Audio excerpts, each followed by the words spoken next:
So can someone explain the rules behind this King of the Hill thing to me? Oh, basically what's gonna happen is there's a specific prompt. Mm-hmm. You're gonna choose it and debate it with someone else. If you win, you stay the King of the Hill, and you debate the next person with the same prompt or a different prompt until you lose, and then they become the King of the Hill.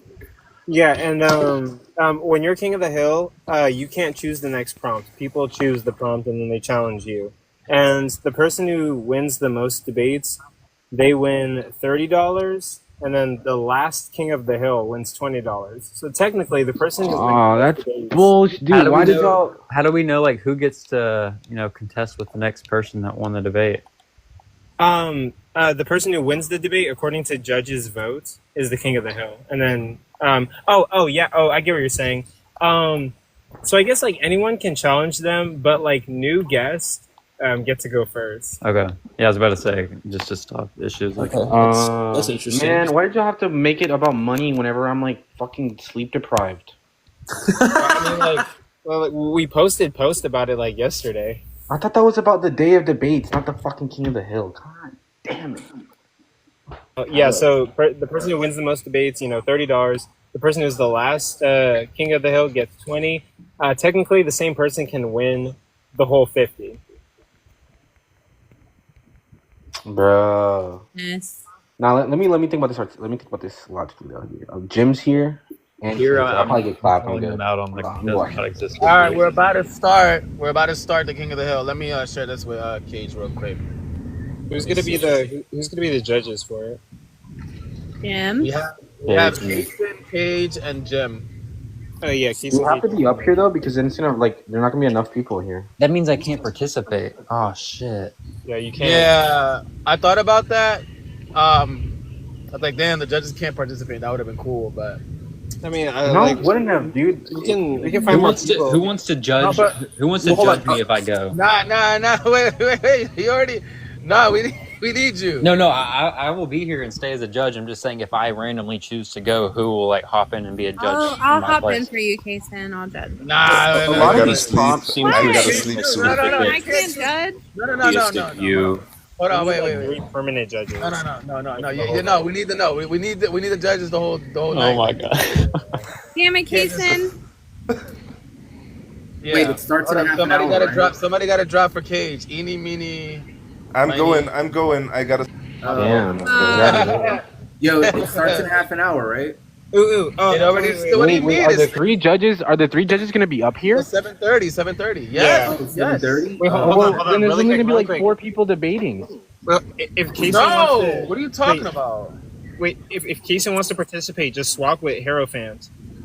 Casey, do you want to? Oh, you want okay. to not be a judge? Or? No, I was gonna say unless you just rather me either not be a judge and be a judge, but I'll be the judge the whole time except for the one time that I choose to go.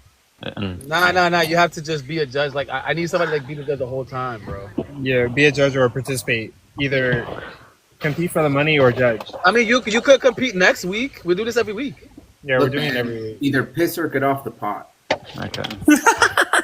Yo, So next week, bro, I'm gonna sleep in. Casey, you could just participate next week. Kason, Yeah. do you want me to take your place? No, wait. Fine. No.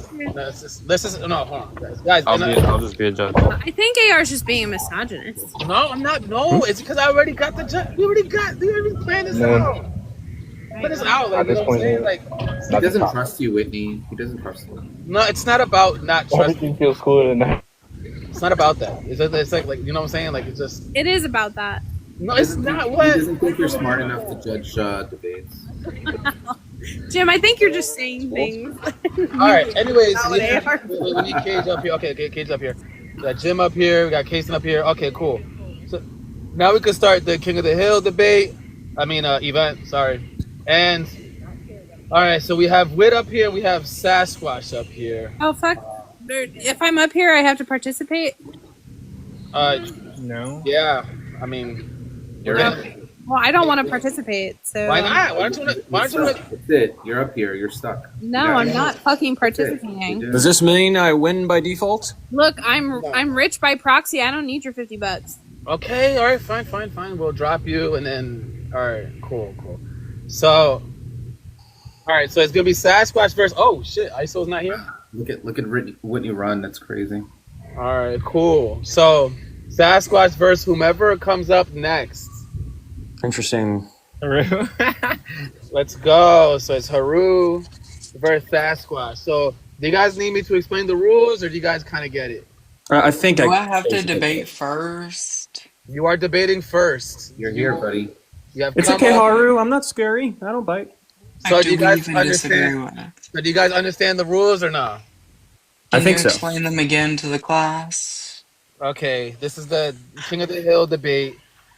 You, first of all, Haru, you already know it. So I'm just saying. No, can you explain it to the class? All right, so Haru versus Sasquatch. You get to pick a topic.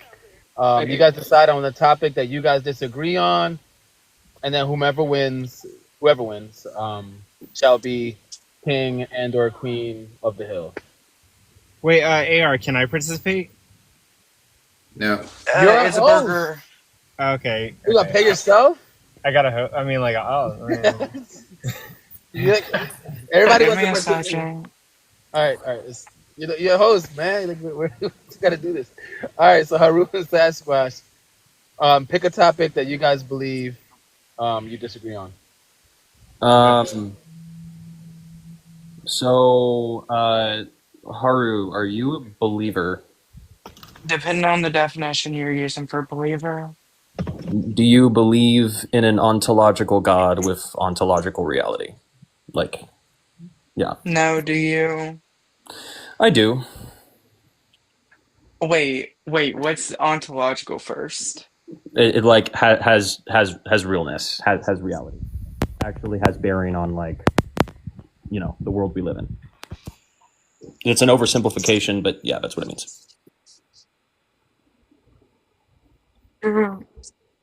I'm getting ready, y'all. Y'all didn't give me enough time to prepare.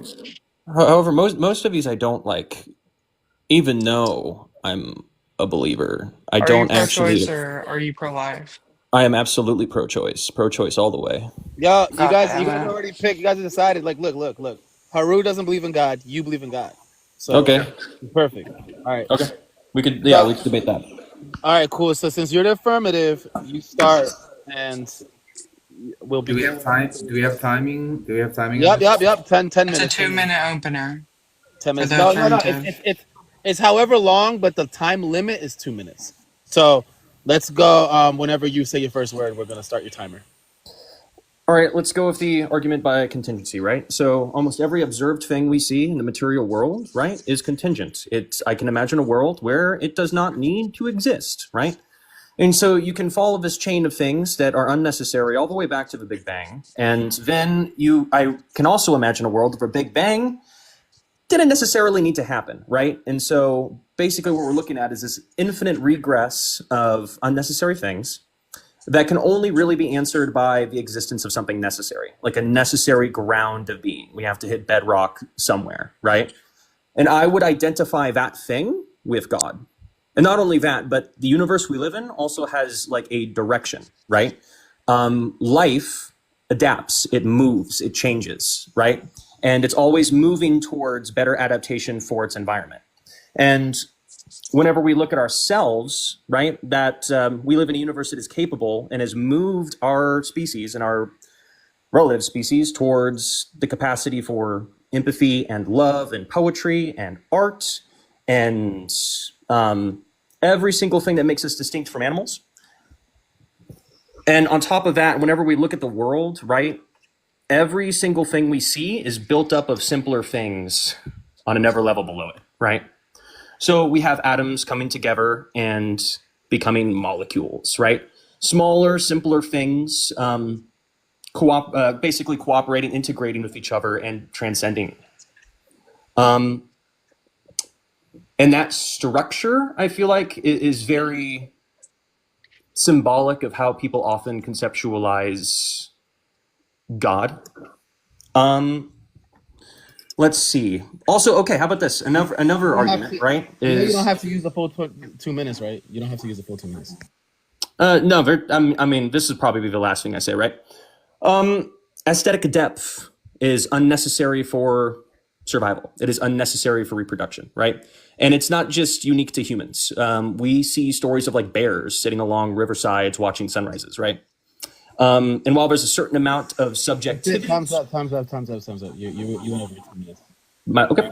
Yeah, let Haru give a Yeah, rebuttal, so ask questions or whatever. so basically, like with like the prompt that you were talking about of like a god like being necessitating to the like equivocation of the universe because it has to start from somewhere, correct? Well, basically, we need there needs to be something necessary, right? And I would identify that thing with God. Yeah, may I ask why we would need something necessary then? Because an infinite regress of contingent things is incoherent. Like how could we be so? here? Yeah, how so? Well, because essentially, I would fail to see how we could even like reach this point. Like, how could we traverse an infinite? So, if things go infinitely into the past, then I fail to see how anything. I fail to see how the present moment could even be real. Yeah, infinity is just like a concept that we use to like grasp stuff that we don't actually understand. It's just a mathematical concept that individuals use, and we're technically in the middle of infinity as well. So to like say that there has to be a beginning would like we don't know that for 100% certainty. Well, it doesn't have to be okay. My point isn't necessarily that there has to be a beginning. It's just that there has to be something necessary. There has to be something that always has to have existed. And I would identify that with God. I would identify that with deity. Other people would probably call it something else. It's not that there has to be a beginning. It's that there has to be something necessary to cause this chain. Yeah, and that could just be like it could just be like it could just be the randomness that we don't understand, and it could not need a necessity like character trait that we use. In him we move, live, and have our being. I would identify that with God. Yeah, so you're changing the definition of God. Can you repeat that again? I never actually gave a definition of God. I've been pretty consistent this entire time, but the necessary ground of being is what I would identify with God. Yeah, wouldn't that just be a definition? Yeah, it's a definition I'm giving, a necessary ground of being, right? So Yeah, but right before you like said that you never gave a definition, but you gave a definition earlier into the conversation. I'm pretty sure my definition has been pretty consistent. I've been working off the same definition this whole time. Yeah, but about like 10 to 15 seconds ago, you said you never gave a definition for God because you did like give the definition of like a necessity character trait that would have to be at the beginning or like before the unnecessary character traits, which I don't understand why we would need a necessary character trait to like make unnecessary things or like to like be at the beginning before unnecessary concepts. So you would just not even affirm that we would need something necessary whatsoever. Yeah, why would we need something necessary? I just find okay. How about here's a question that maybe would highlight this a little bit better, right? So, what to you makes an infinite regress of contingent things logically coherent? Yeah, because like an infinite would just be a mathematical concept that we use to ground stuff that we don't understand. There's not an absolute infinity, because 1,000,000 could technically be infinite if we didn't understand what infinite meant. Okay, so I see that we're actually talking about two different things, right? So I understand that infinity is a mathematical concept, right? However, this conversation is about reality, right? We're trying to describe how reality works and decide whether or not a god is more or less likely, right? So whenever I say infinite chain of regress, I am actually talking about something ontological. I'm talking about something real, right? Yeah, so why would you like being adding to a mathematical concept to like ground reality for like the moral belief system that you're holding for what God would be? I never even mentioned a moral belief system, right? All I'm affirming in this is that there is a necessary ground of being that I would identify with God. And whenever I'm talking about an infinite regress, right, That's because that's basically what I see in the real world, right? That tree outside my window didn't need to exist, and I could follow that from its seed to all of its ancestors, all the way to the hot, dense state at the beginning of the universe, right? And that's kind of the wall where we can't see any farther. But I would contend that this whole chain needs something necessary. I add no other quality to that necessary ground other than the fact that it is necessary and must necessarily exist. That is the only quality I am giving it. I am not giving it moral character. Yeah, so why call like a common singularity that is like a mathematical phenomenon that we use to explain like at the common state of the universe? Why are we equating that to God then?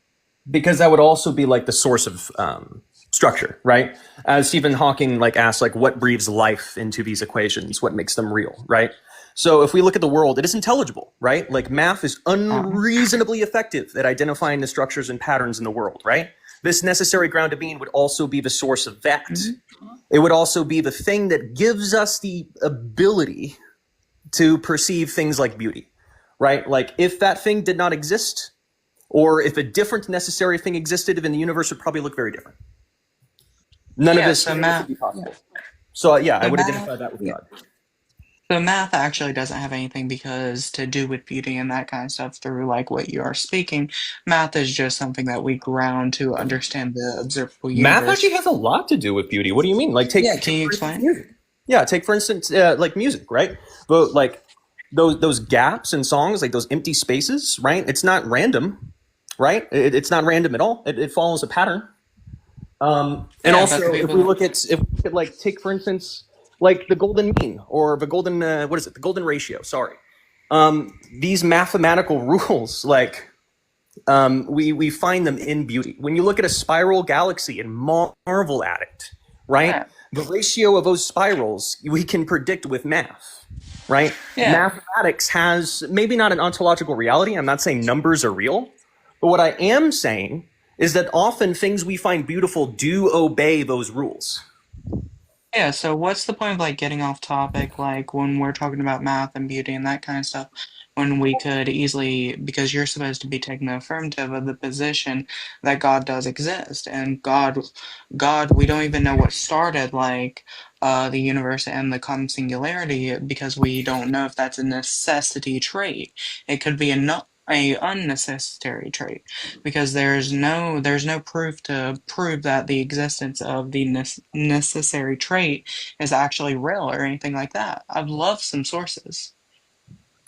I think we can definitely lean on logic though, right? Okay, so let's say even we have like Big Crunch, right? Let's say I'm about to run out of time. This was good. Thank you, Haru. Mm-hmm.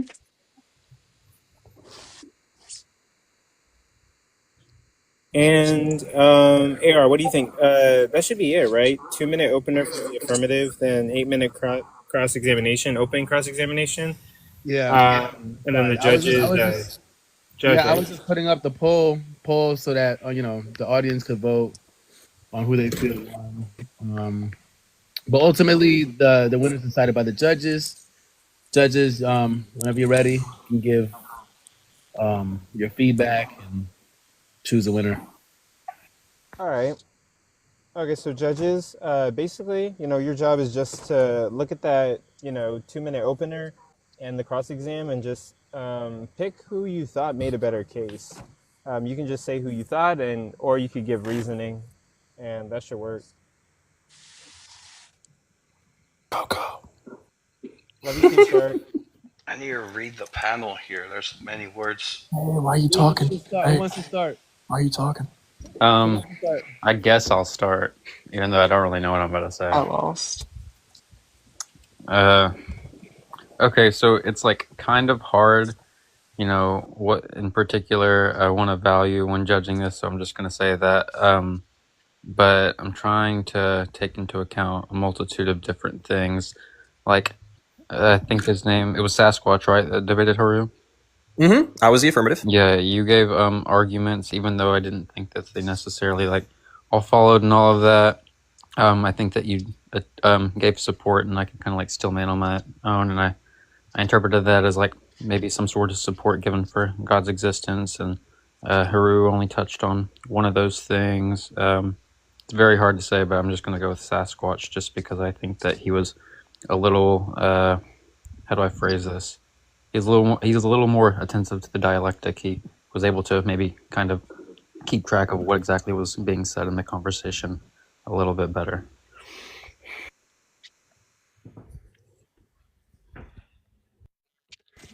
Jim? I mean, I think in terms of the argumentation that was presented by Sasquatch in favor of the proposition, it would have been better if he kept it concise. I think he delivered several different arguments, but it's kind of challenging to be able to support and argue for, I think it was like 3 different ones. But the one that kind of like kept within the confines of the dialectic, which was the argument of contingency. I think he did give support, or at least he gave some justification for why he held that position. And that justification or necessary foundation is what he was defining as God. In the rebuttal of the argumentation, really good line of questioning, but I'm not sure that a sufficient enough rebuttal was given to the answers that Sasquatch was given. So I'm probably going to give it to Sasquatch on this round.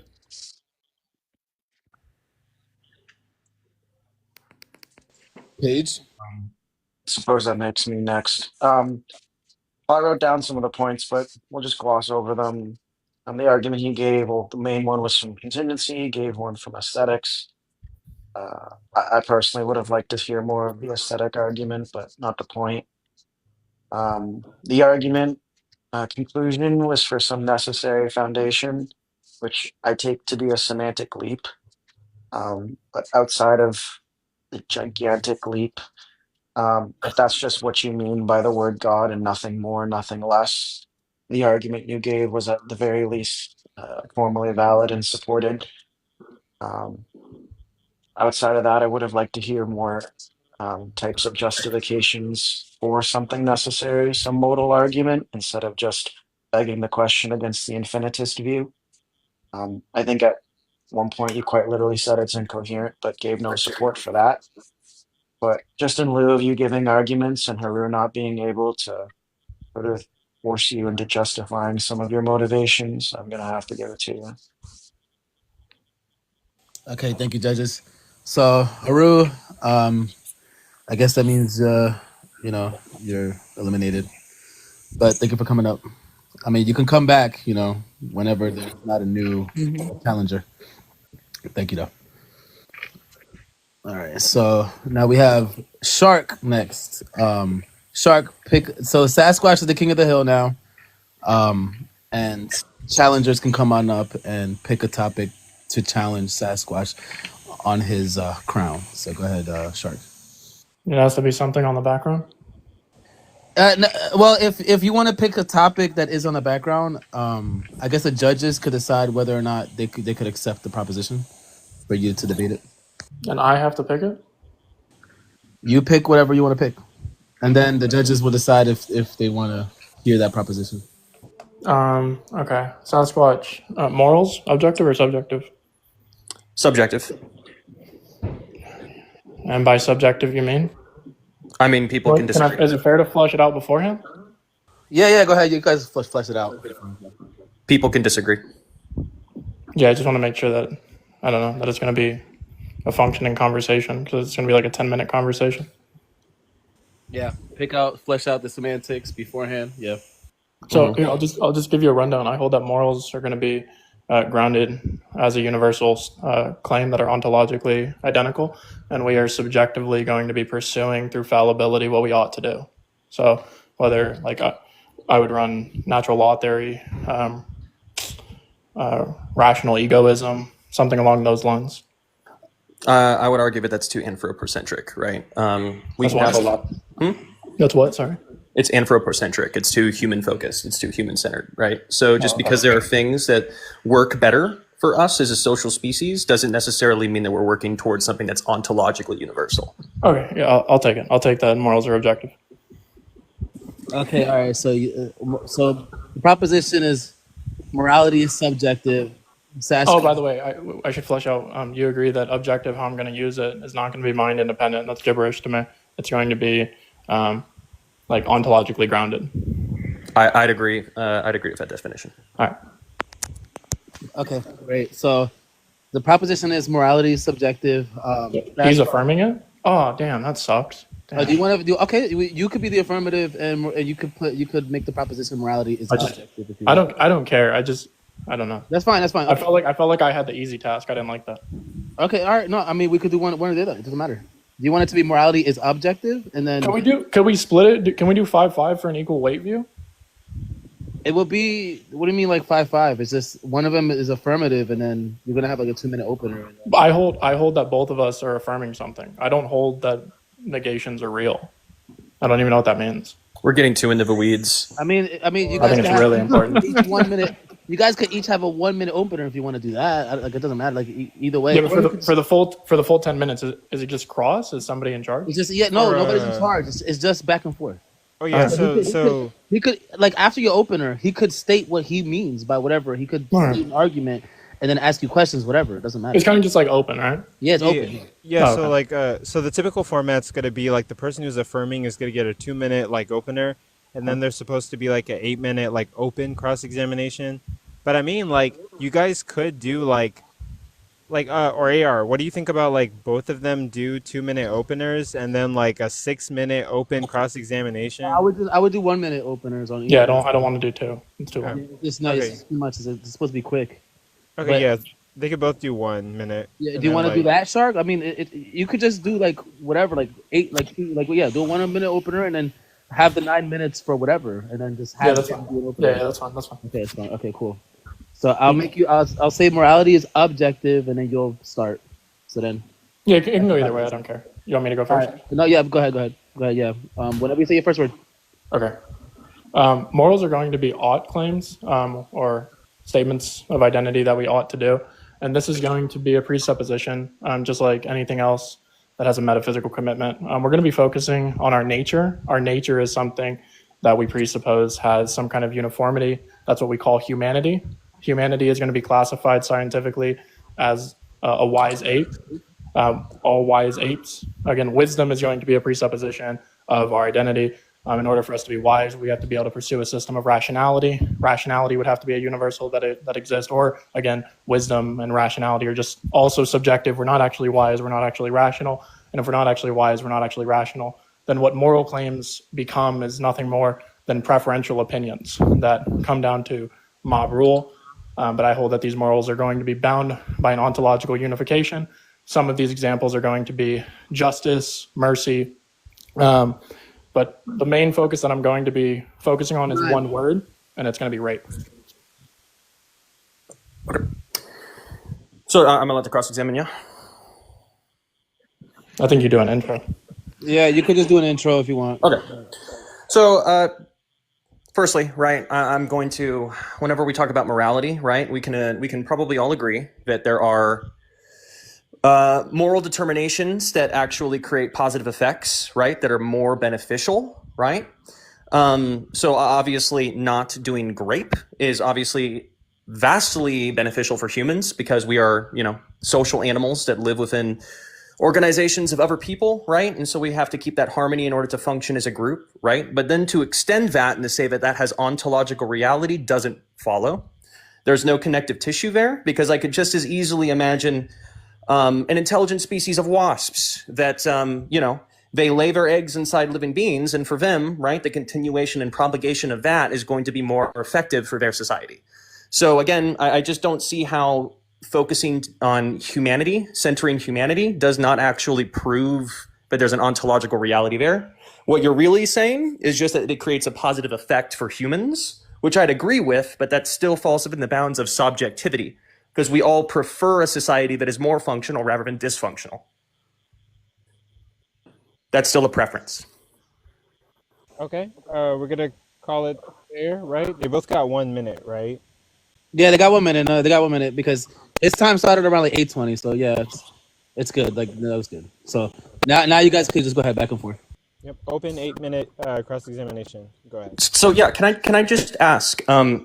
So how exactly do you connect the effectivity of, say, a moral condemnation of grape to like any sort of ontological reality that extends to, you know, things beyond humans?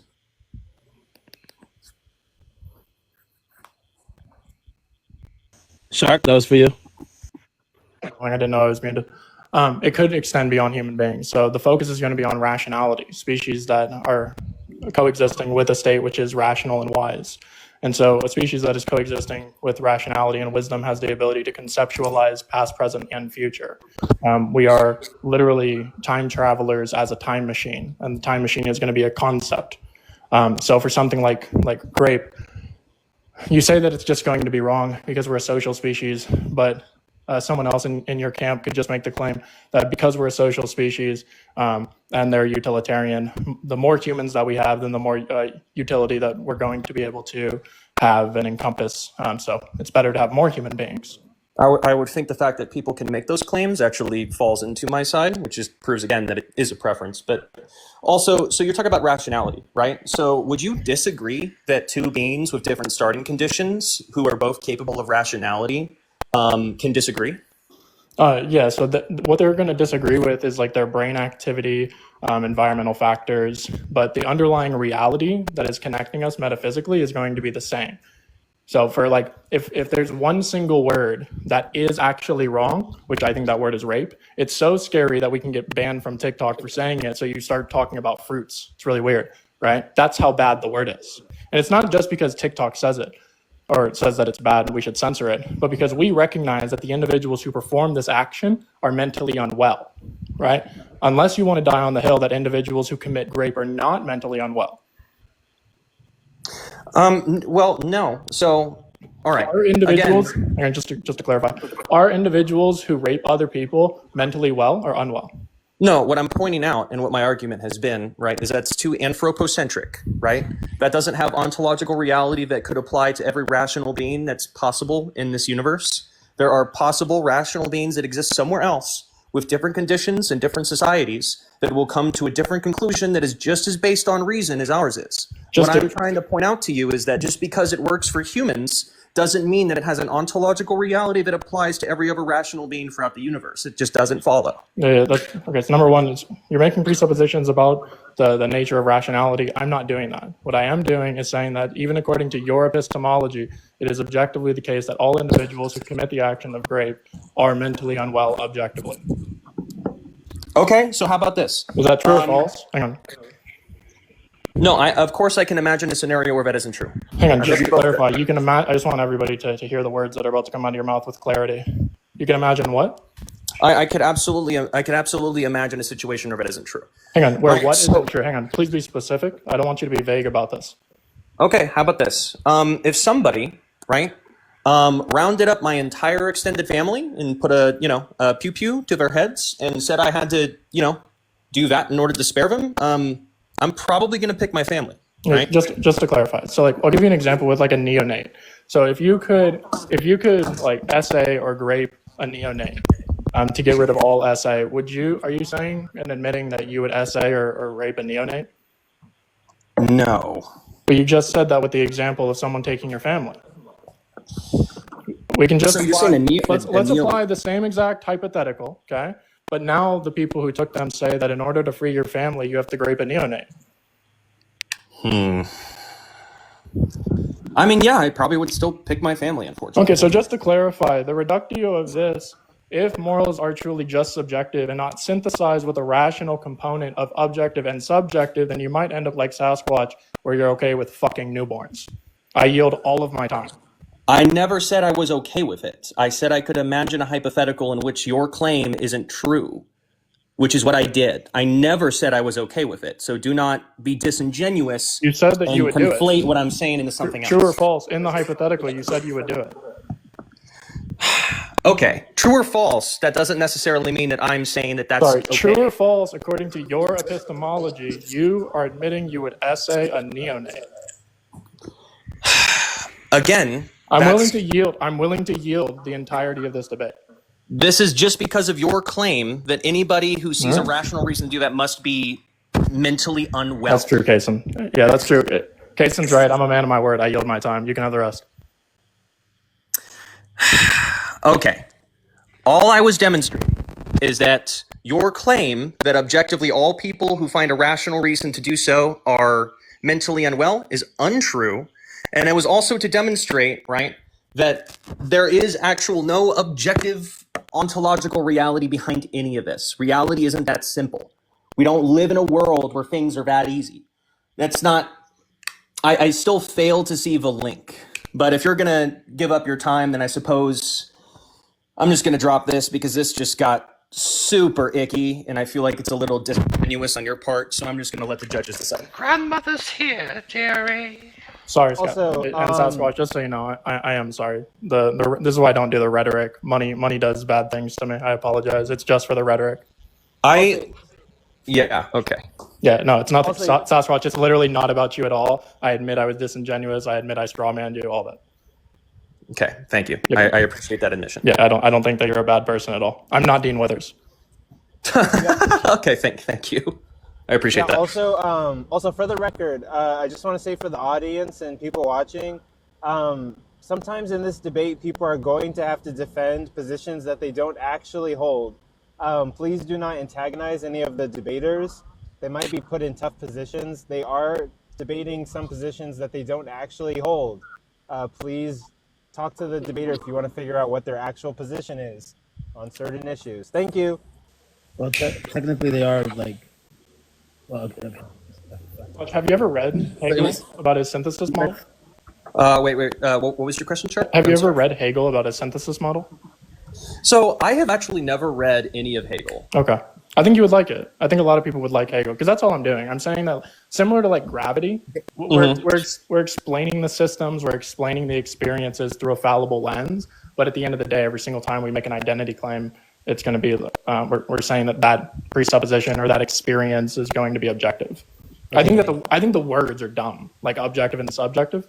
I think they're dumb. Yeah, it does seem like a little semantic game, but Okay, guys, let's try to get to the judging now. All right, so judges, whomever, it doesn't matter who.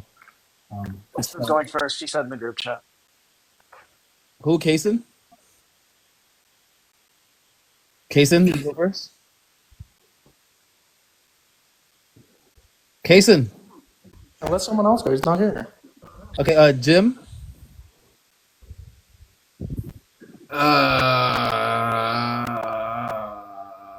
This was a tough debate to judge, just because it was a little bit hard to follow the beginning argument laid out by Shark.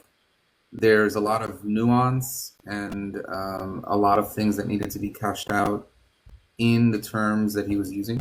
So that was because it's limited. It was really hard to kind of like follow and kind of see what was the case that he was putting out for his moral propositions or for his moral position. I think that Sasquatch was able to articulate an argument on his side a little bit clearer. At least in natural language, it was understandable. In terms of the back and forth, I think Shark did have pretty good questions and rebuttals in terms of and reductios in order to try to discredit the other view. It's really hard, really neck and neck. I don't know, man. I'm gonna call it a draw on this one. Yeah, a draw is fine. If we end up with all three judges saying a draw, they can debate another topic. Yeah, no, he can, or because he won and you want other people to come up, the loser just drops down because I didn't win. I think that in order, like in the UFC, I think in order to get the belt, you have to beat the champion. Okay, that makes sense. Okay. Yeah, we could do it that way too. Yeah, I'm cool with Paige or Kaysen wants to go next. Okay, Kaysen, are you there now? Oh. Okay, great. I was hoping that you come back. Yeah. Were you listening? Or? Yeah, I had to get water after it ended. Oh, gotcha. Okay, so yeah. Okay, well, damn. My notebook closed. I don't have what I wrote down. I didn't write down a lot anyway. Can I just say who I thought won? Yep.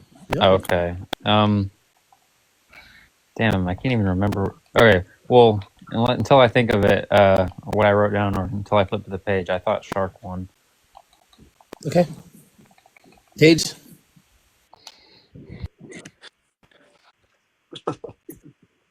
Um, my notebook didn't close, and I did write stuff down. I took the semantic for objective to be ontologically grounding, which I'm assuming is just some robust object which gives relations or some truth-making relation to moral propositions. So that was the interpretation I had.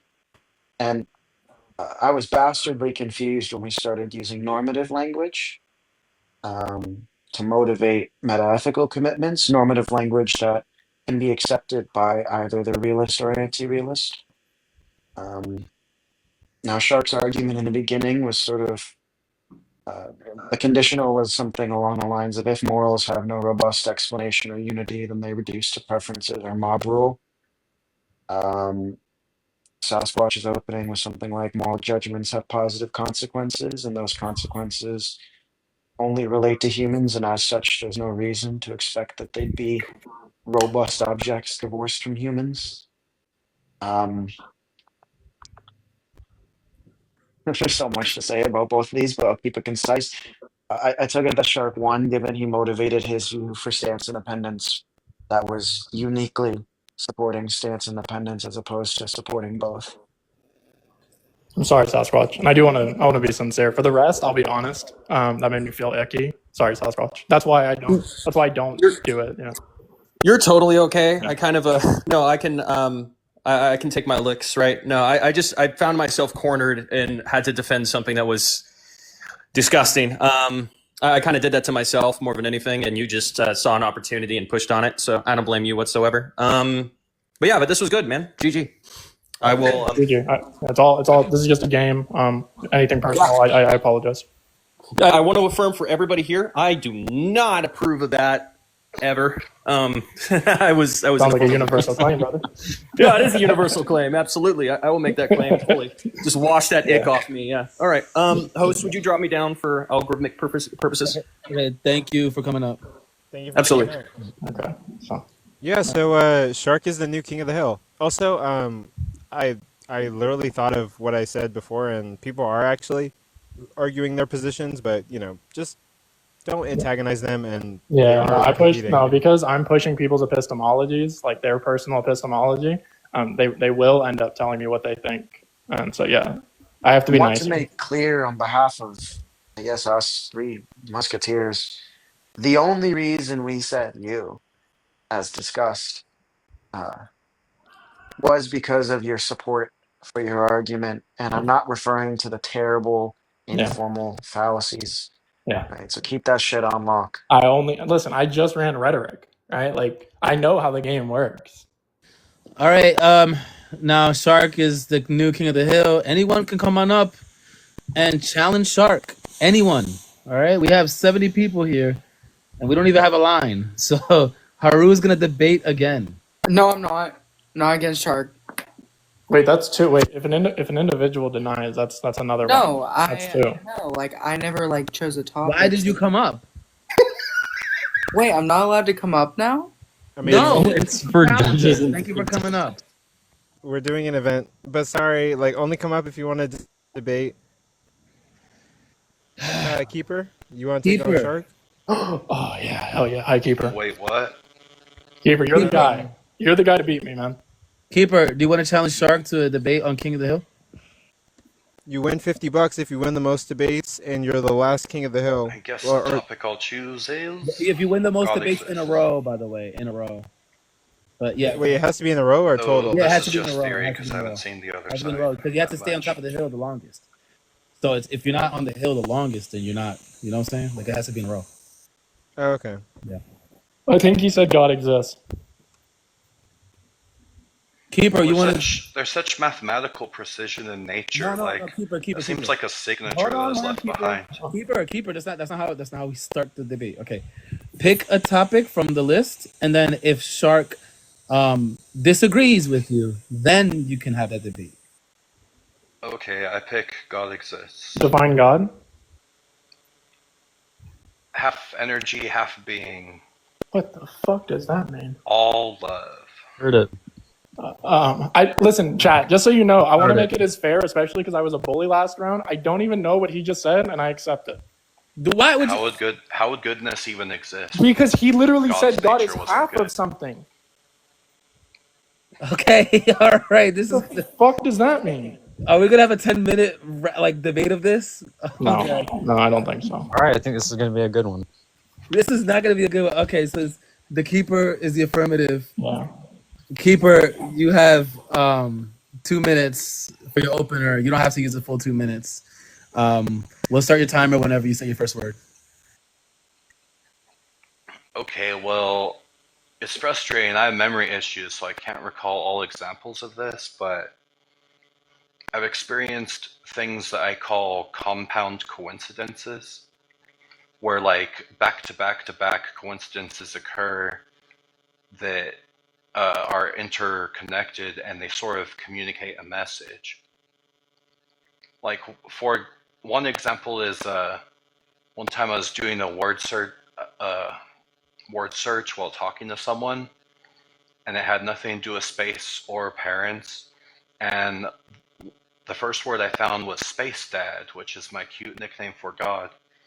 And then later in life, when I was doing a word search again while talking to someone about this event with the word search last time, I uncovered, right when I was talking about it, I uncovered the word reward, like I would be rewarded for giving testimony of these experiences I can't fucking remember.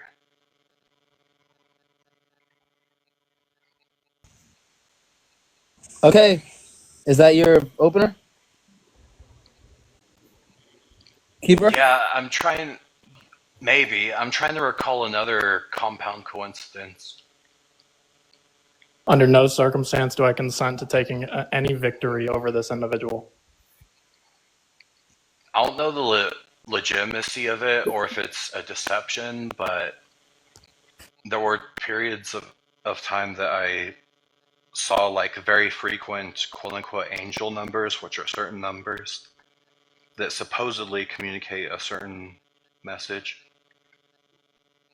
Like sometimes back to back to back, it was uncanny. But who knows, maybe it's a deception and it's a trap. Okay, that'll be time for the opener. Shark, go ahead. You start the rebuttal round. I didn't even do an intro.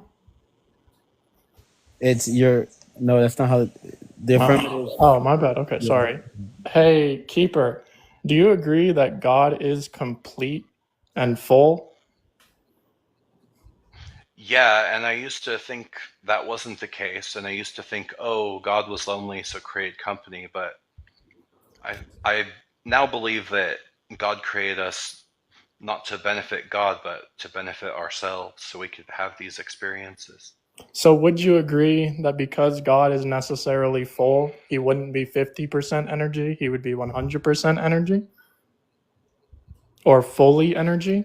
I don't know, I'm still figuring it out. It's all mostly just theory at the moment, because I actually recently left Christianity, so I'm like rediscovering what I actually believe. I believe in your journey, man. Would you agree, though, that the first definition that you gave was 50% energy, 50% something else? Maybe God would be 100% energy and not 50% energy, 50% being, because... Yeah, and you could even say like... I think the 50% being idea is just human projection. Yeah. You would agree that like 50% would be inaccurate and like fully would make more sense? Yeah. I yield my time. Love you, brother. All right. I guess we'll end it there. Why does it still show a timer on me? Nope. It's gone. Sorry about that, brother. All right. So judges. Kaysen. No Simon Cowell. Yeah, this is a really tough one. I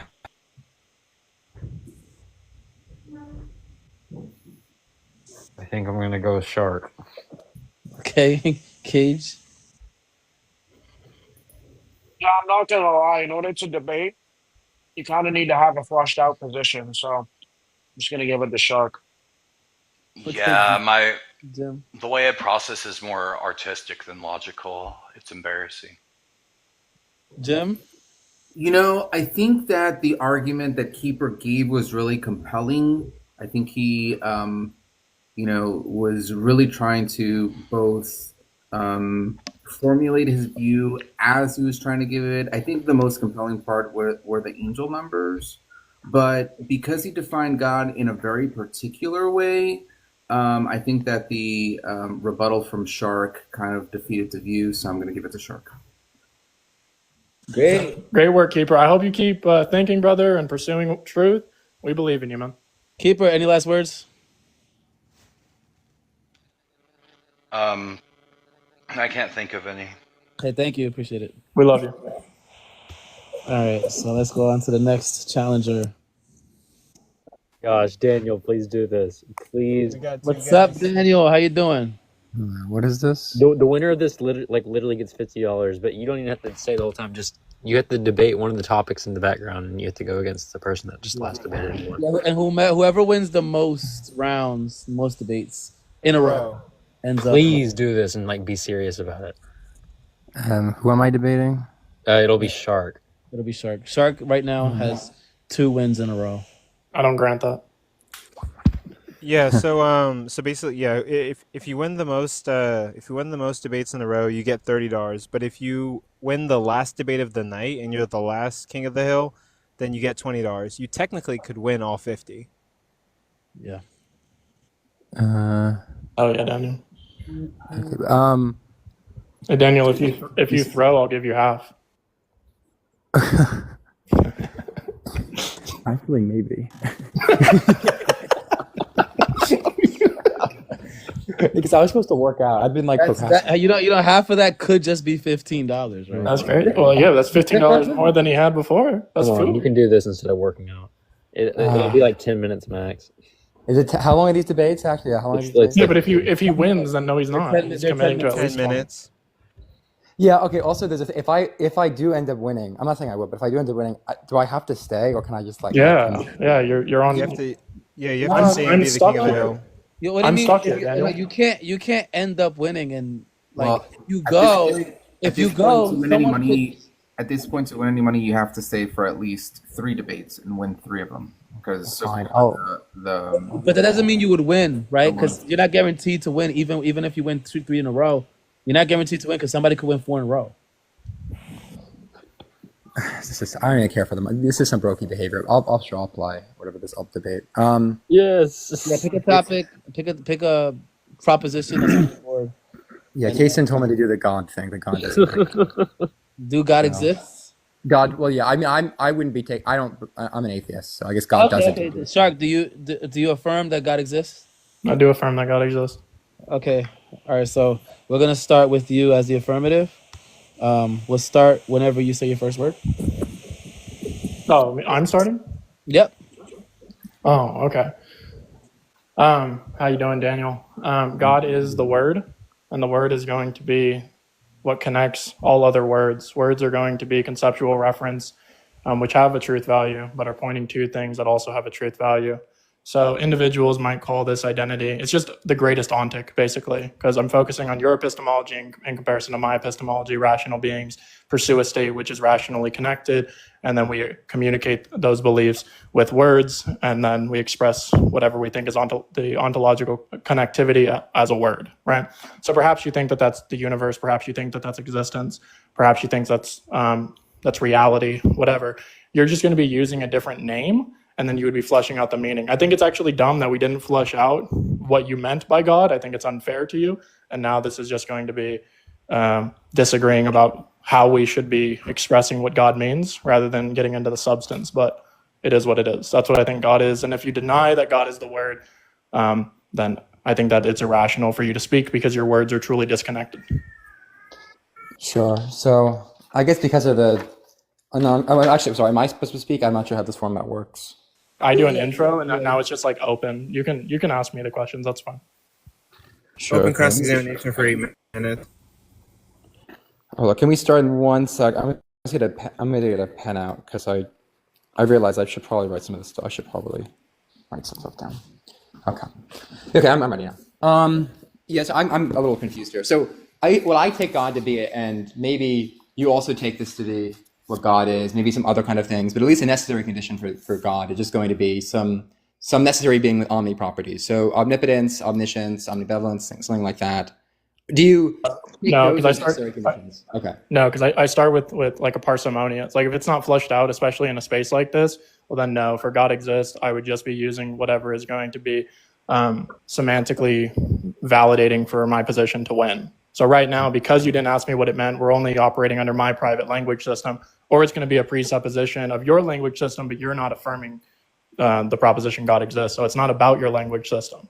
So for me, yeah, I'm not going to say it. Yeah, I wasn't saying it's about my language system. Gotcha. I just wanted to make sure that we were on the same page there. Because if you held it to have those kind of necessary conditions, I could critique that, but you don't, so that's fine. We can move on. Okay, so you say God is the Word. So I'm a little confused on what that means here. So you're saying God is a truth maker to propositions? Is he a proposition? Like, what exactly is what's that mean? Yeah, it's going to be pointing to the greatest ontic. It's going to be the answer to what is here, how it's here, why is it here, the answer to the greatest question, the explanation to everything, basically.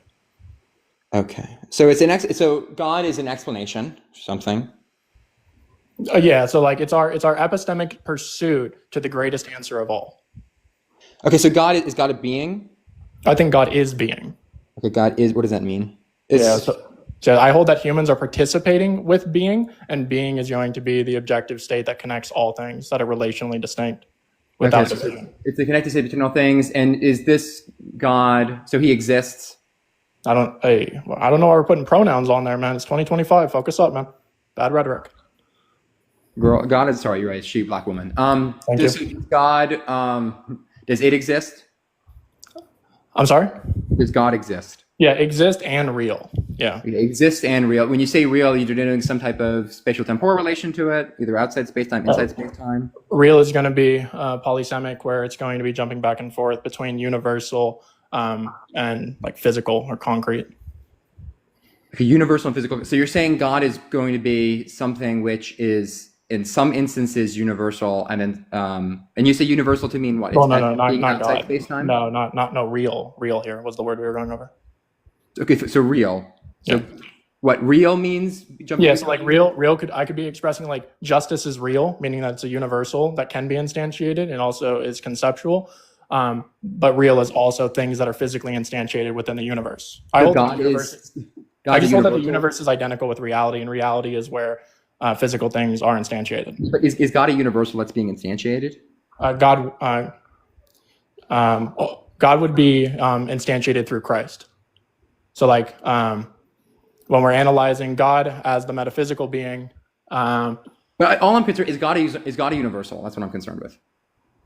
It's parsimonious to say yes. Yeah, I can just say yes. God is the divine universal. Okay, God's a universal. God, and what is God about? So if I say think of it like this. Think of it like this. I hold that the universals are going to be like perfect relations. So like justice is a universal, mercy is a universal, truth is a universal. I agree with those things too. I'm just confusing. You said God. All of these things, justice, mercy, truth, and love, are all ontologically identical to the being who is God. The God is just all universals. Yeah, it's going to be the perfect relations that are ontologically identical with being, and being is necessarily relational as well. I don't even know what it would mean for something to be in a state of being and for it to be non-relational. I hold that nothing is something in isolation. And is it God going to be an agent? I don't know what that means. Define agent. Agent. I mean, I think there's a current common sense usage of what we mean by agent. So we think of humans as agents, persons as agents, being reason responsive to things like that, having some kind of awareness, subjective experience, something like that. I can answer it, but that question didn't make any sense to me. I hold that God is identical with intentionality. So like I'm participating with self-awareness, right? God is self-awareness. God is intentionality. So God is your intentionality and my intentionality towards things? I don't know what that means. Like if by my there you just mean the perfect relations that we are able to participate with metaphysically, yes. Look, I mean, I can intentionally do things, right? So I can intentionally raise my hand right now. I don't grant that, right? Like I don't grant that if God doesn't exist, because you're making a metaphysical claim that you're intending to do something, but you're not going to be able to tell me the mechanism that allows you to have an intentional state. Well, yeah, I could say what do you mean the mechanism? My brain. Do you control your brain? I mean, I think I am my brain, but you are. Yeah, I think intentional states. I mean, intentional states. There are different kinds of intentional states. Intentional states are just certain mental states which are about things. Do you disagree with that? I don't. Yeah, no, I don't even know what that means. Okay, so you're unsure what I mean by an intentional state. At least Yeah, This is why I something. think it would be beneficial for me to talk about my worldview and my language system, because I don't know what you mean when you use terms if God doesn't exist. Sure. I think there's a lot of terms. We only have like 2 more minutes left to flesh out these terms. Okay, so back to the other thing you're saying.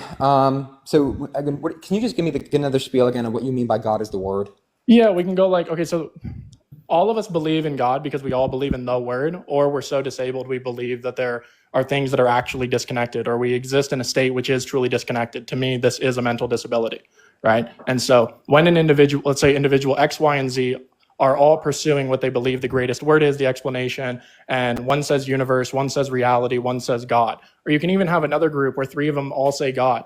For all 6 of these individuals, you're going to have to ask them, what do you mean by this word? And now these individuals, if they truly believe that it's good, valuable, meaningful, these people are going to be able to understand beyond the physical. Their language system is going to be personal to them with their privatized personal language system. It doesn't matter what we call a rose. A rose is a rose no matter what we call it. We shouldn't be being pedantic about what the explanation is. We should be open with a value for each other's word. Yeah, so when people use the same term about things, they could understand what each other is saying, right? And also not know what not have the same conception of the word. That's coherent under your view? Yeah, like let's say if let's say we have 5 Christians, 5 Muslims, they all believe in God, right? But we're probably going to sorry, I just realized something. Do you have an argument for the position you're saying? Besides explaining what it is, what's the actual argument? Because I realize I have to respond in a minute. Well, do you want it formalized in an informal conversation? I would, yeah, if you could give me a formal argument. Yeah, we'll just do, if words are not rationally connected with a word, then your words are always irrational. Okay.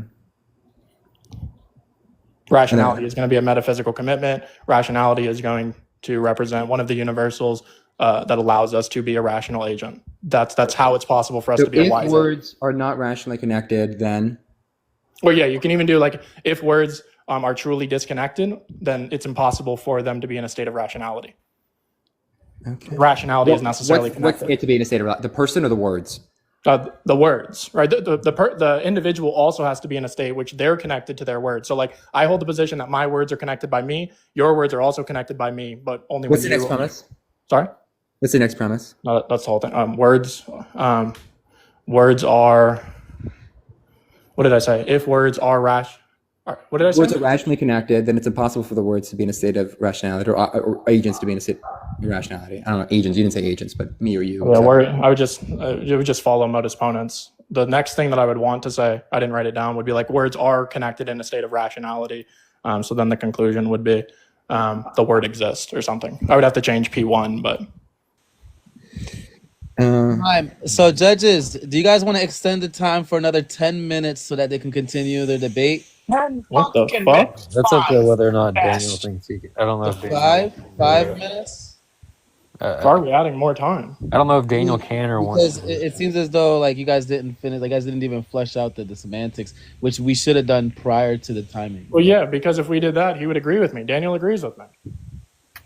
I don't know, but I wouldn't have agreed to the debate if I realized that this is when I'm. If I'm you guys, this is the problem, right? Okay, here's the right. I told you we should have flushed it out beforehand. Do you guys look, right? Because usually the semantics come before the timing anyways. So do we want to add? Do you want to do another like 10 minutes, or are we done with this debate and then we're just gonna judge it from here, like how it is? Why the fuck would we add more time? Why would we wait? Why would the debate? This was the debate. There's no like. Yeah, that was. This was the whole shit. That's why, Daniel. That's why I wanted you to focus on you asking me questions. That's why. I thought the whole point was you speak, and then there's a crossing. I don't speak. No, that's why the whole time I was letting you talk. Yeah, the whole cross was this. That was the whole. I thought this is like to clarify his view, and then I give a little spiel. The whole debate is 10 minutes. This is why I'm saying like I knew this. Bro. All right, so the whole debate. Formal Lincoln Douglas over here. What is it? No one. I didn't know what this was. I'm sorry, dude. I've been spending the last 10 minutes trying to ask him questions. I thought I'm going to speak after this. Okay, guys. So, do you guys want to judge how it is? Interlocutors, do you guys want another 10 minutes? I don't know, like, what you guys want to do here. I'm not even sure what the judge. I don't know what this. That's what I'm saying. Like, the interlocutors can decide. I'm gonna let the interlocutors decide if they want to have another 10 minutes, so they could actually have a debate. Well, I think Daniel was honest. I don't have a Because problem there was a talking to Daniel, but if he has to go, then no. This wasn't a debate. This was. I can do another 5 minutes. I can try pushing back a little bit. I'm just trying to ask questions. Maybe to understand sorry, you. five minutes. Like AR, you understand? Like, in order for someone to debate me about this proposition, they have to understand what I mean first, right? Yeah, that's what I'm saying. Like, that's why you guys need to flesh out the semantics first. This wasn't a debate. This was just a semantics. Motherfucker, everything's semantics. What are you talking about? This was just to flesh out the semantics. Holy shit. I'm just clear with my articulation to the point that I'm reasonable enough for Daniel to agree with me. Okay, the point is that do we judge the debate, right? Or do we just add another 5 minutes? Or like, yes, either we judge the debate or add another 5 minutes, or do the judges feel like they can... That's what I'm saying, the judges, do you feel like judging the debate, or do you guys need another 5 minutes? What am I deciding on? Exactly. Yeah, I don't think that there was enough meat on this debate for us to be able to chew on and give a judgment on. I think this is no. Hang on. Just to clarify, for my defense, right? I substantiated what I meant. I demonstrated the things that the judges all believe in. Daniel gave me no reductio. He didn't say anything. I'm willing to continue it, but just know, right? I fulfilled my obligation. I was trivially correct, and there was no pushback. GG. Again, you guys did just move on. Decide yes, no. Do both of you want to do this, or can I just? If the judges, no, the judges get to decide, right? If the judges agree on an extra time, then we do the extra time. The judges decide. I guess. I mean, he is right. I didn't push back. Here's a question. Are the semantics fleshed out enough that if we give an extra 5 minutes, there's actually going to be like a pushback or something with it? Yeah, Dan, do you disagree with anything I said? I don't understand what you said, so I'm kind of agnostic towards it. Okay, great. So you guys can flesh out the semantics now, and then the thing is, I don't know if in 5 minutes this is gonna happen. Here's the thing, though. At the end of the day, I'm saying we could flesh out the semantics prior to adding the 5 minute time. Yeah. What happens after the 5 minutes? He goes, no, I agree. Yeah. It's gonna take like a year to flesh out the semantics. Like I'm not sure what I'm gonna say. I have my own dictionary, man. Every single I'm very confident to say every single judge on this panel cannot just articulate what Chuck said to me. Exactly in a way that Chuck would agree. Guys. Yes, I can. That's why I'm saying you guys can flesh the semantics now prior to the timer. I don't care. Listen, man. We can add extra time. Me and Daniel can talk privately. We can talk in a different stream. I don't give a shit. Let Jesus take the wheel at this point. I mean, amen. He just conceded. He conceded. Did you hear that? Daniel, it's up to you. No, you literally just said Jesus take the wheel. Do you want to continue? Do you want to continue? Because you already halfway there. Like I don't even know. Like he already gave. I don't know where I am. Like I'm not halfway there. Flush out whatever semantics, and then see whether or not you want to continue with the 5 minutes. Bro, how did Daniel even get in here? How do I agree? Do you not want to continue the debate? I'm fine to continue. Sure. Okay, great. I mean, are the semantics fleshed out? No, the whole no. Okay. So flesh out the semantics now.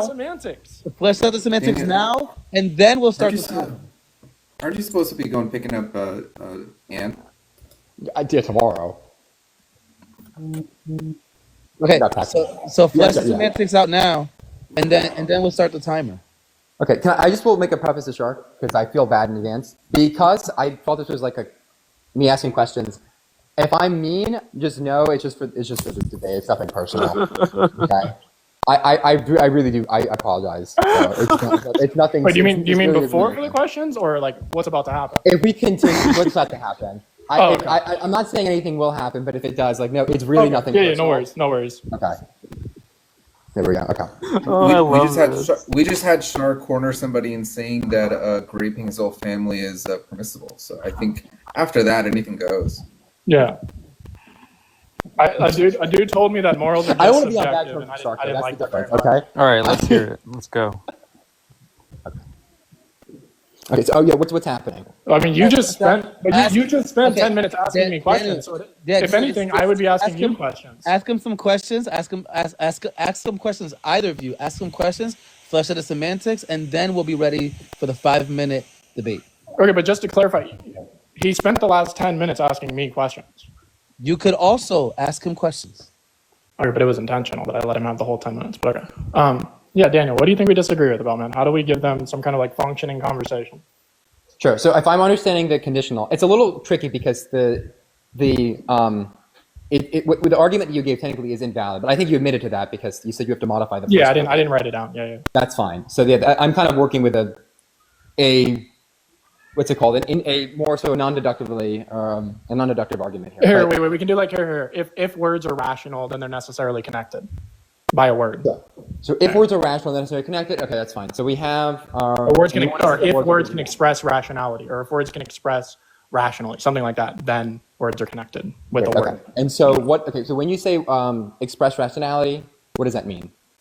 Meaning that when me and you are using something that is elevated above noise and sound, we're using noise and sound, but it's a higher threshold. We're using words, and words, as far as I understand, are going to be like an intentionality to convey a message of rationality, of something relationally distinct. Okay, great. So words are intentional objects. Is that something you would say? I didn't like the word object there. I'm That's okay fine. with just pushing through it. Okay. So that maybe we have disagreement here because I don't think that words convey anything intentional to them, or words themselves are intentional. I think only thing that are intentional is going to be propositions. Propositions. No, the usage of words. So me and you are intentionally conveying a message with words, right?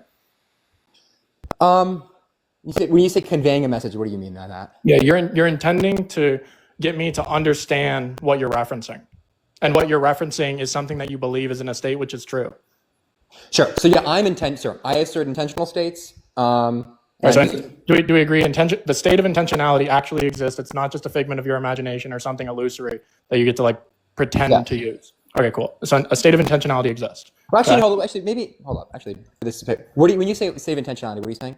I'll accept your language system for what you believe it means to make an intentional decision when you're expressing words. Yeah, because actually, I don't really think there are intentional objects. No, you would be the intentional object, or you are participating with intentionality as an intentional participant with being. You're intending to convey a message, right? Even if it's bare minimum illusory, right? Your perception is I intend when I communicate to express something that is true.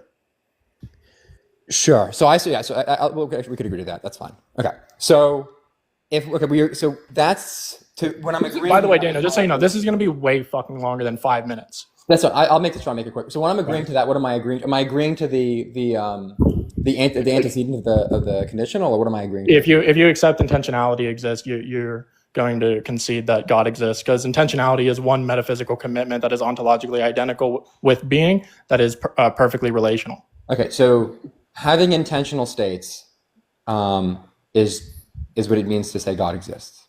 That would be one example of us being able to use our synthetic experience to honestly express what is happening to us. Yeah. And we rely on a being that is perfectly relational. Yeah. Yeah, I'm not even sure this is a debate about God. No offense to you, Shark. This system is like really weird, I guess. But yeah, obviously this is literally just to clarify, right? This is literally just to clarify, right? This is all I'm doing right now is parsimoniously explaining the Trinity.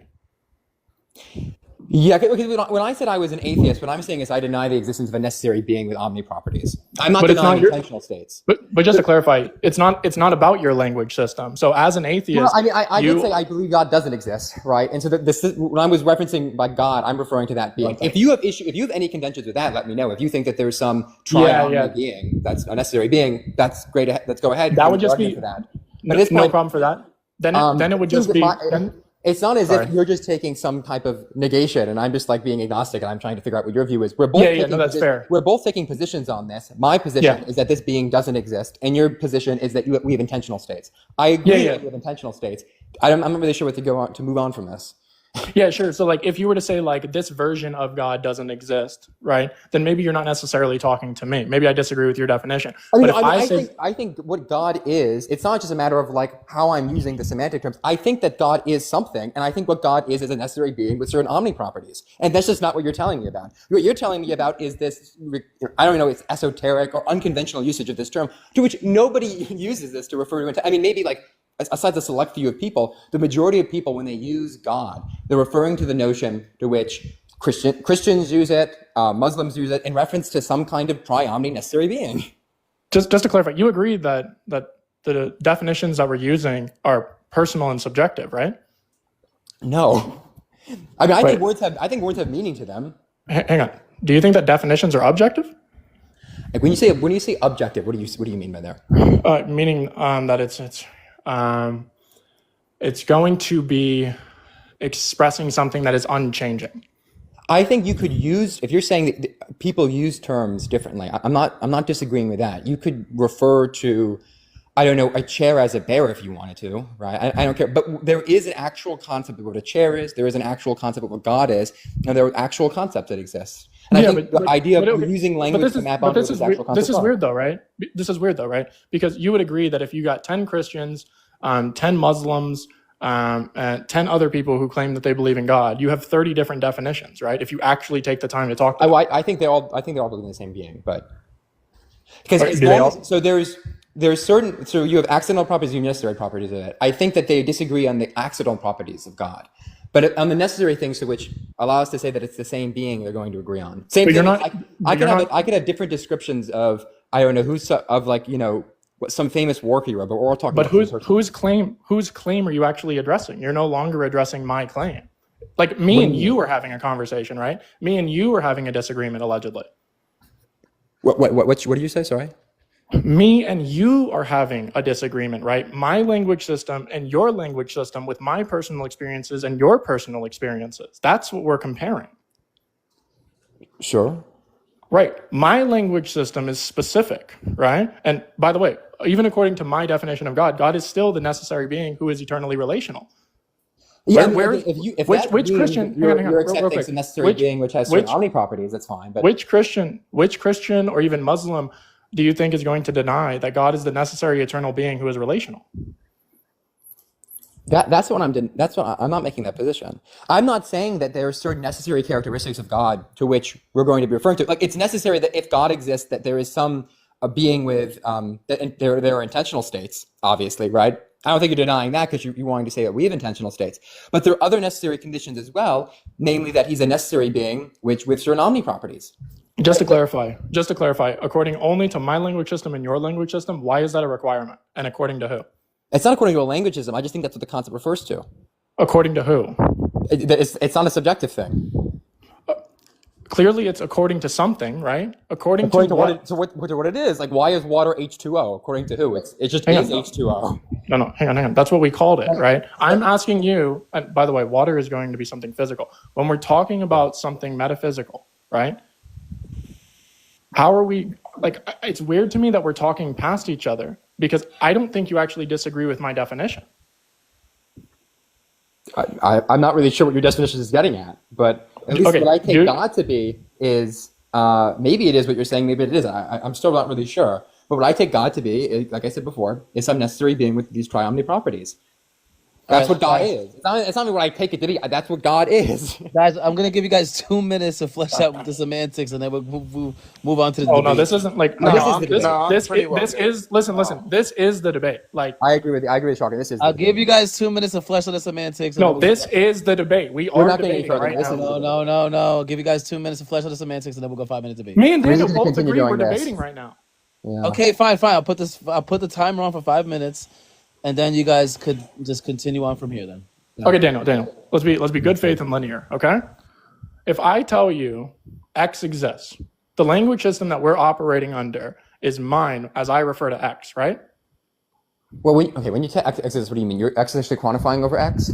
Yeah, whatever I mean by x, you have to figure out what I mean by x, right? I don't have to do anything. To form an understanding, to fulfill the telos of communication. To maybe if I want to get at what you mean by the term, sure, but right. So if I say x, right, and you want me to demonstrate or prove x, it's about what I mean by x, right? What you mean by no, because if I'm asking, okay, so the claim that was being said that is God exists, and I took the negation, you took the affirmation.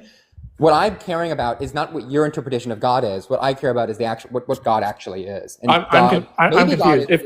If God doesn't exist, then how is God actually something? I don't think unicorns exist, but I think that there are definitions for what unicorns are.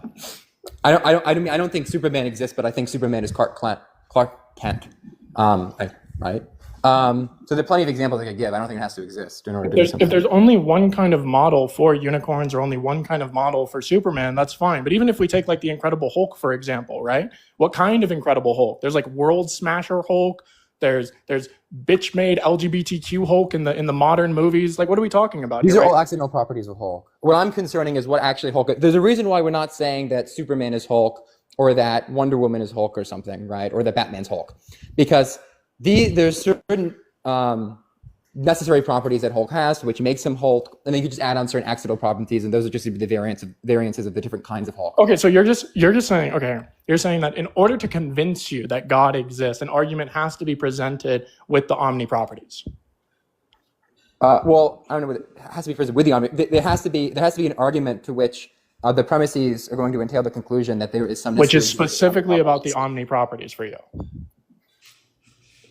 What again? It has to be one which the premises are going to entail the conclusion. But specifically with the omni properties. Okay, so our disagreement is about the omni properties, right? I'm not really sure. I'm not sure what our disagreement's about. Okay, so like, let's say Christians. I told you what I believe. I'm not sure if you agree with it or not. Yeah, no. Do you agree that Christians and Muslims define the omni properties differently? In certain respects, as long as they're omni properties, it's fine. Okay, but what does that mean if they're saying that the omni properties are different? A Christian is going to say that God is all still even with omni properties. Yeah. Okay. So the Christian 9 out of 10 times is going to say that God is all powerful, right? But the Muslims are going to say that God is most powerful. Sure. There's a clear, real distinction there, right? But both of them are calling them omni properties. So again, it still comes down to the system. What's the real distinction there? The real distinction is that like some Christians believe that God can perform like logical contradictions, that he's not bound by logic, where the Muslims that I've seen hold that God is bound by logic. And this isn't even a Christian and Muslim disagreement, right? Some Christians think that God is bound by logic. Some Christians think that God is logic. Those are all. Notice all those things you told me are those are still going to be. So there's different views concerning what omnipotence is, but those are all instances of omnipotence. I could say it doesn't have to be something where the definition of some term or the concept here doesn't have to be so strictly or narrowly defined as well. Omnipotence is just that's bullshit. Then it's not. Some all-powerful being within the that is consistent with all logically possible or metaphysically possible worlds. Sure, but now it's just coming down to your language system, which I'm okay with, right? I'm okay with saying that you think God is necessarily X, right? And I think that it's admirable for you to pursue an understanding if the eternal being, if it does exist, is or has these omni properties. This is the common usage of the term. Yeah, but I don't care about the common usage of the term when I'm having a personal, private conversation with someone who's capable of rational comprehension and expression. I mean, look, I think words mean things sometimes, you know. So words mean things. I do think words mean things. Do words mean things besides the intentionality or interpretation? Well, the kind of things which they refer to are, what those things are exist independently of the words. I only have 20 seconds left. Do words exist absent intentionality or interpretation? Yeah, you have sounds. I'm not sure what the question. No, sounds, noise, and words are relationally distinct. We already went over this. I'm not. Yeah, words. You could have sound. Obviously, words are going to be sounds. So I'm not really sure what the time. Okay. Oh my God. This was. Oh, I don't know. All right, judges. Do you think we have enough here to To the side. I take that, everybody. I take it as a draw. Move on. Okay. Next judge, what do you think? I think Daniel won. Okay. Just Jim, what do you think?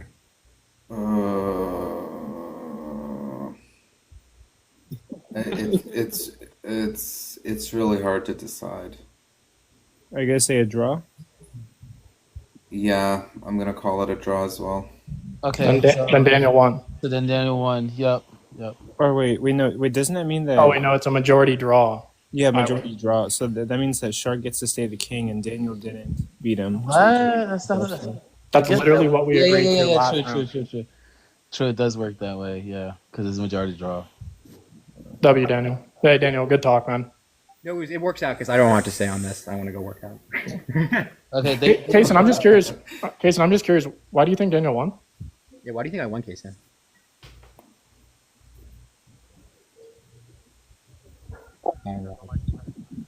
I can't hear him. Like, Daniel, do you think you presented a compelling argument? I mean this sincerely. No, I just think we were going back and forth. I don't really think it was much. I did this mostly because it was a debate. Like obviously, if this was like some personal conversation we weren't having a debate, I wouldn't have acted the way I acted, right? Oh yeah, no, I think you acted. All right, let's just, don't take this as. I think you acted any badly. Yeah, I don't think you acted poorly at all. That's fine. I didn't hear like a real disagreement. That's all. Okay, yeah. Let's go. Okay, so now, who was up first? I think Bobby G was in queue first. Shark, what's the definition of a soul? Of soul? Yeah. I don't think I have one.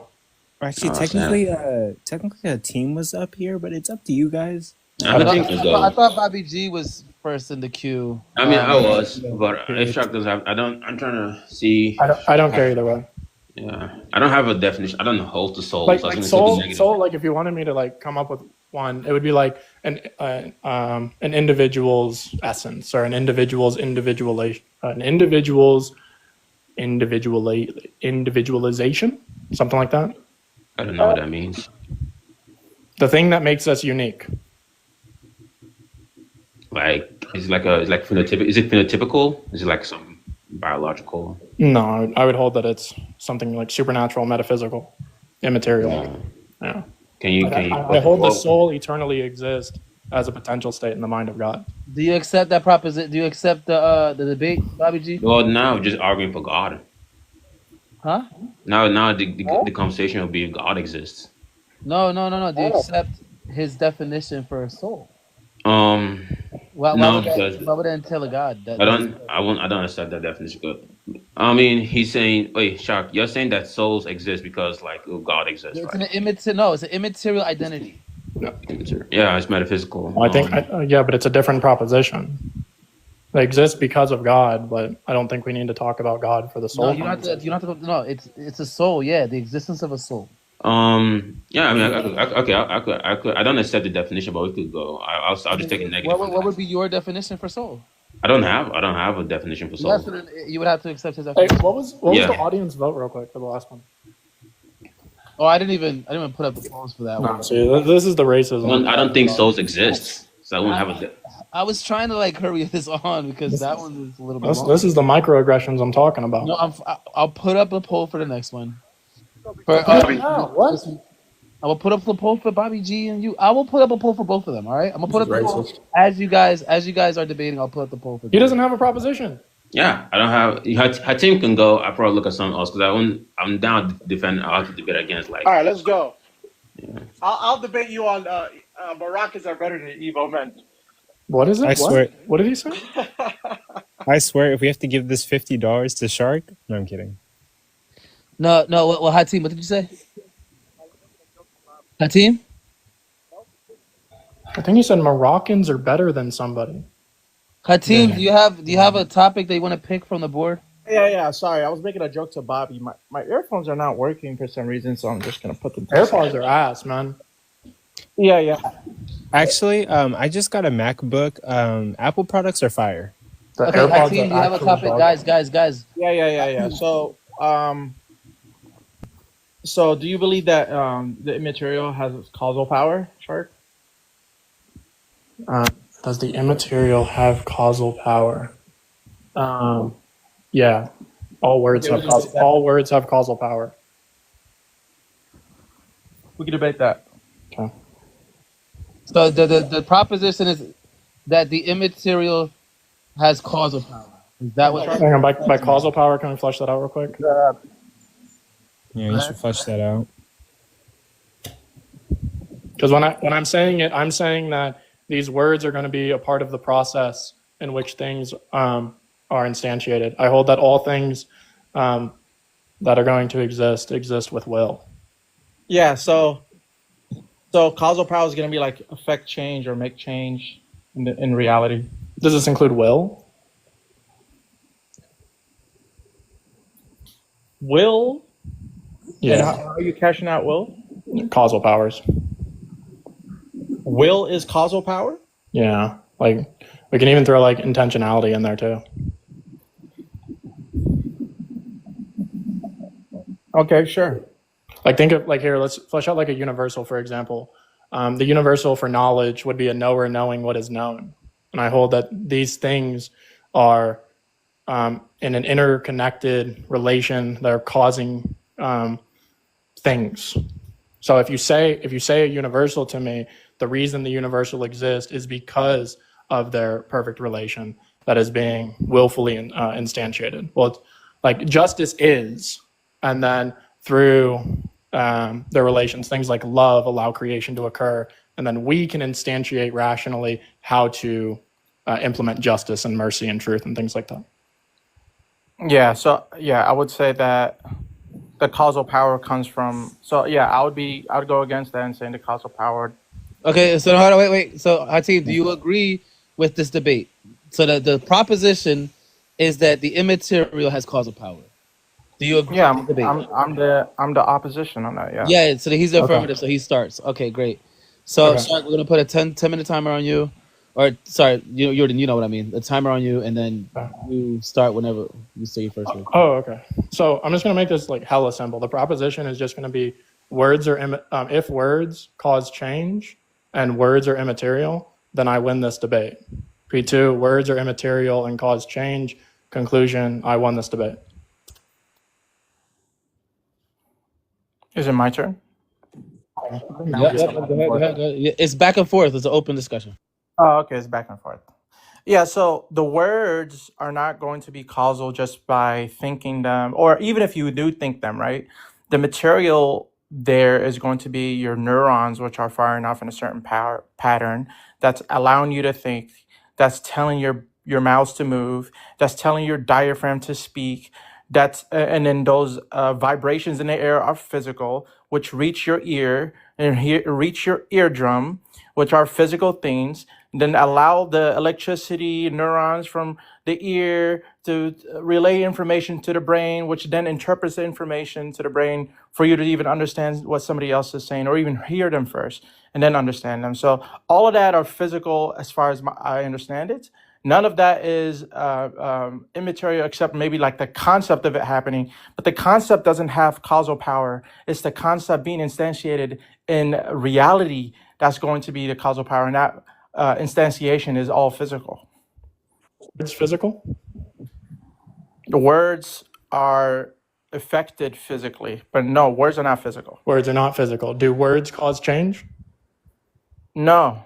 Okay, so when people are being mean to you, riling you up with their words, are they creating a cause in you or some kind of effect? The word itself, no, but the vibrations in the air, which I interpret, right, physically, using my thoughts, which are physical. Yeah, you use your vibrations, which are physical, to conceptualize the words, right? So when you, the concept doesn't.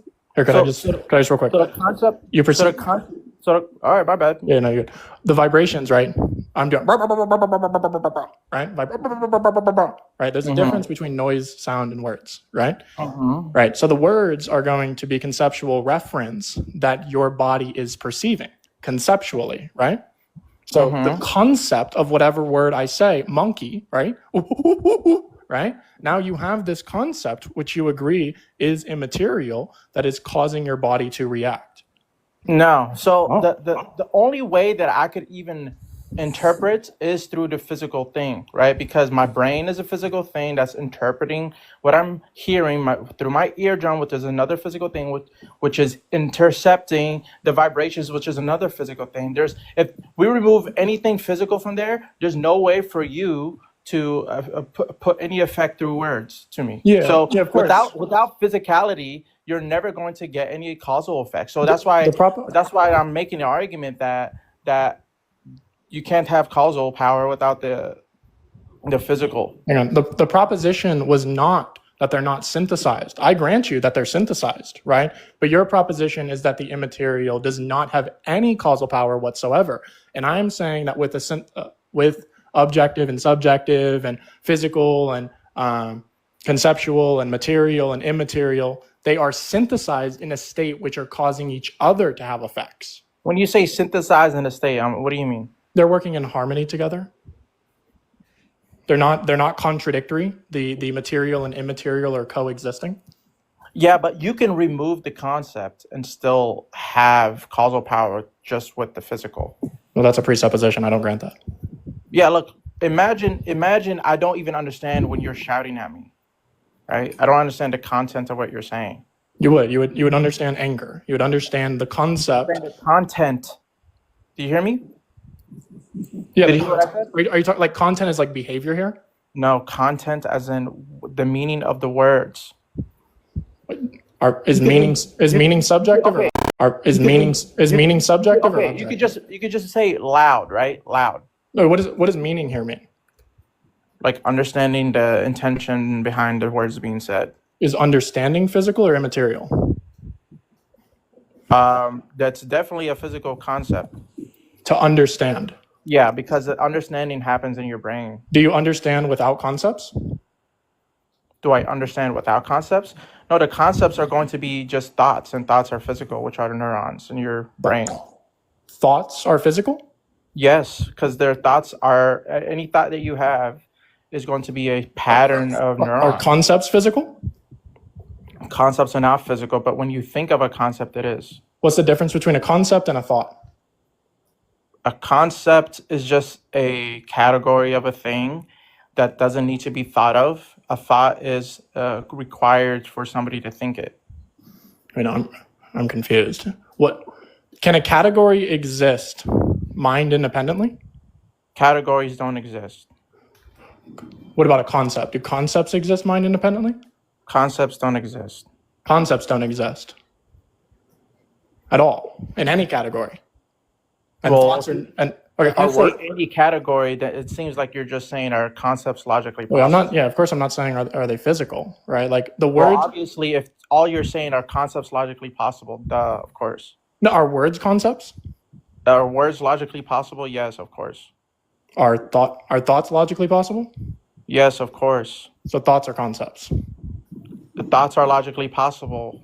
Yes, anything can be conceptualized. Yes. So you're saying thoughts. What did you say? Anything can be conceptualized, but you just said thoughts are physical. You're not listening. I didn't say thoughts are only physical, because Okay. obviously any given thing can also be conceptual.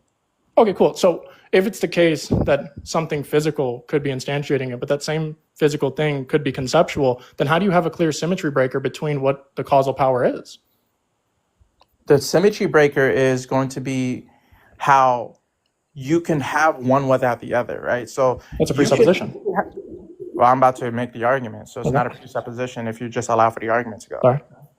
Yeah, so you can have causal power. For example, let's say you have 0 concepts in your head, right? You're like a blank slate, right? Somebody can still affect you in some way when you have like a loud noise, right? And the loud noise, right, can be from somebody's mouth affecting you. And you have no understanding of what the content is being said from this person's mouth. Right, but would you?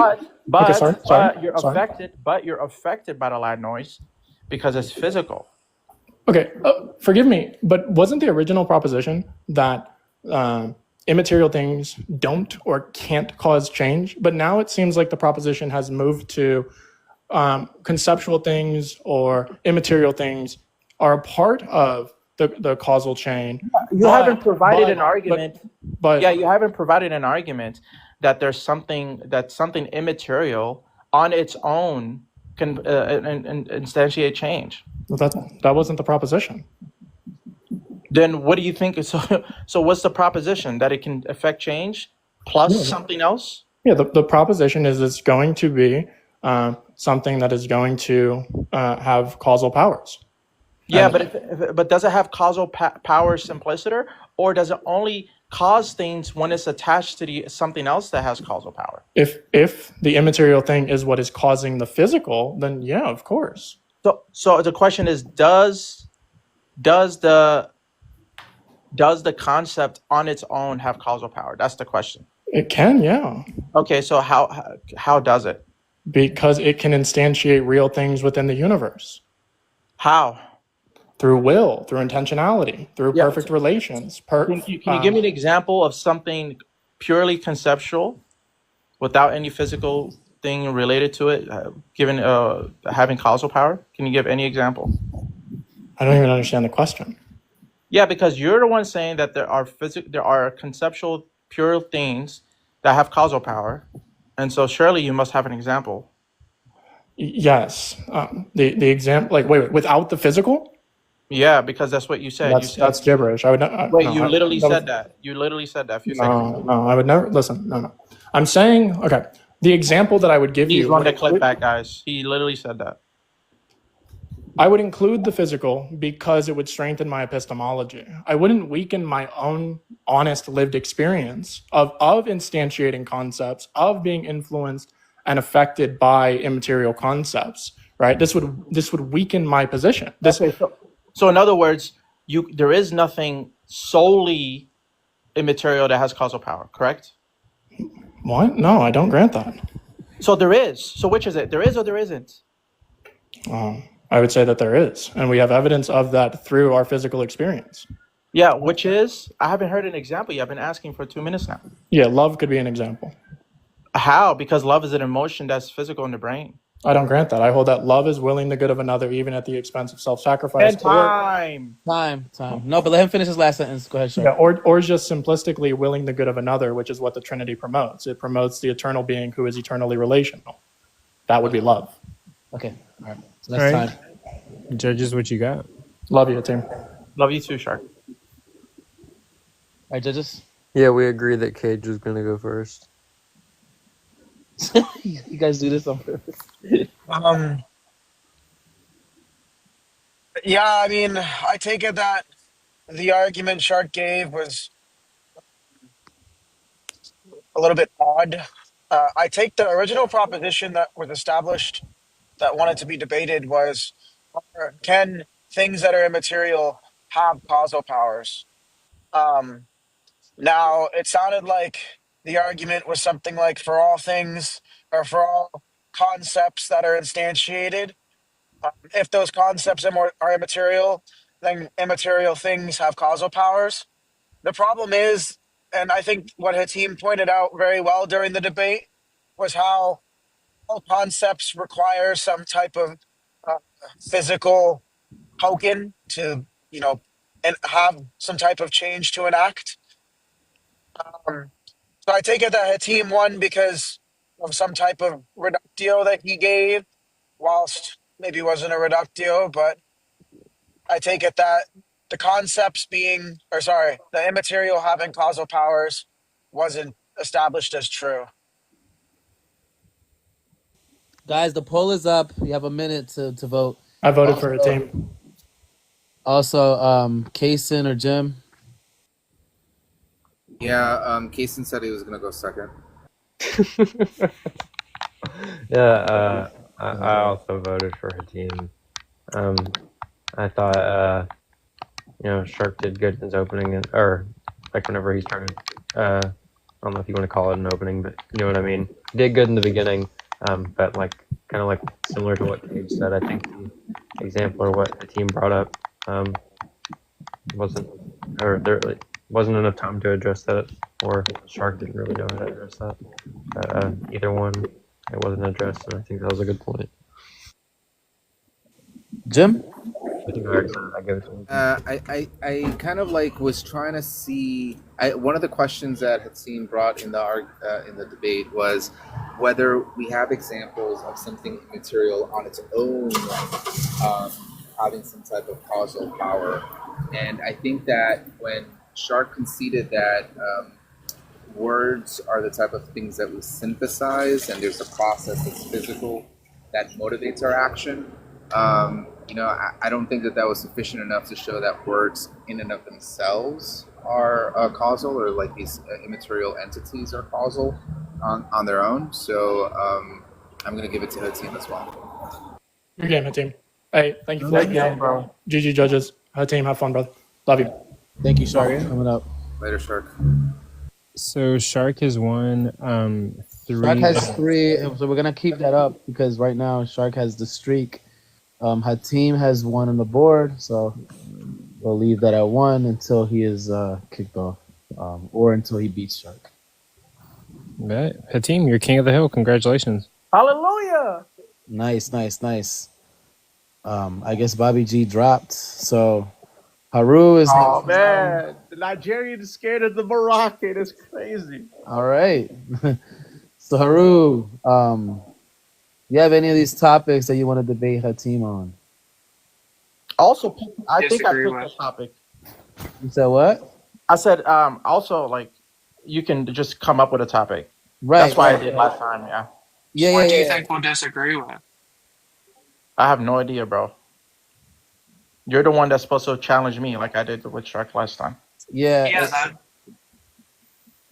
Yeah, unless you have like a topic that you want to like debate, and then the judges would agree on whether or not to debate that topic. A team. Start saying stuff that we might disagree with. Brother, I don't know you. Saying stuff, and we might disagree with it. Oh my god. I'm not doing that, bro. You're the challenger. You're the one that's supposed to come up and challenge everyone. Pro-life. Are you pro-life or pro-choice? I'm agnostic. Hmm? I mean, sure. You kind of have to pick a position. I'm pro-sentience on that. Pro-sentience. So I don't know how you cash that out. So it would be the case that so you flesh that out. So like you would be pro. You want to debate that? You'll be pro-choice up until like what? Like how far into the gestation period? I could be agnostic on when exactly it is, but I would, if it has sentience, then that's what the cutoff date is. So it could be as early as 12 weeks. I heard. Okay, got it. Okay, great. So Haru, do you agree with that? Or Definition of sentience. The ability to experience, have a I think it's have an experience or have a life that's worse or better. A definition, was it? I did. That was a definition. I think I'm being imprecise. I'm pretty sure it's the ability to experience, but let me do a double check. It's the ability to produce thoughts, even if subconsciously. Or have a At least that's the definition I use for having sentience. subjective experiences, but all right. Same thing. So do you agree like with It's that the definition? capacity. It's the capacity to experience feelings and Isn't that basically what I just said?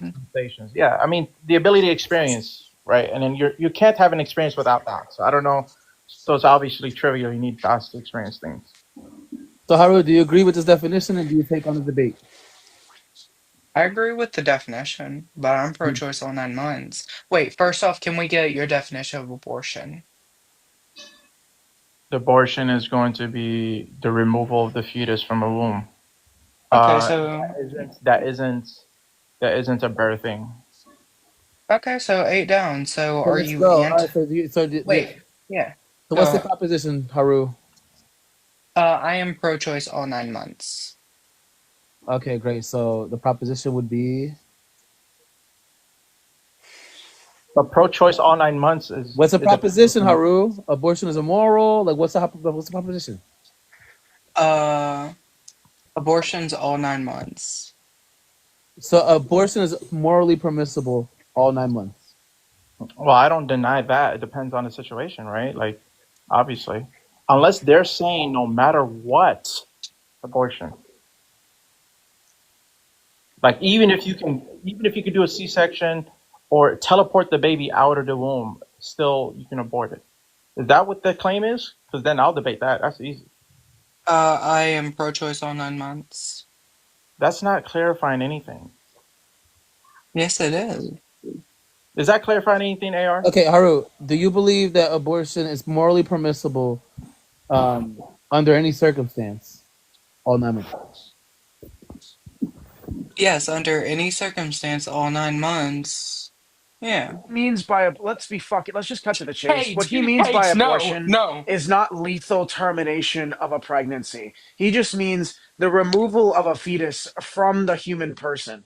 He's just taking an evictionist stance. Can we please move on? Yeah, I'm pro-choice Yeah, all 9 months. but he agreed. They agreed with what I said, which is Yes, I not a birthing. That's not a birthing. Maybe we pick another topic then. No, Yeah. me and Hatim disagree, and that's probably the only topic we'll disagree with. So What do Hatim, we disagree on? So wait, so no, because Hatim, look, Haru is saying that abortion is morally permissible all 9 months. What's the issue, Hatim? It obviously, if there's no issue unless they're saying Under any circumstance, it's morally permissible all 9 months. Yeah, but Cage just gave a definition of abortion that contradicted the definition we agreed on, which The Haru said. removal of a fetus, bro. Like you guys agreed on definition already. No, I said a removal of a fetus that doesn't include a birthing, but she includes birthing they include no, birthing. I'm going under your definition. So the removal, the removal of a fetus that does. Wait, can you define birthing before we go on? Birthing is going to be removing a fetus in such a way that they live. Wait, huh? He just means like after C-sections. Like the C-section, like no, a C-section is not a classified baby as being birthing. born. Like you guys are not including a baby being born. We're not including. Yeah, so removing a fetus and the fetus living is going to be a birth. He's just literally saying that a woman's going into labor, they broke their water, and they was giving birth. That's what he means. Okay, do you agree with that, Hatim? If by any means the fetus being removed and living by intentional means.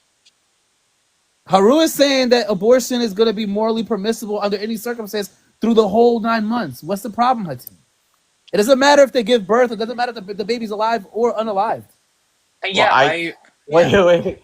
Well, obviously, if you're going to unalive something that is unnecessarily unalive, even if you have the capability. That's Haru. Haru is stating that that's the case.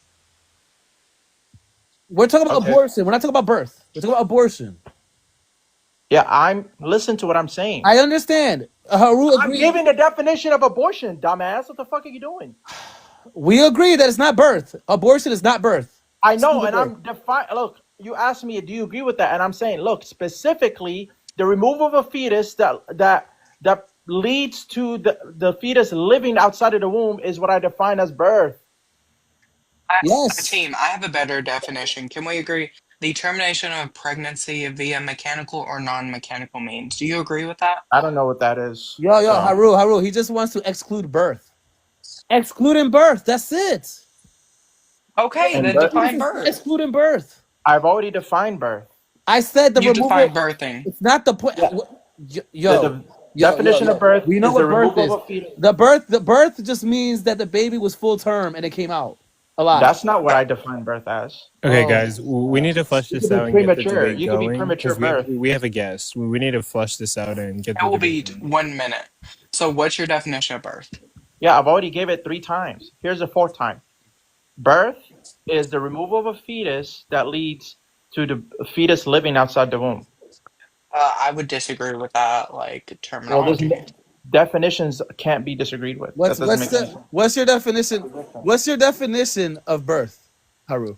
A biological process that a typical woman goes through to take a child outside of the uterus or womb without surgical or mechanical means. So you're saying a C-section is not birth? A C-section would be an abortion in the So, you so A know that, right? cesarean section is classified medically as an abortion. Right, which is why would I be against that? That's stupid. Of course. So of course I'm not having that dumbass debate. Haru, if you're saying if you're saying a C-section is abortion, that Hatim is not going to agree with this definition. Can we exclude C-sections from this definition of abortion? Fine, even if you don't want to be a medically like necessary. Can we exclude C-section out of the definition of abortion? Yes. Okay. Do we have a debate, Hatim? Yeah, if the debate is just the one that, including birth, the one I gave, yeah. Okay. The definition of birth I gave, sure. Yeah. We can have Abortion without birth, without C-sections.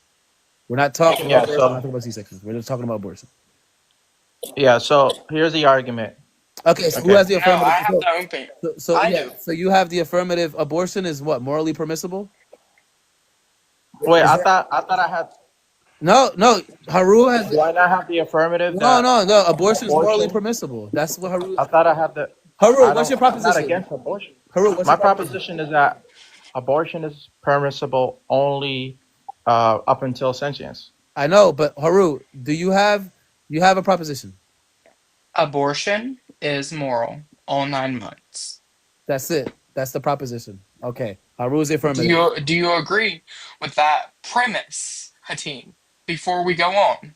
Obviously, I don't agree with it. Okay, so we disagree. I'm debating against it. I'm saying he agrees. He agrees with the debate. Let's go. All right, cool.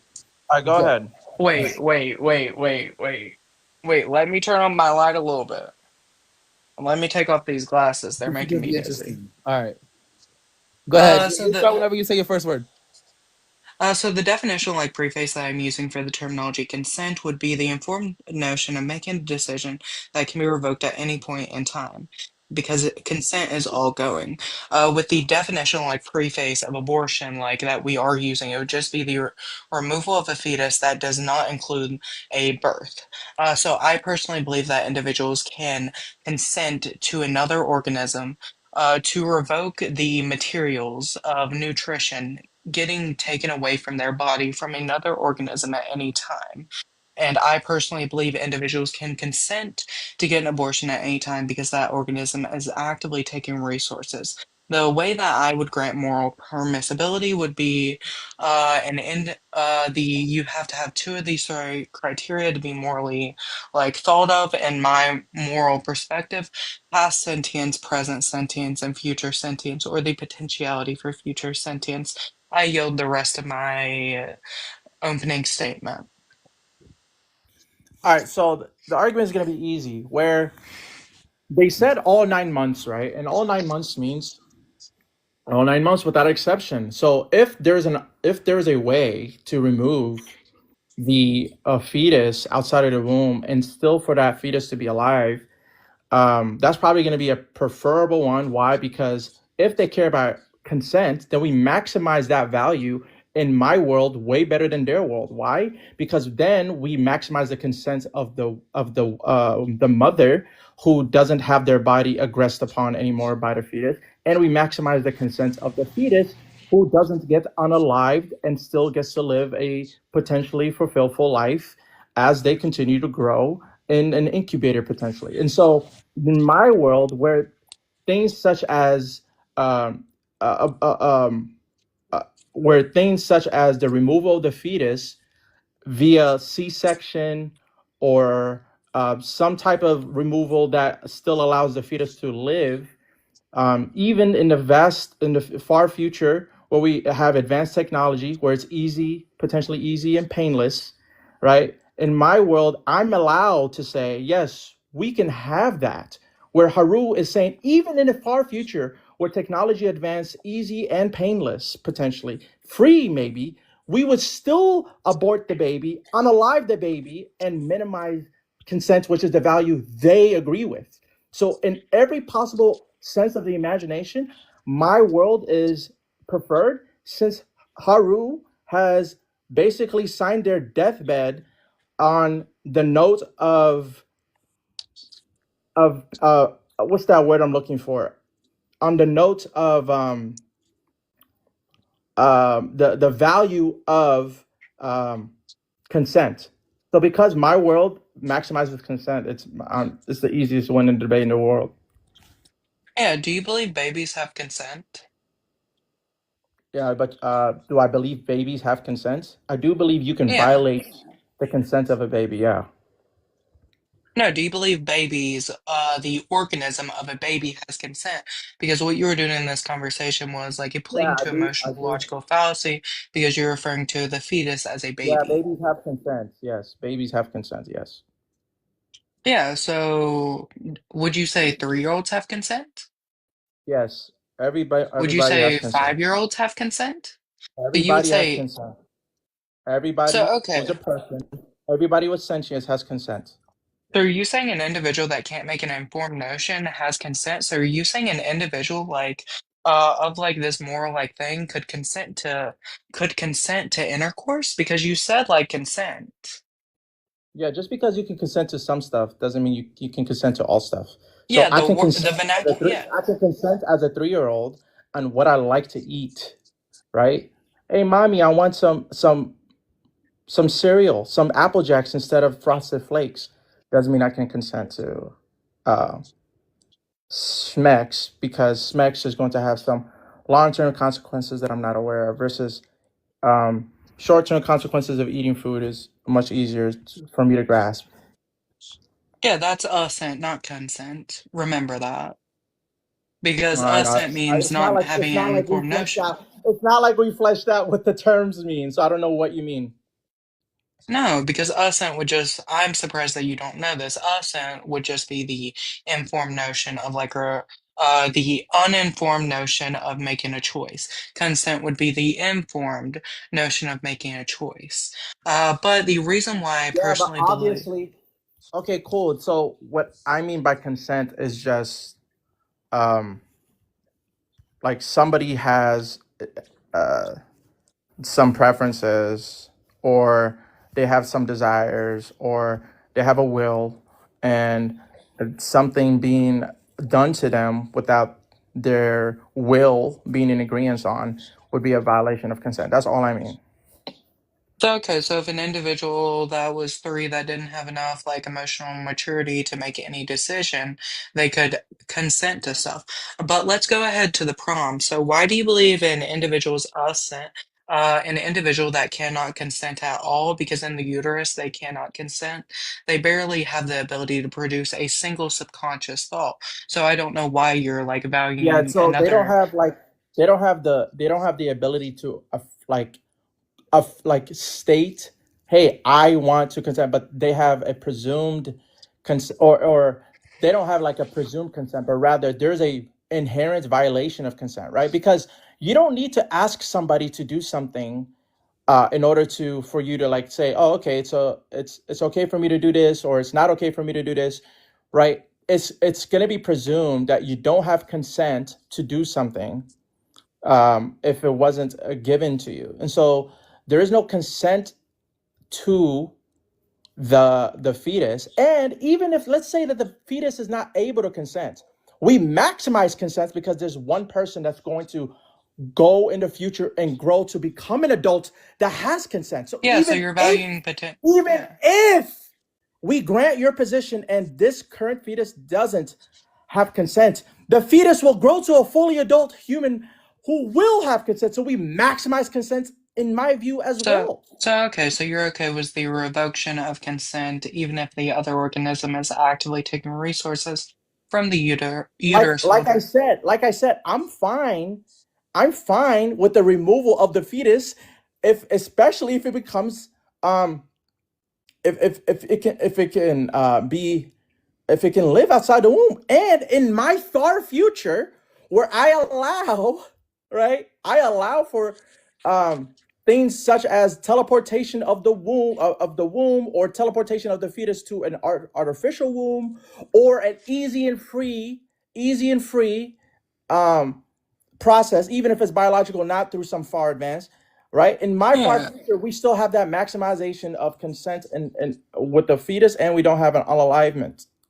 Yeah, so my opponent still believes consent, you like an individual can have consent when they're not informed to it, but also my opponent is like doing a classification of viability over sentience, because viability it can be multiple weeks after sentience occurs. So that is why I believe that individuals that Viability is going to be technological dependent, right?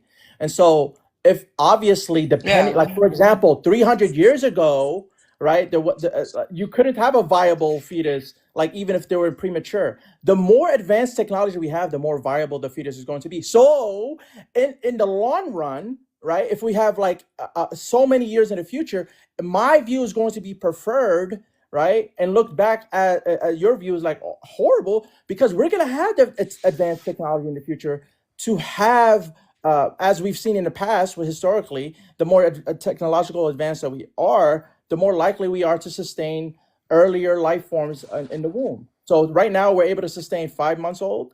It's not it's very easy to see that we can eventually sustain 4 and 3, etc. Yeah, technically, like, do you know the youngest individual we've been able to sustain? I believe it was either Whatever 20. Yeah. whatever the age is, it was younger than it historically was because of the Okay. technological advancement. So we can imagine in the future we're going to have technological advancement as well to Yeah. increase how earlier we can sustain life. Yeah, all I want to say is like my opponent hasn't gave me the chance to speak because every single time I try and speak, they will interrupt and rebuttal in the middle of my sentence, and then they will do a pleading to emotional logical fallacy because doing a they were pleading to like an emotional standpoint because they were classifying the fetus as a baby because I don't see the point of using logical fallacies, but the reason that I believe that is because individuals do not have cannot consent to a bodily process. They can consent to the removal, though. I guess just to close off the sentence, in both of our worlds, we both have removal. In both of our worlds, we try to maximize consent. But in one of our worlds, and it's my world, we both have the maximal consent and removal of the fetus. Time. Actually That's incorrect. it. That's it, guys. It's time. All right. Judges, gonna put the poll up for everybody. Yeah, Jim said he wanted to go first in the group chat. All right, Tim. Go ahead.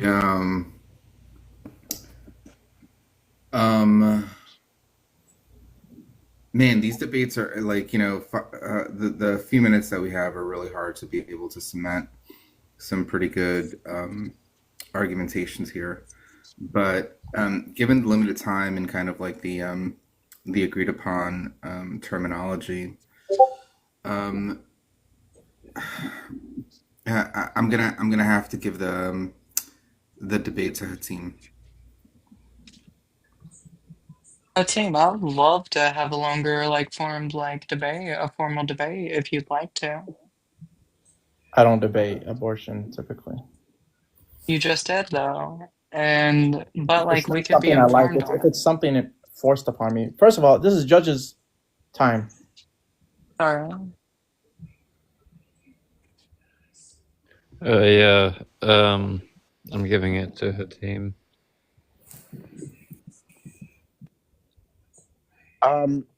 Yeah, I have a lot of statements, but I'm not going to make all of them. I'd love to Like, hear them.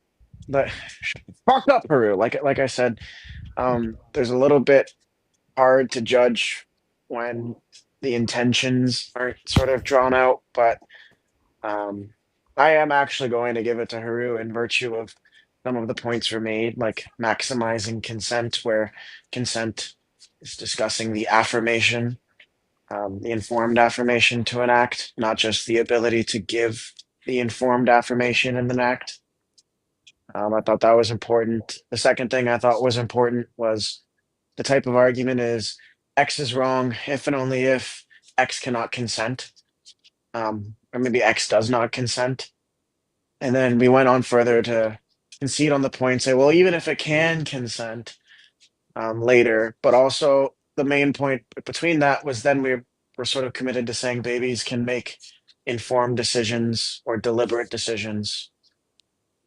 I thought Haru reductioed that view poorly, but it certainly was enough to trigger my intuition. So that's why I disagreed with Jim in Kaysen. 2 for 1. GG's, Haru. Hey, Kason and Jim, can I hear your notes if possible? They'll DM it to you. No, they won't. So Haru won that. No. Yeah, definitely. Yes, the audience vote and All right. The audience vote? I didn't see it. The audience vote. Nah. yeah, So it we was have 60-40. nah. Also, AR, are you screenshotting the poll results? The votes? No, Yeah. I'm not screenshotting them. Don't we? We should, so we could post it for content. We should, I guess, but there were like 6 votes. Like nobody's like. Do we have another individual in the request? Nobody in the request wants to challenge Haru. I mean, not Haru. She didn't win. Yeah. Hatim. I need that $50. You're not. I need one more. Oh, no, Hatim, 2 then more. let's debate it again, since there's no individual. I'm not doing that. I mean, audience, do you want to hear that? No, I'm a challenger, and there's no one up on the panel, so you can't ignore a challenger. So Hatim, you're forfeiting your streak then. We can debate whatever, but no, I can choose Somebody any come topic. on up. If nobody wants to see this debate again, somebody come on up and debate Hatim on a certain topic. Get Bobby G up here. You Get could Bobby be a G up here. theist. Our judges are unbiased. And that 2 of your judges. Okay. Team, you affirm the proposition that personally pro-choice individuals have the mental capacity to consent to intercourse? Personally pro-choice individuals? Yep. Have the mental capacity? When you say have, are you saying in general? I'm saying that they actually possess it, that they reach the threshold in which rational beings agree that this individual is no longer a child or severely mentally disabled. Say that one more time. Here, I hold the position that people who are personally pro-life have the mental capacity of a child or a mentally disabled person to the point that they can't consent. And how are you defining that? Consent is going to be, you want just a short answer or the long answer? Well, I want to know how you qualify acting like a child and mentally disabled person. Yeah, because adults, right? Yeah, I hold that consent is going to require prudence between 2 or more moral agents that have moral and causal comprehension of the responsibilities that will follow with a pragmatic revocation clause. And remember, consent is revoked pragmatically, and all individuals.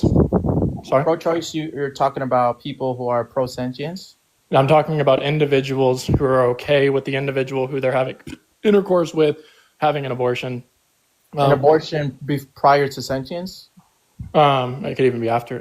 Yeah, prior to sentience, yeah. Okay. Like both parties are healthy. Yeah, like I hold that it is irrational for you to have intercourse with a woman who would have an abortion, besides for medical and grave exceptions. Who would have an abortion? Yeah, who would be willing to, like let's say that you find a woman and you're talking to her and you ask her, hey, if we have intercourse and we do the boom boom and you're healthy, the baby's healthy, are you going to agree to keep the baby? I hold that consenting to intercourse necessitates assent to parenthood. So and you're saying they would be irrational even if they abort prior to sentience? Yeah, definitely. Yeah, because you're consenting. Your consent requires the rational comprehension of your moral obligation after you put a moral patient into a state of dependency. Also, can we unmute Yaya? Oh, Yaya's back. Sweet. Okay. Well, I think sentience is a requirement to have moral consideration. Yeah. So I mean, I don't want to move too far away from the proposition, right? Because to focus on the sentience portion isn't going to be addressing the proposition. Okay. I mean, we can try just for the sake of it. Okay. I mean, if you want to, you can. What's the proposition and who's the affirmative? We're both. I can say that I can affirm that pro-choice people who have sex with each other are rational people, rational agents that aren't necessarily childlike and or mentally ill. Okay, sure. I'll just do my opener. My opening statement is this: Hatim will fail to draw a necessary symmetry breaker between someone who is personally pro-choice having intercourse in comparison to a child or someone who's severely mentally disabled. When he fails to do so, I win. That's my opener. Yeah, I don't grant that opening statement. You would have to demonstrate why it's a necessary entailment, that there must be a symmetry breaker as to why somebody who... Hang on real quick. There's no timer in case... I'm not trying to... I don't even think that the debate is on yet. We don't have a timer, number one, and number two, Kaysen left. That's why I interrupted you. All right, give me a second. Coco. All right, yeah, I'm here. Yep. Yeah, no, we need Kaysen to get the 3 judges, but Or is Hierophant in here? okay, Hierophant, yeah. He could maybe hop up if he wanted to.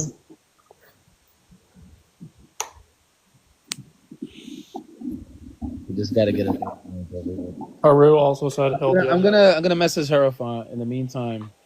Haru said, Haru, I also don't know your pronouns, so. That's why you just use gender neutral pronouns. You got like a rogue mod or something. Yaya was muted. Herbal was muted. Kaysen was Kaysen wasn't Kaysen left. My bad. I don't know. Well, like, I'm not doing anything. I'm currently editing the last Day of Debates event to post on YouTube. But mods, you know what the deal is. If we give you mod power, please act professionally with your mod status. If we find out that you're misusing your mod powers, we're going to take them away. We're trying to run something professional here. Please take it seriously, because me and AR are taking it seriously. Not just take them away, ban them. Yeah, we might never make you a mod again, or we might issue a punishment or something, because... Seb says that he was muted this morning and there was no mods at the time. That's strange. Like, is it like a glitch or something? There could be. Like, I didn't see her in the muted section. Am I a mod? I just want to know if it's possible that I can be blamed for this. No. Nice. Collectively, Haru is currently begging to judge, by the way. Collectively, do we want Haru to judge? Do you guys think he would be a good judge? What do we Collectively, there's no possible way Hatim wins this proposition. It's unfair. Come on, bro. So I don't care. I don't care who judges. Considering Haru, and we talked about formal fallacies earlier, and for every fallacy I listed, Haru got it wrong. Okay, we got the judge. Oh, Kaysen's back. Okay, so can we just start the 10 minutes? It already started. We got the judge. It's fine. Okay. Can we just start the 10 minutes? All right. So who has the the affirmative is okay. So what's the proposition so that we can understand? Well, he would be affirming the proposition that personally pro-choice individuals have the mental capacity to consent to intercourse or coitus in a manner that necessarily excludes children and severely mentally disabled people, and I affirm the opposite. That was not what was agreed upon, bro. The fuck? Yes, it was. That was not what was agreed upon, bro. That's my proposition. In a way that necessarily excludes. We never agreed upon that. Do you agree that the only people who can consent to intercourse are non-children and non-severely mentally disabled people? No. Do you think children can consent to intercourse? I think those two things are very vague terms, right? Because in some states, 17-year-olds are children but can consent. I'm not talking about minors. I'm talking about the mental capacity. So that's what I'm saying. A child is a vaguely defined term. Yeah, I'm holding that a child is an individual who does not meet the mental threshold. right? I'm specifically classifying that all children lack the mental capacity to consent to intercourse. Sure. Okay. Same Okay. with severely mentally disabled people. So, for example, just because an individual says, yes, this sounds fun, or just because society says you meet a certain age threshold does not mean you have the mental capacity to consent. So for you, and I hold that the threshold necessitates being personally pro-life. If I'm wrong, then what you have to do is present me with an alternative. Because if not, and you're not a virgin, you've been having intercourse without a threshold. Is the debate going on? I no, I don't even think they started the time. No. We're waiting for everybody to agree, and then We agree. Move on. Let's okay, go. great. So Shark is gonna go first, or Hatim, doesn't matter. It's Shark. Okay. Okay, great. So Shark, we'll start whenever you say your first word. Oh, okay. A team will fail to create a standard of mental capacity for intercourse, for excluding children and severely mentally disabled people for who can consent to intercourse. And that will happen for the remainder of the 10 minutes. Okay, cool. So the proposition that Shark wants to defend is pro-choicers don't have the mental capacity to consent to SMECs. And he defined children and severely mentally ill people as people or persons without the ability to give consent. And so what Shark needs to do in order for you to win as the affirmative is produce an argument with the conclusion that pro-choicers don't have the mental capacity to consent. And pro-choicers as a class, that means it's going to be impossible for any pro-choicer to have the mental capacity. Now, absent this argument that a pro-choicer will have the mental capacity to consent, won't have the mental capacity to consent by virtue of them being pro-choice, right? And just an FYI, a pro-choicer, it means that they allow that it's not including post-sentience. So he would have to produce that argument, and absent that argument, then he hasn't defended his claim, which means it defaults to the opposition, because the opposition doesn't have to affirm anything or prove anything other than the affirmative hasn't sufficiently defended their claim. If consent to coitus requires a rational comprehension of moral and causal obligations, then the evidence is or concludes that all personally pro-choice people do not meet that threshold. That's the argument. What's the evidence? The evidence is that I think I'm rational, right? And I'm a pro-choicer. Yeah, you would have to prove it. You'd have to demonstrate how I'm irrational. So go ahead and do so. You would be irrational because you fail to have a standard and a threshold for who can engage in intercourse in a way that voids children and severely mentally disabled people. So, for example, you're the one making So when I'm analyzing, can this individual have intercourse with me? Right. One of the questions is does this individual have the mental threshold to understand what it means to get pregnant? That a life begins scientifically from the moment of conception. That if we put a moral patient into a state of dependency, that we are causally responsible for this being, right? Because we did so with alleged information. Consent is necessary. Intercourse is necessarily informed, right? Does anyone outside of a pro-choicer have the ability to consent? What? Do non-pro-choicers have abilities to consent? Some, not all. Okay, and so who is of that class, and what are the sufficient and necessary requirements to have that ability?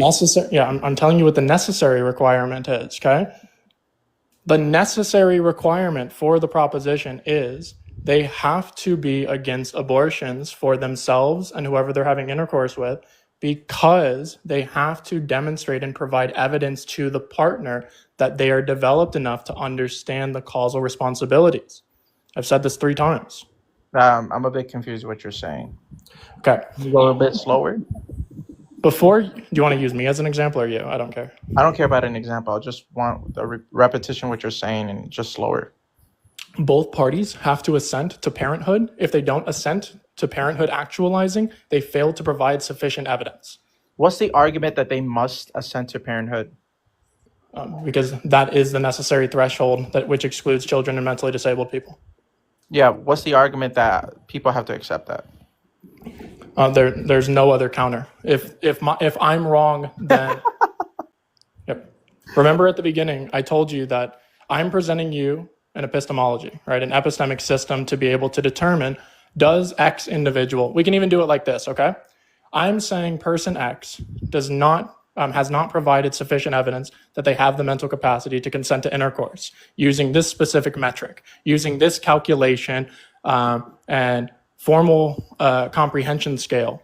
And then when I ask Hatim, hey Hatim, what's your epistemic system to ensure that whoever you're having intercourse with has provided you sufficient evidence? What's the argument that we need an epistemic system? Because right now we use right now we're using a pragmatic system of having an because if you don't older, so okay, but I want to say this respectfully because I like you. Just know I could be rhetorical as fuck right now. Because if you can't present an epistemic system, then you are risking admitting that there's a possibility that the individuals, if you have had intercourse, fail to meet this threshold. That's fine, but your burden is to present an argument that it's impossible for a pro-choicer to consent. Well, you have not met that burden.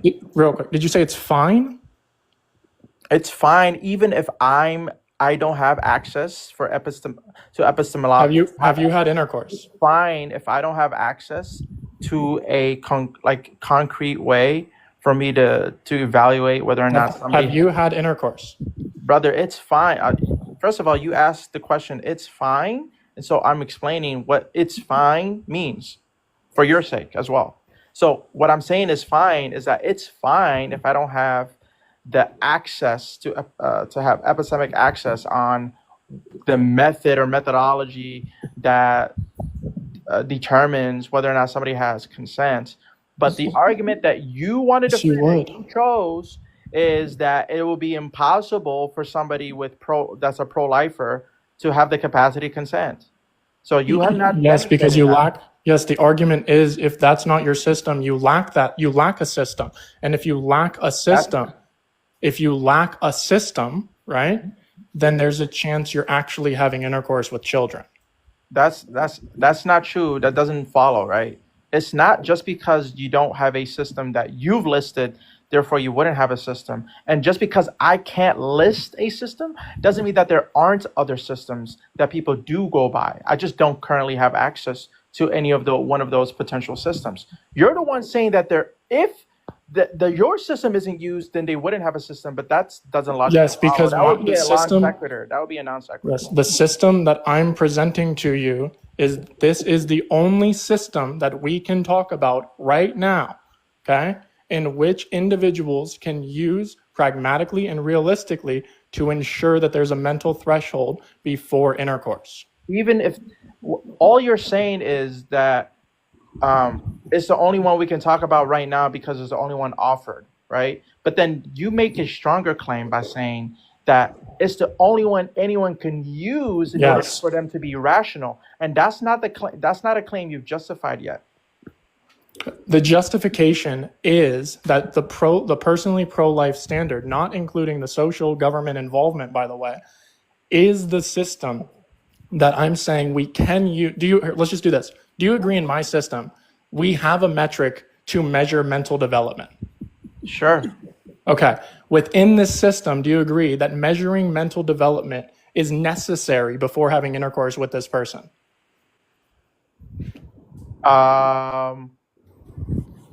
You can do so vaguely, but it's not like it's not necessary that it has to be precise. Do you agree that my system is more precise? That's fine. Do you agree that my system is not just more precise? I don't agree with it, but I can grant it. No. Not only is it more precise, it's precise. I am specifically calculating, does this individual understand the Sure. long-term The implications. way you're using precise, I understand what you mean. So yeah, it's precise in the way that you're saying. Yeah, I get it. Okay, so if my standard is precise, then it's specific, and if it's specific, people should be looking for specific necessary markers before intercourse. Sure, it's specific. It could be specific, but it doesn't mean that it's the only one that suffices as something just as specific, right? Because the Yes, it is. argument you're making is you have the best way to determine. Yes, absent a defeater in a mental absent a defeater in a pragmatic world, I have the best. That's just a non sequitur, right? That's just a non sequitur. Just because there isn't somebody else to give you a plausible alternative, right? It doesn't mean that you've come up with the best possible one, because there could be somebody else with the alternative. Right now in this conversation, is it the best possible one? Yeah, but it does. That's not even the affirmative thing you're supposed to be defending. So it doesn't matter. GG. All right, judges. By the way, by a team, if you win this, do we split it? You know what I mean? Judges, Cage, Jim. Yeah, Kaysen said he was gonna judge for all three of us. Left. Kaysen just left alive. Even here. What? We all agreed that Kaysen would. All right. Well. What the hell? All right. Well, Well, I looks guess like I'm Jim. Kaysen now. No, Jim said he would take it up if in case something happened. It's fine. The team, I definitely demonstrated the proposition. We have you two. If we need a third one in order to like break a tie between you two, then we'll do that. Right now, you guys can judge. Go ahead. Man, I'm gonna give the debate to Shark. Cage, by the way, it's the 15th, man. Where's my video? Yeah, Cage. So have all the You want judges- to say that now when I'm about to levy judgment? Never mind. You can Okay, always well, vote for Hart. fuck off, Haru, I swear to God. Yo, what's up with Hatim? What's up with this dude not making polls when I I'm talk to him? literally making a poll right now. I'm telling you, he's racist, dog. I'm telling you, it's a microaggression. I take the proposition to be something like pro-choicers don't and cannot have the mental capacity to consent to intercourse or coitus, as Chuck put it. Polls up. I take it that the sort of motivations during the arguments were given for something that doesn't uniquely support pro-choicers. A pro-lifer could have a semantic reduction of adult, which quantifies over, or that which doesn't quantify over disabled or fuck the proper term, R-worded people. And because Disabled individuals is a better term. He meant our people. He meant that. And because that semantic is applicable or possible for both positions to hold, I'm giving it to, I almost said Haru, I'm giving it to Brown Man. I forget what's his team. Sorry, I'm not looking at my phone. I guess I can be the tiebreaker. Haru was in the comments the entire time ragging on Shark. If you think you can be unbiased after lying to me. No, we're not gonna use no. You guys had a procedure, and Hatim was the king of the hill, therefore Hatim wins. The fuck are you talking about? We don't have 3 judges. You don't. Look, even if we had a third judge, right? It would still be 2 for the draw. Oh no. The fuck are you talking about? No, it was 1 Shark, 1 Hatim. Wait, so it was 1 Shark, 1 Hatim? Mm-hmm. Yeah. Let the audience. We need another judge. I can do it. The audience could be the tiebreaker, but never mind. No, forget Listen, that. Listen, Hatim, do you care if Haru votes? I don't care. Yeah, no, of course. You do care or you don't care? I can't fucking hear you over this sighing. My fault. No. I'm trying to figure out something right now. Give me a second. Is there anyone in the audience? Say if you would be a good judge. I trust Mitch. I am a good judge. I do trust Mitch. Okay, Mitch. What Haru, do you think? Comment below. What do you think, Mitch? Haru was in the comments like screaming, "That doesn't follow." He already said this.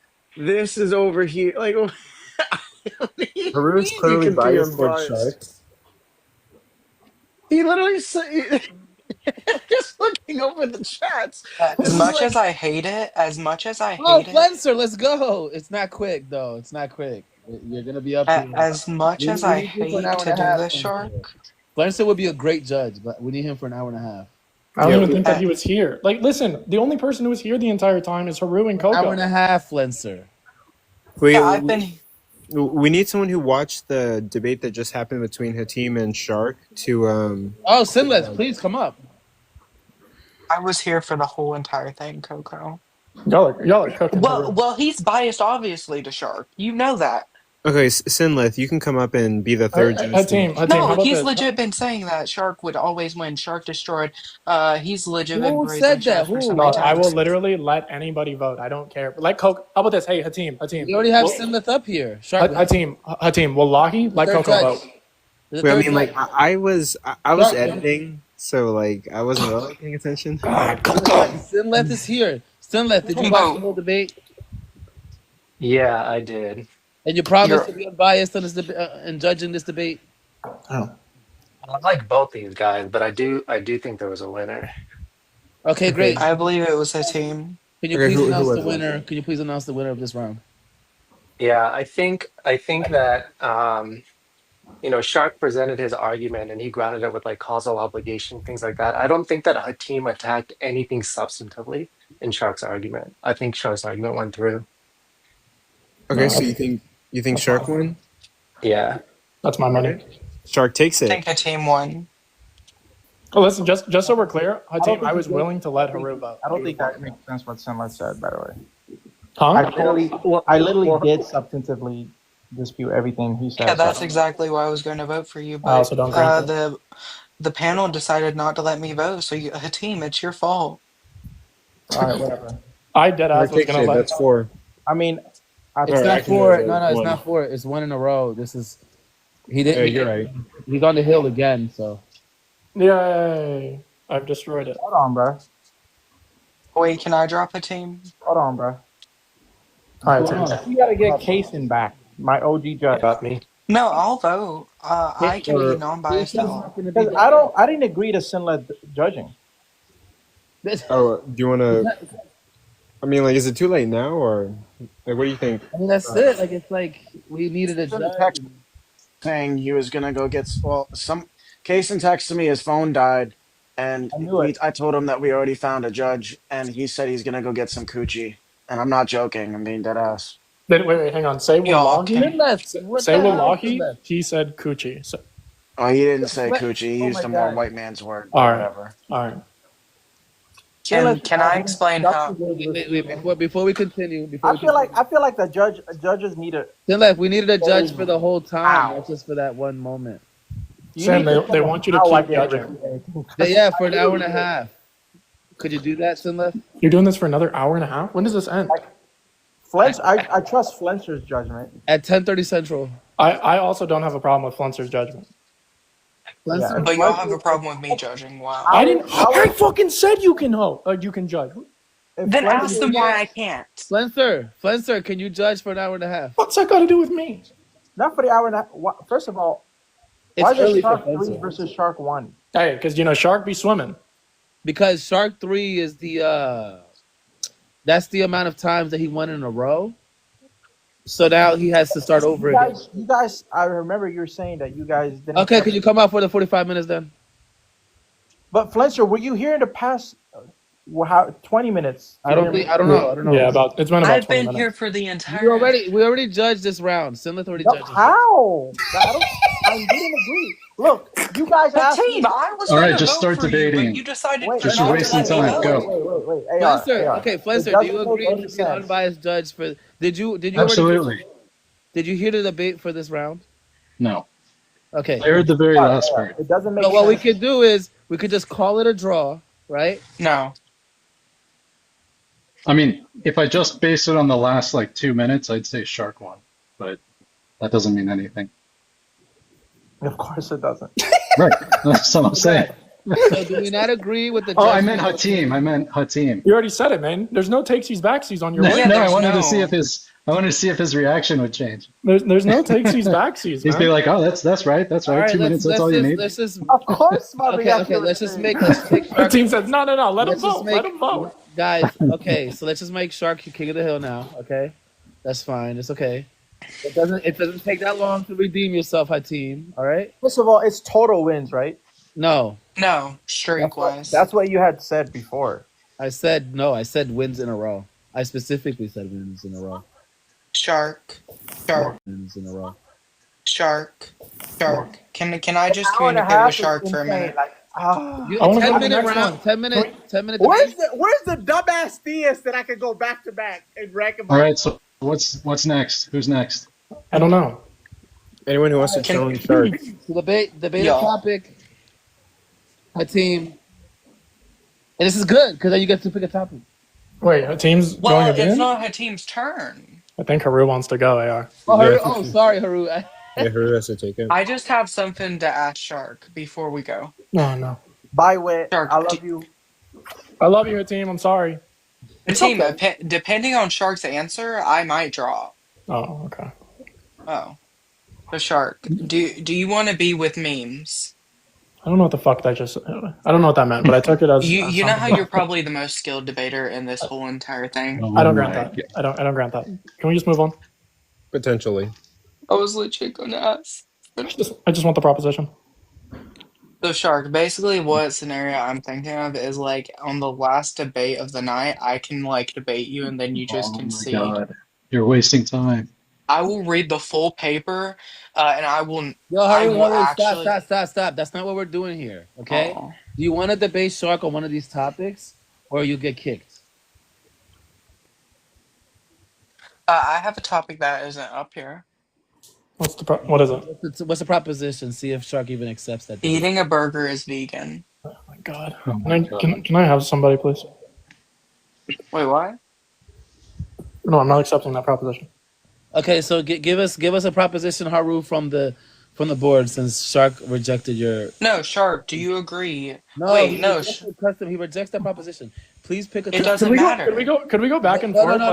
It does the matter individual. when it comes to a homemade proposition. But if it's a proposition on the board, Shark has to take it.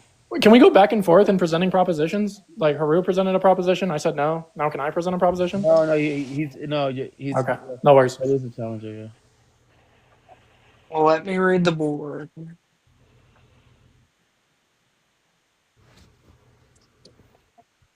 Do you believe the God of the Bible is just? Define just. It's under your definition. Oh, I think it would just be trivially the case that God would be justice. So it would just be trivially the case. Yeah, then under that definition, we would agree. Okay. So wait, Haru, you believe the God of the Bible is just? Wait, do you believe the Earth is 4.5 billion years of age? Wait, so Haru lost that mini debate? Is that right? No. Yeah, I think that's what happened. I'm giving scenarios. Do you I believe the judged Earth it. is 4? Do you believe the Earth is 4.5 billion years of age? I've never studied it.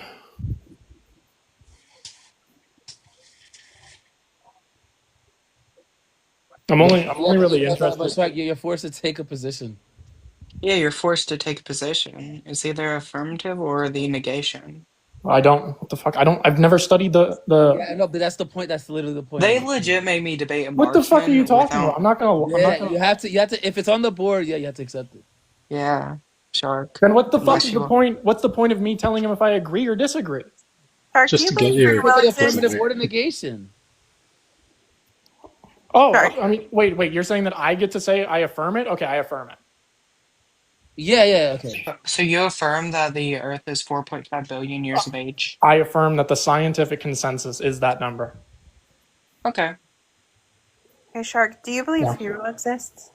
What? Free No, will! wait, it's my turn. Wait, it's my turn. You, Haru. Wait. Hold on, wait. It is Haru's turn. I don't care. I just want to ask him if he does or not. Shark, no, wait, Shark, I'll debate you. Okay, so Haru, you can shut up. Shark, just answer my question. What? Okay, wait. Shark. No, wait, guys. Hold on. Let's keep this. I just want to ask him. Yeah, but hold on. We're in the middle of an event right now. Wait. God damn it. Haru, please pick a topic. I will take the negation of that topic. Oh, you would say What? that the Earth is not 4.5 billion years old? Correct. Yes.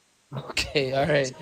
So Shark is the affirmative, and Haru is the I'm gonna say this once again. I have never studied this topic a day in my life. I don't have a computer.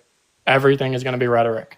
All right, it's fine. All right, so we'll give you Yes. 10 minutes. All right, Shark. We're gonna start the timer when you say your first word. I go first? Yeah, you're the first. Yeah, you're taking the affirmative, and Oh, it's your okay. opening statement. Okay. The opening statement is the scientific consensus amongst the most trustworthy experts in our field conclude with the most pragmatic data that the Earth is 4.5 billion years old, approximately. Do you concede your time? Well, yeah, that's it. Shark, have you ever done any research into this topic? No. Yes, it's my time. Yeah, now it's just open. Now it's just open. So Shark, why are you saying the Earth is 4.5 billion years of age when you haven't even done any evidence into it? I haven't done any evidence. That's blunder number one. You haven't even done any research into the topic. Well, if by research you just mean I did a quick Google search before this live even started, or like before I came up on the panel to see what the consensus is, I did quick Google searches and 10 out of 10 said 4.5 billion. That's the research I've done. Yes, like the research that I have done is like the contributing factor is the Earth is approximately 4.543 billion years of age. So you're actually doing a rounding error. So it's not 4.5 billion years of age, it's 4.543 billion years of age. So you're actually factually incorrect. So I don't know why you're taking a position on something that you know nothing about. Do you agree that 4.5 are the required numbers for you to conclude how old the Earth is? No, I would actually disagree because Or of the rounding say error how that you old did. say how old the Earth is without starting with 4.5. 0, 4.543. Is zero something that's actually referring to anything besides a quantity? Yeah, but I Or a just want to say qualifier? that my opponent is factually incorrect with the statements he's holding, because it's 4.543 billion years of age. I can save my time. I'm bored. Okay, well, since Haru conceded their time, I would like to tell you all that I love you, and one day you're going to die, and I hope you value your word, and I hope you find forgiveness, and I hope that you realize there's a good person inside of you, and I hope that all of you recognize that it is the scientific consensus that the Earth is 4.5 billion years old. And notice I said approximately in my opening statement, which is going to include the extra numbers afterward. 1G, 2G, GG.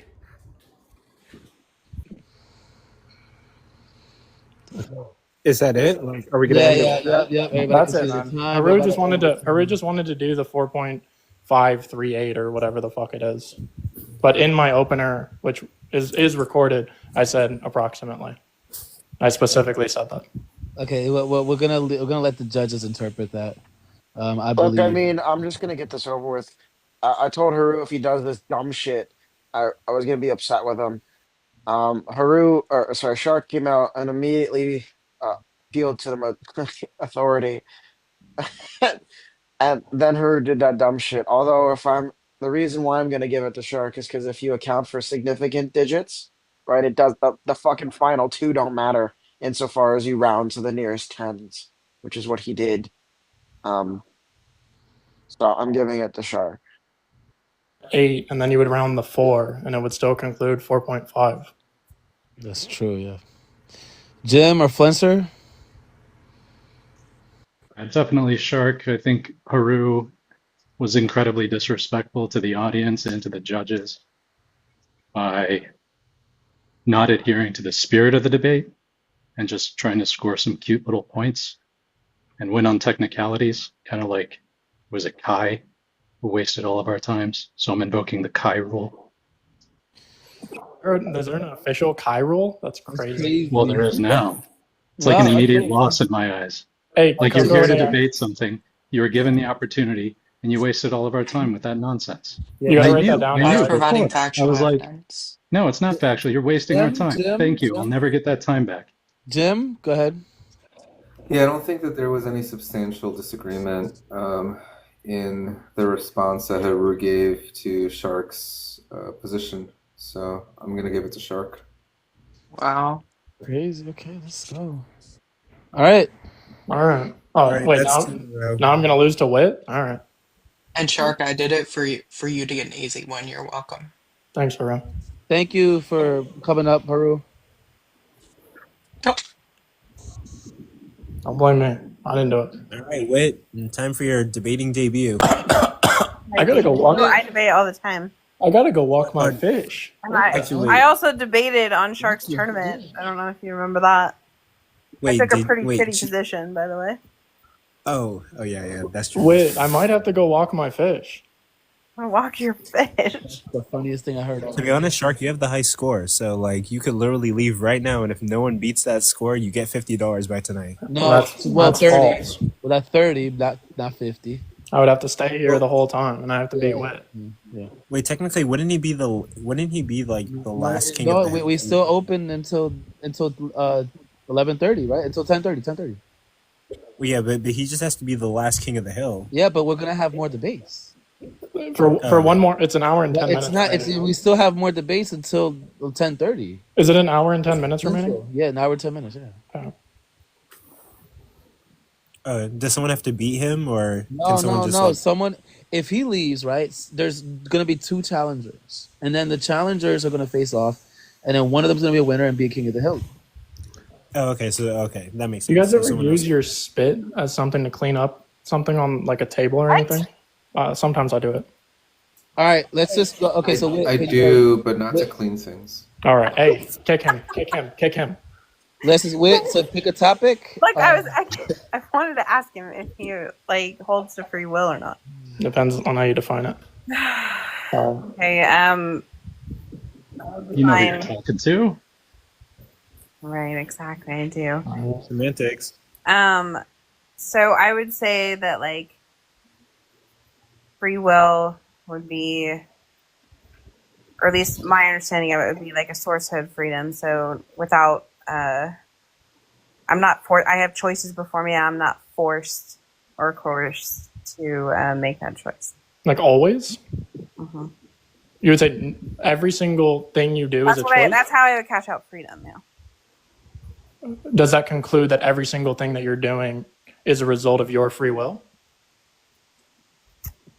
No, I'm not sure that I would take that. I would just say that we have a notion of free will. I would agree to that. Well, fuck. Sorry. All right. Okay, what about I can believe that it's butter, and you take the proposition I can't believe it's not butter? Because I'll be honest with you, I definitely believe that that's butter. It just depends on what you mean by butter. Hey, you know. Hey, I don't know any other. If only there was like 15 propositions on the board, what? That's what the fuck I'm looking at.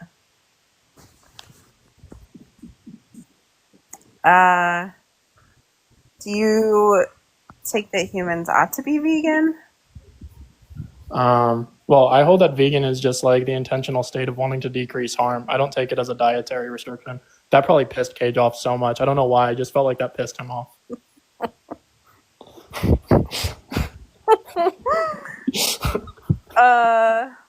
Threw my fist in the air diabolically.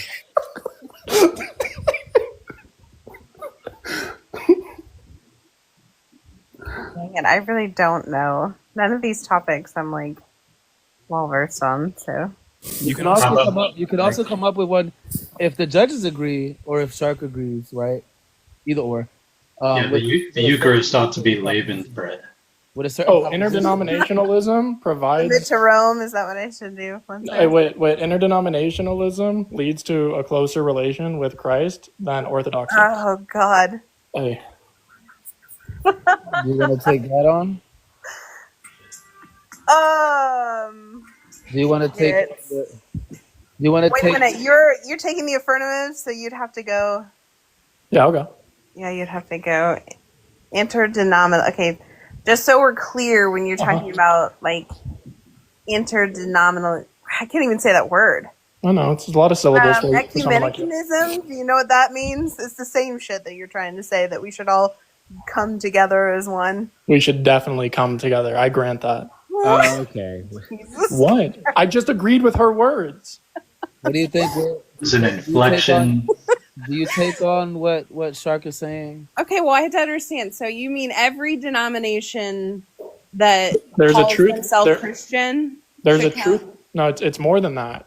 There is a truth value in all given propositions, symbols, and experiences.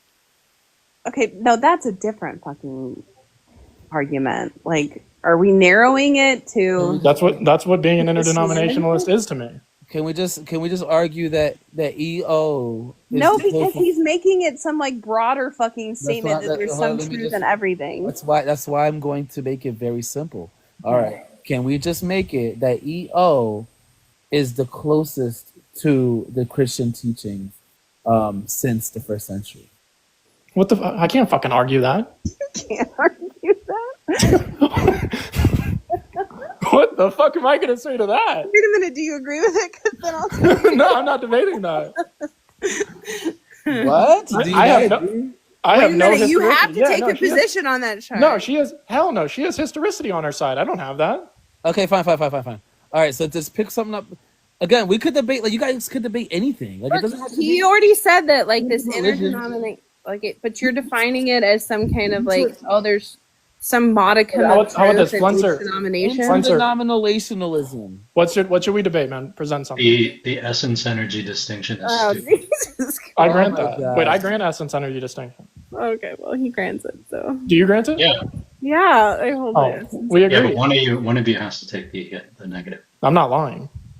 Oh my God! You don't have to lie. You just present an intellectual argument. If they hold the No. same position, no. All right. Institutional racism exists in the USA. What do you guys think? Oh, what? Institution. What the? Institutional Well, racism. I'm not taking that one. What if I do semantic theism doesn't move us forward in any conversation? Oh yeah, please. I accept that. I accept it. Say less. You're really gonna do that one? I'm in. You're gonna do that one? You sure you want to do that one? Because Wait, I don't want to do the affirmative. Why do you think semantic theism? Theism does Oh move wait, us no, forward. I'll take the affirmative. Wait, no, I'll take the affirmative. What about humans ought to be vegan? I already gave my definition for that. He said, I don't even care about it. Okay, so do you want to do what was it? Interdenominational. It's interdenominationalism. Interdenominationalism. Oh and my what was God. it that we should move closer to Christ? Will bring us closer to Christ or God or both?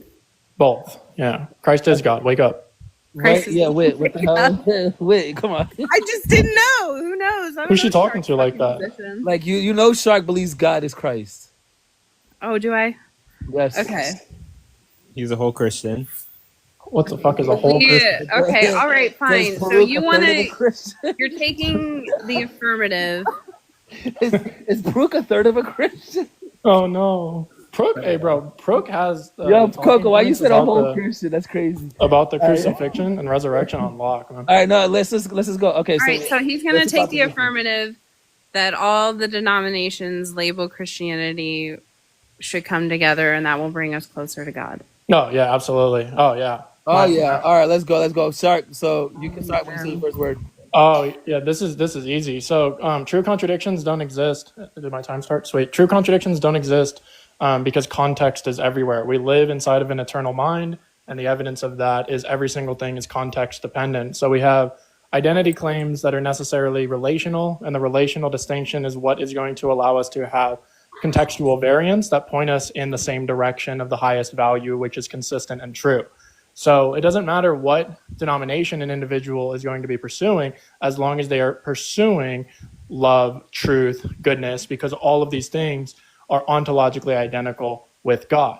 And so whether you want to talk about Mormons or you want to talk about Lutherans or you want to talk about Protestants, all of these individuals are going to have a personal subjective interpretation. And through their interpretation, they are going to express what these experiences mean to them. And the more context that we have, then the more that we can contextualize what is consistently true.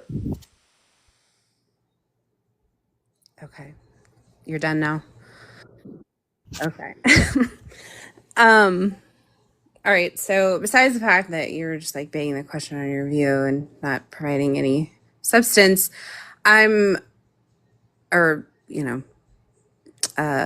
justification for that substance. I'm wondering, when you say that God is ontologically the truth, what you mean by that.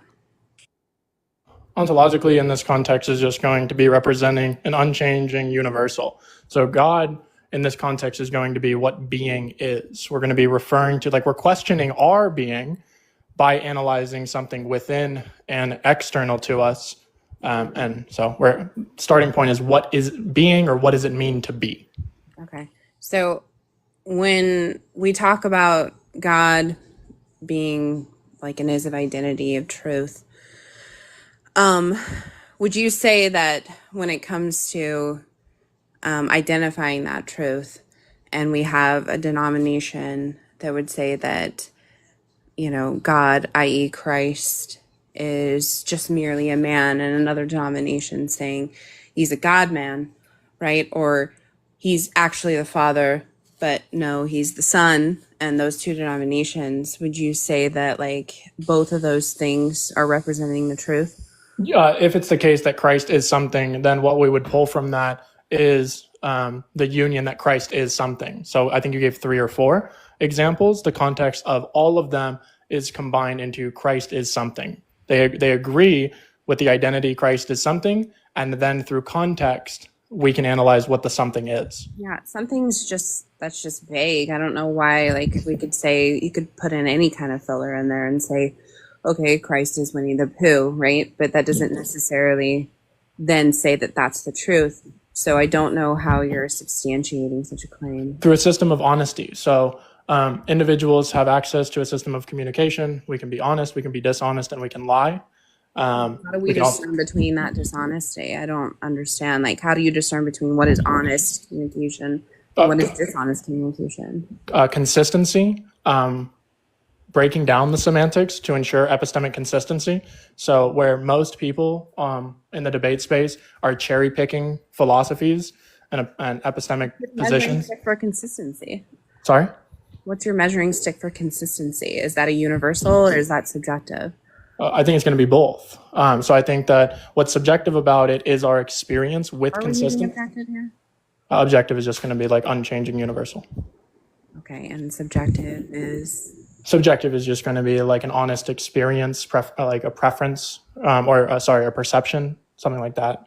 Okay, we can just go with an experience. Right. Subjective is a personal experience. When it comes to the totality, right, of Christianity, i.e. the Bible, the tradition, the church, the history, the saints, you would say that if someone, right, has some kind of honest experience that Christ equals the Winnie the Pooh, you think they're honestly representing the truth or Christ in this statement? Yeah, I think they absolutely can. The argument that you're trying to affirm is that by bringing ourselves closer to God, right, I need to yoke myself to something that's just quite obviously not true. I think that I could prove that, though, right? So you agree that probably exactly. I think that I can prove that if an individual is honestly expressing a sincere belief that Jesus is Winnie the Pooh, then I think that, yes, they could be correct. And I think I can prove, yes, they could be correct. And I think I can prove why that's the case.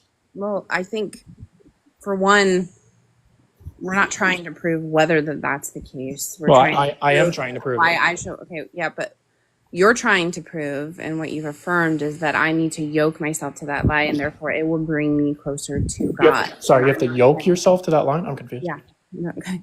Meaning that I have to affirm such a thing, right? No, no, Say no, no, no, no, believe no, no, that- no, no, no, no, no, no, not necessarily, right? I So don't know what you mean by yeah, yeah. interdenominational. So let's say Jim.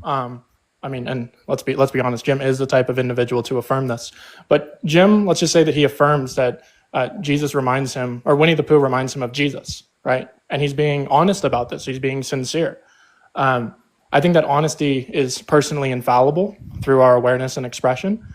And what we're trying to do is trying to contextualize the consistency of this claim. So, for example, if Jim is reading Winnie the Pooh, and he says Winnie the Pooh is constantly full of wisdom. He takes little nuggets of the symbolism here and there, and he thinks, and we're just going to start with truth. Winnie the Pooh is the truth because of how wise he is. He can read something that to everybody else is so simple, but to Jim it's just full of wisdom. And then we jump to Proverbs 120 to 128, I think it is, and then we recognize that Christ is wisdom. So we're using a different identity to explain what we believe wisdom is. And so now we met in the middle. When I ask Jim, right, if he affirms something like this, right, and then when we look, right, that in the grounding of our faith and in the scripture and the understanding of that, and I say, well, look, this wouldn't be correct, you know. You would deny that. You would not. Would you Right. deny that truth is wisdom? I'm like, I don't know if we're getting away from the topic. I think, would you say in this sense that honesty, right, in the conceptualization of honesty at this point, that like correcting someone when they're wrong about something, right? I don't know. I don't know what wrong means here. I think that it's like, we'll do Flenser since I just used Jim as an example, right?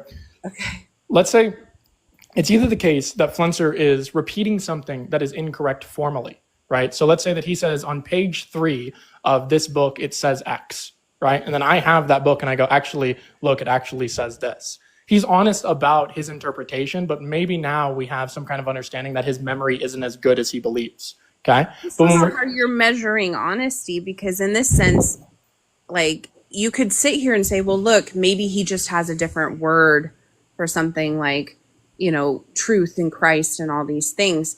But if you're just going to be semantically vague about what you mean by that and then give me no conception and just fill in words, then we're just in a boundless. no, but it vague starts as understanding of who Christ is. vague. But what we believe Not starts off. vague. Yeah, hell yeah, right? So if we understand that our experiences start off as vague, right? Being is vague, justice is vague, mercy is vague, love is vague, truth is vague. From that point, we contextualize that to figure out if perfect relations eternally What's the exist. argument that I have to start with that? I don't understand. Like, Start with- and what's start the with what? argument Sorry. that starting with this sort of, you know, conception that everything is vague or the truth is vague will then bring me closer to Christ, and then I have to tie myself to someone who denies the very divinity of Christ. So I don't know why that would be the case. Why would I have to even, like, if you're going to take someone like a Jehovah's Witness, right, as something that is an aberration of Christianity, even though they identify as Christians, right? Why should I tie myself to people who literally deny the divinity of Christ? That wouldn't bring me closer to Christ. That would literally do the opposite. Because an honest experience of a comparative worldview I don't care strengthens. if you have an honest experience. That doesn't mean it. Like, people honestly interact with evil spirits. That doesn't mean that that's bringing them closer to Christ. So let's say that if an individual is truly interacting with evil spirits and then they talk to somebody about that, right? Maybe they believe in evil spirits, maybe they don't believe in evil spirits, but either way, the baseline is, even, do you agree that an evil spirit is also vague? That all metaphysical identities No, are I don't agree with that. And I would say that if we wanted to bring ourselves closer to God, right, and bring them away from such evil spirits, then we need to stick to the truth of who Christ is and not to the denominations that deny who he is. I think that if we are not open enough to value the historicity and the context of as many denominations as possible, then we will be missing the context of an honest experience. GG, you got cooked. GG. Time. I'll vote for you in the poll, by the way. Time. All right, so I'm gonna put the poll up at the same time. The judges, please, anyone, doesn't matter who, go ahead. I would say, I think rhetorically, Shark took the victory on that. He's a very polished communicator, especially around this particular idea. But I think Wit's reductio was particularly devastating about an evil spirit. So I think from a kind of an audience perspective, I think it's pretty hard to swallow that something like experience of a demon and thinking that that's Christ somehow bringing closer kind of took the victory for her. You interpreted it? I think that's the reductio that she tried to run, and I think that was what was effective. I missed that. I didn't catch that. That's not what I meant at all. No, that's what she meant. Gotcha. Yeah. Yeah. I won't make them more biased. I understand.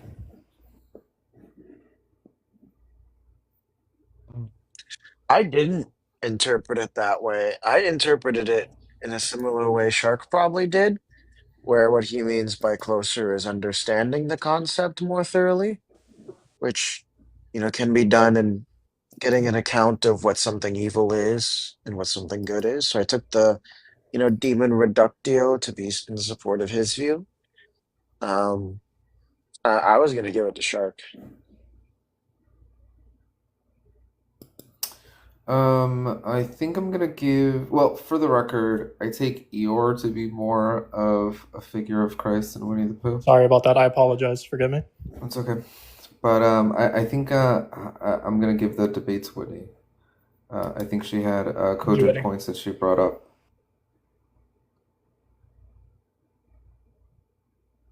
Yeah. So wait, what did I misunderstand that Cage followed? I mean, maybe my point, right, is like. I think Fenster asked Cage something. I mean, I don't care who answers. I see how you interpreted it as, her saying, okay, well, if what you mean by closer to God is getting growing your relationship to the figure of God, whether that's Jesus or whatever, and as such, you want to, understand more about those figures specifically. I interpreted it as, well, getting closer to the concept of God, not some individualized relationship, which obviously if I learn, like if I'm in Christianity, and if I come to the table and I say, hey, I think this is evil, then that's helping us get closer to the idea of God, because God is not evil, right? He's all good. So it's just helping establish those parameters. Yeah, Flenser, the way that I intended it is that, let's say that you're encountering an evil spirit, right? You're the one expressing this is evil, but the individual believes that God is good. So we would use this contextual variant to say this thing that I experienced as evil is not good. And because now I recognize what I should deviate away from or against, because I honestly feel bad with this, you pursue something else. You pursue what is good. Okay, I thought she was saying, responding to your claim that all subjective experiences have an element of truth in them. Yeah, it does. Yeah, the truth the truth value is distinct from the truth itself, where we are pursuing the truth itself through the experiences that have individual truth values. So, if God is good, which is me and Whit both hold this position to be true, and I or Whit tell you I experienced an evil demonic possession, then it would make no sense for me to say. Like what I meant by it, it's one thing to affirm that you had an honest experience of it. It's a whole other thing to affirm, right, that your honest experience of it, and then you saying that this is like some kind of, being that brings you closer to Christ, and that affirmation of it, right, which some denominations, right, could have some kind of, and you can take Pentecostal, like, right? They do the thing where they shake on the ground and they think they're having some honest experience of this. Well, I don't know about that. State of prolest. No, just listen. When they do these sorts of things, right? And then I say, oh yeah, no, that is something I need to affirm and say is the correct. That will bring you closer to God. I'm saying it won't, right? So you're making some kind of, like, under your view, you're saying, I'm not even sure you gave me like a measuring stick for how I go about honesty and dishonesty and wrong and not wrong. You affirm the true contradiction. two contradictions exist. So I Right? just No. Oh, I thought he said they don't exist. No, the true contradictions wouldn't exist was the original thing. And like, and so your honesty, right? Wait, your honesty is self-evident to you. Flenser's honesty is self-evident to him. You should be following your honesty with empathetic, rational consideration of that which is good and true. That's not the argument. The argument isn't That was like my argument. Okay, no. The argument isn't like, hey, That's the measuring should I stick. approach- Okay, fuck off. Sorry. I'm saying, like, the argument isn't like how I should approach other denominations, right? Like, we can say we can approach those things in love, right? But in correction, and we shouldn't affirm such heresies. So your argument is that by denying the truth, i.e., that Christ is God, we're getting closer to Him. No. That's not the position. If Yes, it is. No, if an individual, okay, let's say you're talking to a Muslim, right? Let's say you're talking to a Muslim. Both you and the Muslim affirm Jesus existed, right? Yeah. Perfect. So now we have something that you guys agree on, where you guys are connected, but then some context has you guys separate. So you guys are connected in one sense, and you're disconnected in another sense. And now you guys can focus on either one that you want. Either you can focus on what it means for Christ to exist, or you can focus on what it means for Christ to not be God. No. Now I just feel like all you're saying is that we should have cordial discussions about, Yeah, our we should be. differences Yes, in we our should be. religion. We should be That's having. what you meant by the whole thing, and it's We should be okay. having cordial conversations with an honest consideration for our private, personal language. That's a way bigger thing. Like, you're broadening the whole conversation. It doesn't matter. I fucking won. So You won. Yeah, Flenser misunderstood. So you won because of a misunderstanding. That's fucking insane. Yeah, I thought she was running I thought she was doing something like, well, this sect. Flenser, I believes literally that a said you can be demon is That unbiased. is, well, Flinser, you're right, because that's how I interpreted this conversation. It wasn't like, hey, we should all just like cordially talk to each other, because that's what he meant by it. Right. Well, I thought it was just an extension of the Jesus is Winnie the Pooh, but you were taking it in like a dark direction. Wait. But the symmetry breaker. Hang on. The symmetry breaker is me and Whit both believe that Christ is wisdom, right? Oh, yeah. Yeah, but you don't. But like, if she was worshiping Jesus as a four-sided triangle, like, Okay, what do you have there? Well, I would be curious how she's contextualizing that, why she Don't worry, believes that. it's a divine mystery. No, I believe all okay, sorts then- of crazy stuff. Okay, yeah. So then she would just be what she would be saying is God is a divine mystery. And And I you would make say that's- everything vague, and nothing has a boundary, and we can't just like No, everybody no. can just say whatever they want about who Christ is. As long as I just say He's God, we're good to go. Well, it is the case that people can say whatever they want. The goal should be for them to Nobody's making that argument. The goal should be for individuals to express what they honestly believe is good based around their value system. Pick this loser off the panel. I'm just. Man. But all right, hey, Gigi, what? Okay, thanks. Lancer, I'll never forgive you for this. That's okay. Well, you just didn't voted for me too, right? You can go after him. Yeah, I Jim did knows give I'm you. never- I did give Jim you knows I'm never rhetorical forgiving points, him for this.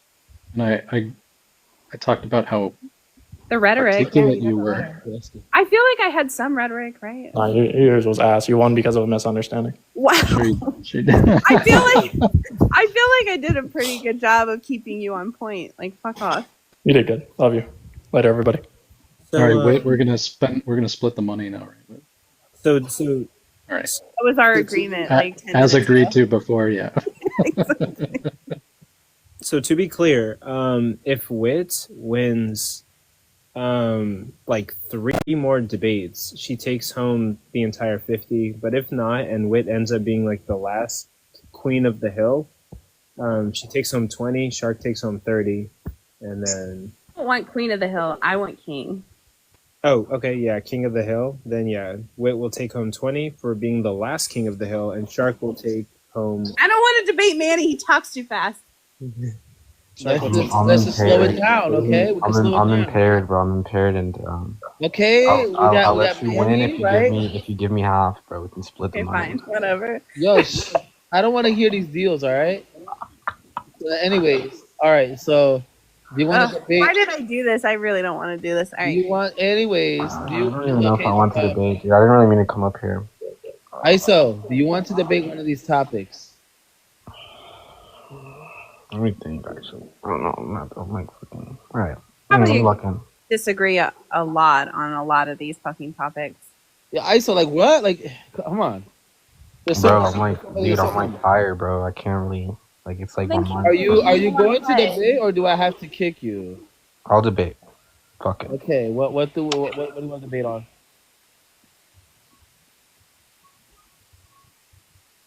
If you pick abortion, I'm gonna hurt you. Why? Are you giving him I ideas? don't want to debate abortion like at Why all. are you giving him ideas? Whatever. If he wants to do it, but I hate it. Yeah, okay, but let's just let him. I don't debate abortion. Wait, really quick. I think everyone should throw away their Dell computers and get MacBooks. This thing is so awesome. Yeah, no. MacBooks or right, you could get a what do I have here? It's called the MSI. The MSI GF63 is a gaming laptop. It's fast as hell. It's just one or the other, honestly. But yeah, those two, dude. Discovering Mac products is crazy. Dude, okay, my entire life I've been using Dell products, and let me tell you, like, they're cool as fuck, right? They're good. Nothing wrong with them, right? But I recently got my first MacBook, bro. Are we in a commercial right now? let's just get to the. We're in a get to the commercial. substance. For only $19.95, you too can own. All right. Anyways, let's get to the substance. So, ISO, go ahead and pick your topic. I don't know. All right, go on. Yeah. Bro, it's so easy. Like, come on. Wait, you get to choose it, bro. You get to God, like, come on, bro. Like, what are we doing here? You get someone else come up here. All right, you get to choose it. Wait, I'll let you choose it. Why am I? What? Yeah, bro. Fuck it. You're the challenger. Go ahead and choose. I'll let her choose it, bro. You're the Is that okay? Oh my god.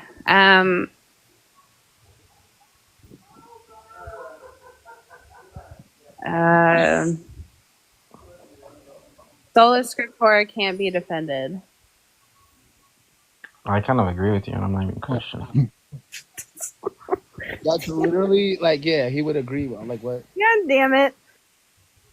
Of course, he would agree with that. Hard determinism, humans have free will. To be fair, that wasn't a complete sentence. Sola Scriptura can't be defended. Yeah, just period. That sounds like really a hard from one. fucking lions or what? That's right. Yes, it you wasn't can't specified. defend it from life. Yeah, we got to understand what the Where's semantics are. Haru? But anyways, let's just go with one of these topics here. Do you want to go with like humans have free will? Yeah, do you disagree on that?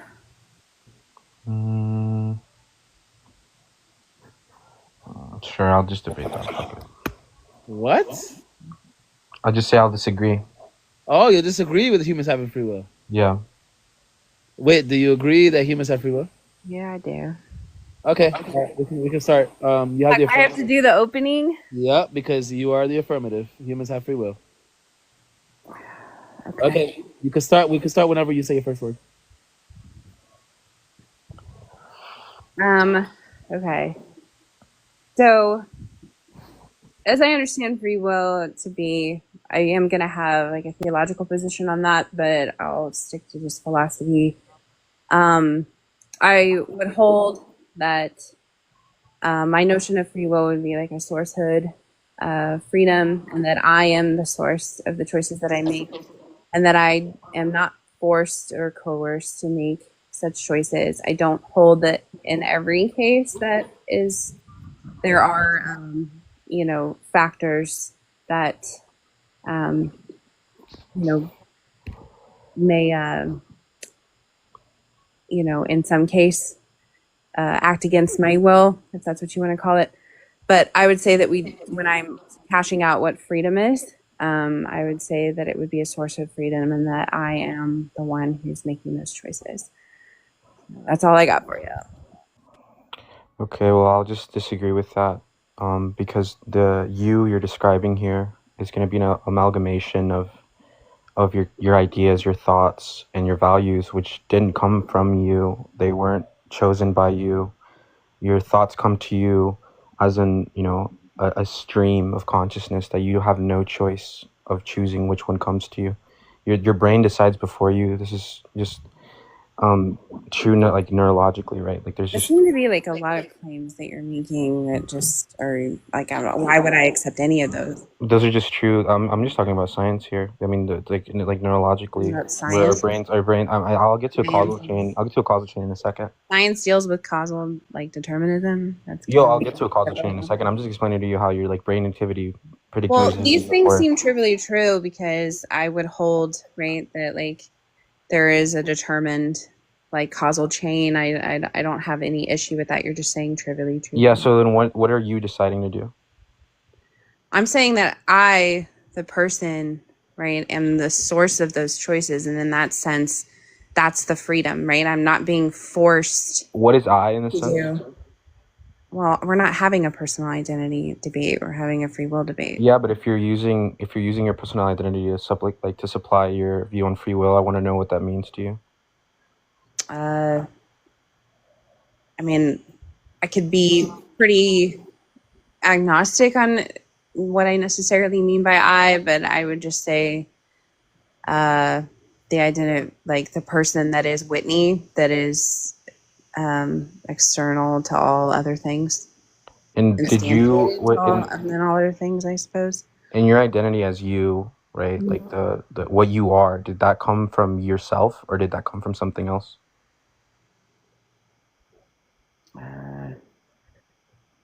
I don't know. I don't know.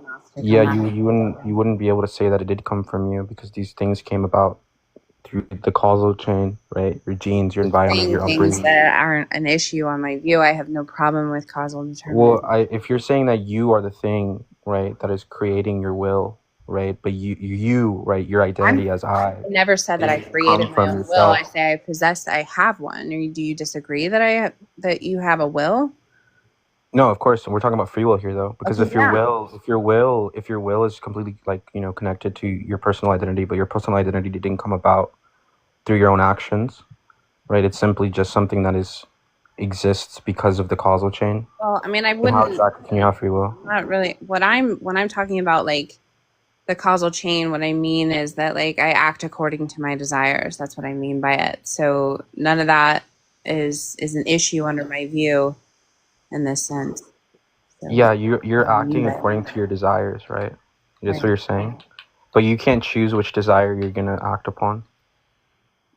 I can't choose my desires, or I can't choose. You can't choose. You're saying you're acting upon your desires, but you can't choose which desire to act upon. I don't. That just seems convoluted. What you're saying, like. No, I'm saying if your desires, right, your desires come about. You'd agree your desires come about through the causal chain, right? Sure.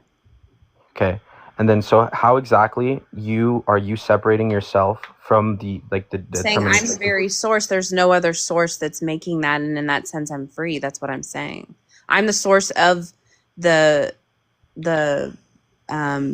being, the agent, if you will. I'm the agent that is. You're the source of your own making such being? a choice, and in that sense, I'm free. You're the source of your own being? No, I'm the source of the mover of the desires. Right, I am. Well, the desires came about. My will. Right? You're saying like a compatibilist view, right? So the desires came about through the chain, right? And then you choosing the desire is also something that you don't have. I'm not choosing the desires. I already said that I'm not doing that. I'm saying. So what are you doing then? Because desires aren't the act that I'm doing. Those you're conflating desire and will. Oh, okay. So then, if the act is the thing that is free will, right? What exactly is free within the action of acting? That I'm not being forced to make that action or to make that choice. I'm sorry. What? So if you're not being forced, you could do otherwise, correct? No. What I mean is that like there are. I'm going to act according to my desires, but what I mean is that when I make such a choice, right, there isn't something or any external influence forcing me to make that choice. I am the one making it. That's what I mean by it. So could you do otherwise?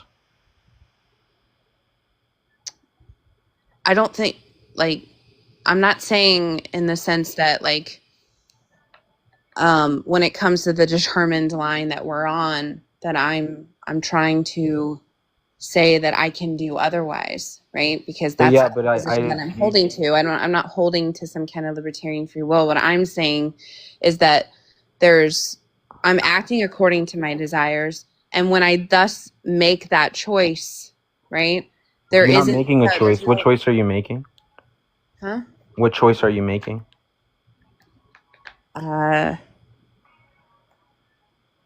What choice am I making? The one that I'm desiring to make. Yeah, but again, you already agree your desires don't come about through you. You're not choosing to act upon your desires. You're simply acting upon your desires. Yeah, I feel like you're just not understanding the words that are coming out of my mouth. I What am, right? But I'm wondering No, I where don't for think that you you where are, the free though. part of this Do comes you right, want me right? to Because clarify, or you just want to keep going? Okay. there's no need to get upset, What right? We're I'm having a debate. So I just, like, what I'm saying is that, like, however I cash out, like, the person or the I in this sense, right? I'm the very source of it. There is no other source that is thus making this You're choice. not. So you're In not. this Wait, let me sense, get I this am straight. Let me free. get this straight. You're not the source of you. You're not the source of your action. You're not the source of your desire. But somehow you have a choice within the matter. How does that work? Because we're talking about free will here, right? That's to say that you had a choice within any of these events,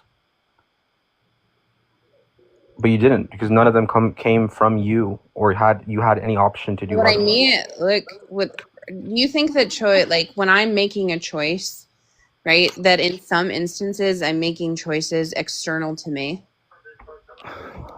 What do you mean external to you? What I mean is that, like, I'm choosing things external to me. I'm choosing to act that isn't, like, within me, is what I mean. Your desires are within you. You're within you. No, okay. So, like, I have vanilla and I have chocolate, right? Okay.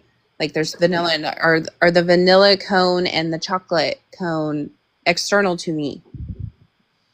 Of course, but your attitude and stances towards those two things Sure. are going to be coming from the chain itself. Right?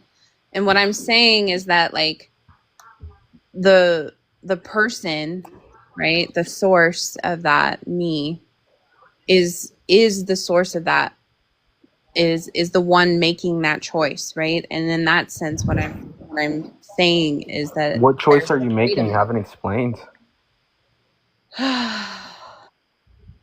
I'm just asking here. I'm asking where the choice is in this view. I'm just confused. Yeah.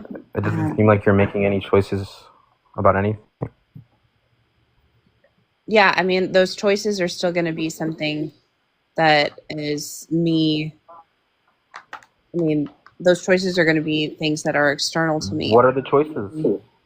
Because if we're talking about will here, right, that is you, right? That is your will. You're, like, epistemically, right? That's you. You're being choosing something free, right? Like choosing between two different options, and and having the ability to have either or. But you don't, because your desires don't come from you. You don't come from you, right? And there's nothing you can do but act upon your desires. Perfectly true under my state, under my Time. That's fine. Time. Okay, judges. I feel like. To be fair, I'm still working on my fucking philosophical position. Oh man. Okay, it's fine. It's fine. Let's judge it. Okay. Go ahead. Okay. Fine. Good job, Manny. You're gonna win. I'll give my thoughts. I think is it, what's your name? I usually. Just ISO. Hi. So you could call You were arguing a different proposition, right? At the beginning, she said that she was defining free will as sourcehood free will. And you were trying to get her to hold the principle of alternative possibilities view, which she doesn't hold to. But if the source itself isn't something that you have any ability in partaking in, you don't. Yeah, but that's not what the view is. It's just that. She said the source was herself, right? But she doesn't have the ability to change anything about herself. Yeah, but that's not her view, that she ought to have the ability to have a different choice. It's just that she is the person in the proximate causal chain, right? That she's not being coerced by something that she doesn't agree with, or she doesn't have a desire The to thing do. she's agrees or can Let disagree him make with his are things that are judgment. You can private talk about it policy. later. Just let him make his Yeah, yeah, judgment. yeah. Right, you're right, you're right, you're right, you're right, you're So right. what I think if she had held to like a libertarian free will view or a principle of alternative possibilities view, or that, you know, it was just a brute contingent fact, whatever her free will decision was, if that was her view, that would have been like a perfect argument to use against her. But she at the outset kind of inured herself from any of those. I know. I mean, we're arguing So for compatibilism is just like, let's just redefine this, and it's not right, possible to say it's not yeah, real. I think she changed the subject on you, and you agreed to it. So I think it was hard to get around that. I So don't know. I'd have I to give don't it know to what the Wit. point. I mean, I wouldn't. I can't. You can't really argue against compatibilism. It's just like free will is just like, it's just gonna be true. You There's no say you way. gave Well, it to yeah, I me, mean, Spencer? yeah, Nice. yeah. I need my money. Jim, Page, got Well, a couple of things. One, I don't think she was describing a form of compatibilism, but a source, like a sort of agent causation libertarian view. Now, a couple of things to note. I didn't hear any Frankfurt cases, which are like typically the types of things that get brought up when somebody rejects the PAP. right. But with what actually did happen here was, you know, Witt gave her a response. Now, when she gave that sourcehood view that she kept describing, she had two burdens. One is explaining how an agent is free from any causal chain, free from any, sorry, explanatory chain, and B, how an agent is responsible or culpable for those actions, if so. And those are the two burdens that I set out for her to establish as true. First thing is, you know, he went in and sort of strawman the view about PAP and so on and so forth. But then he did ask a good question, which is like something along the lines of what explains your decisions, or something like that, or what causes you to choose this over that. Now, I mean, I take the view that agent causation like reduces down to event causation with respect to explanatory relations, but that wasn't explored, unfortunately, due to what like Flenser said with the whole misunderstanding going on. As for the debate, I mean, I don't take it that he proved it as false, but I also don't take that she met her burden of proving both constitutive members of the claim as true. Mostly because the motivations were more for like a compatibilistic account that you could use to motivate PAP or source. So I'm kind of agnostic on who won here, right? So, but if I had to give it to somebody, and you guys are gonna make me, I am gonna give it to Witt because you know ISO's intoxicated / on something such that he strawman several times and it pissed me off. All right, go ahead, Jim. I think if I was EG, I'd just be embarrassed right now. I would delete this app and just never come back. His inability to track the conversation and give a good response to sourcehood freedom is just terrible. I mean, I don't even know what's the freedom there though. That's like well, I guess we just can't talk about it. We'll talk about it later. But I'm actually curious yeah, what we'll the talk freedom is about at it all. Yeah, I'm gonna give it to Witt. Holy shit, we could possibly win the whole thing. I'll debate you again about something else and probably lose again. But you have to give me half.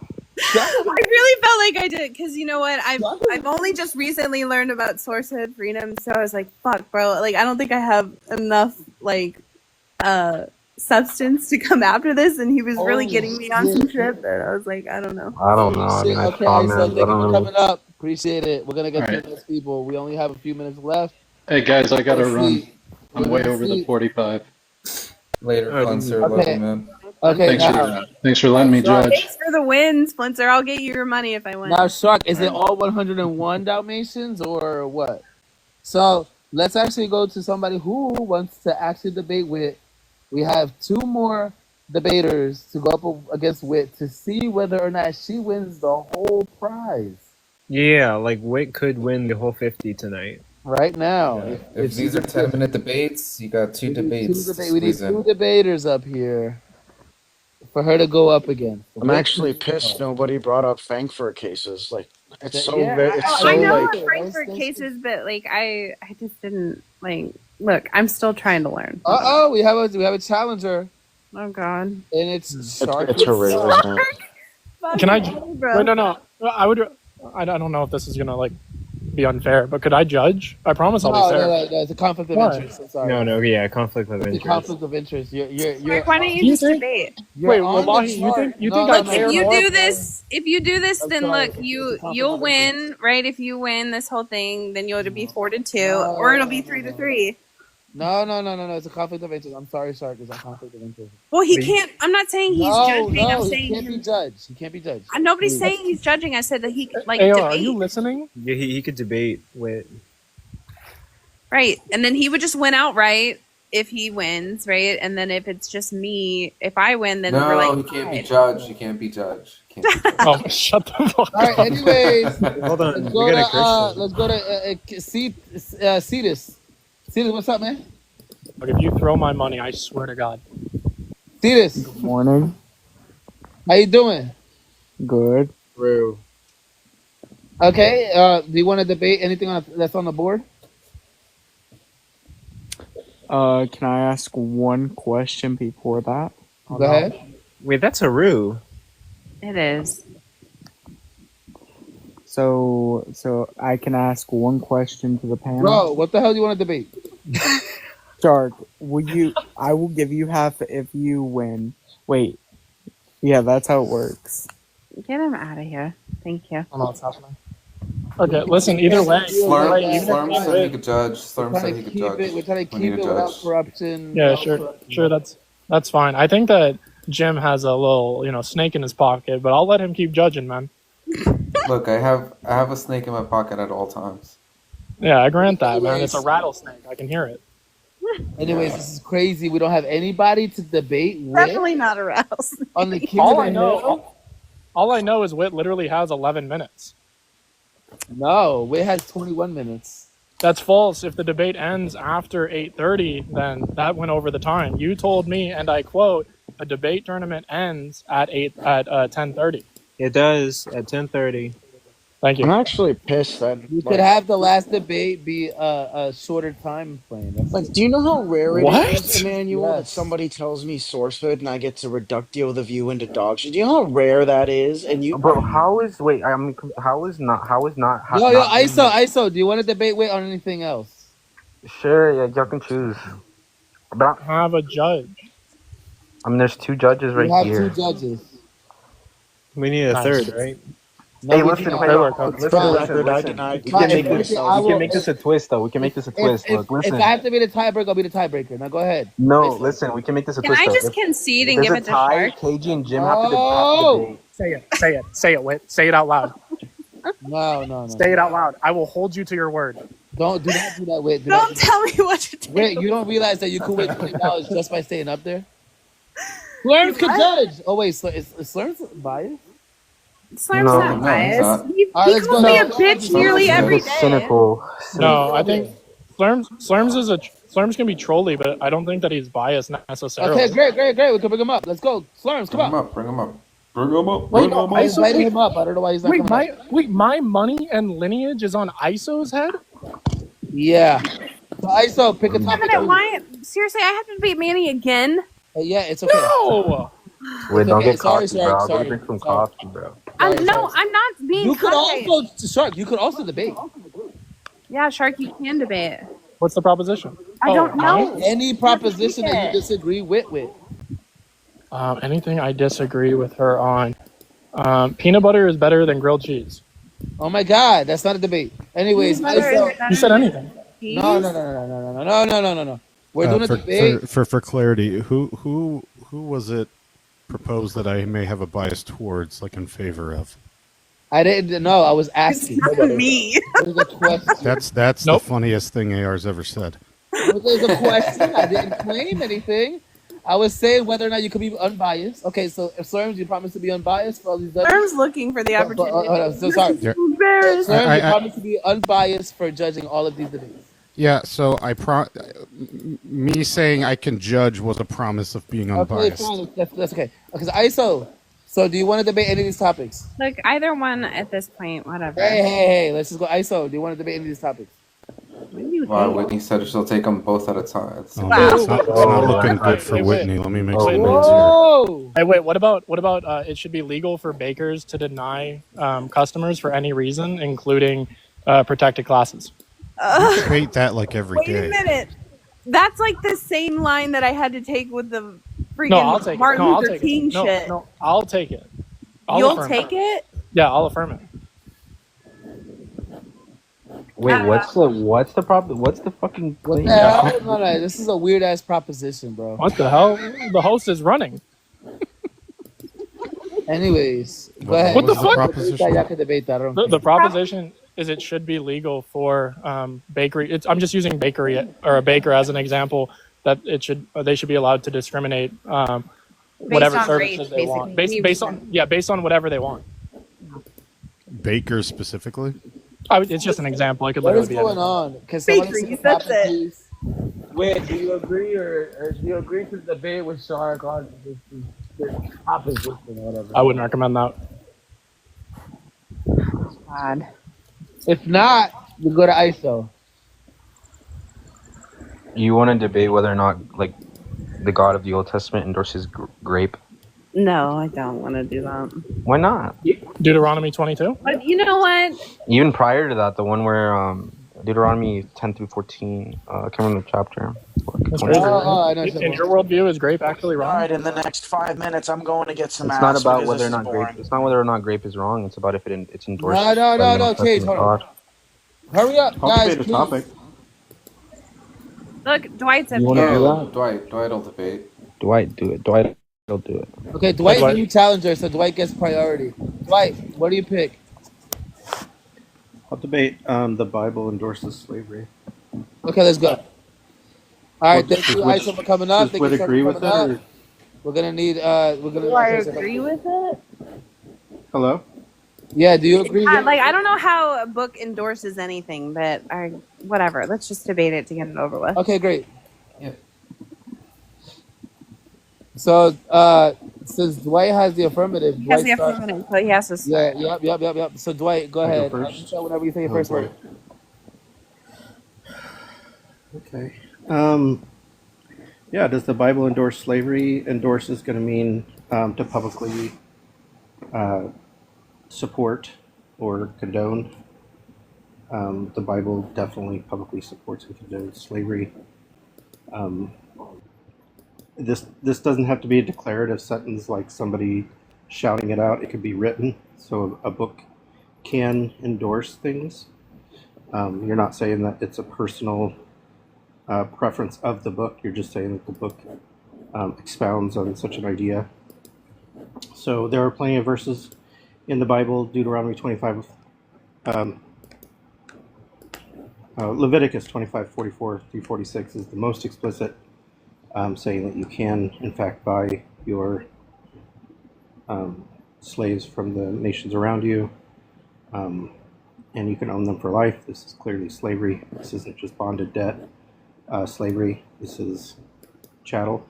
There are also verses in Joshua and Judges where God says, declare to the town that they need to leave, they need to abandon it, it's yours now.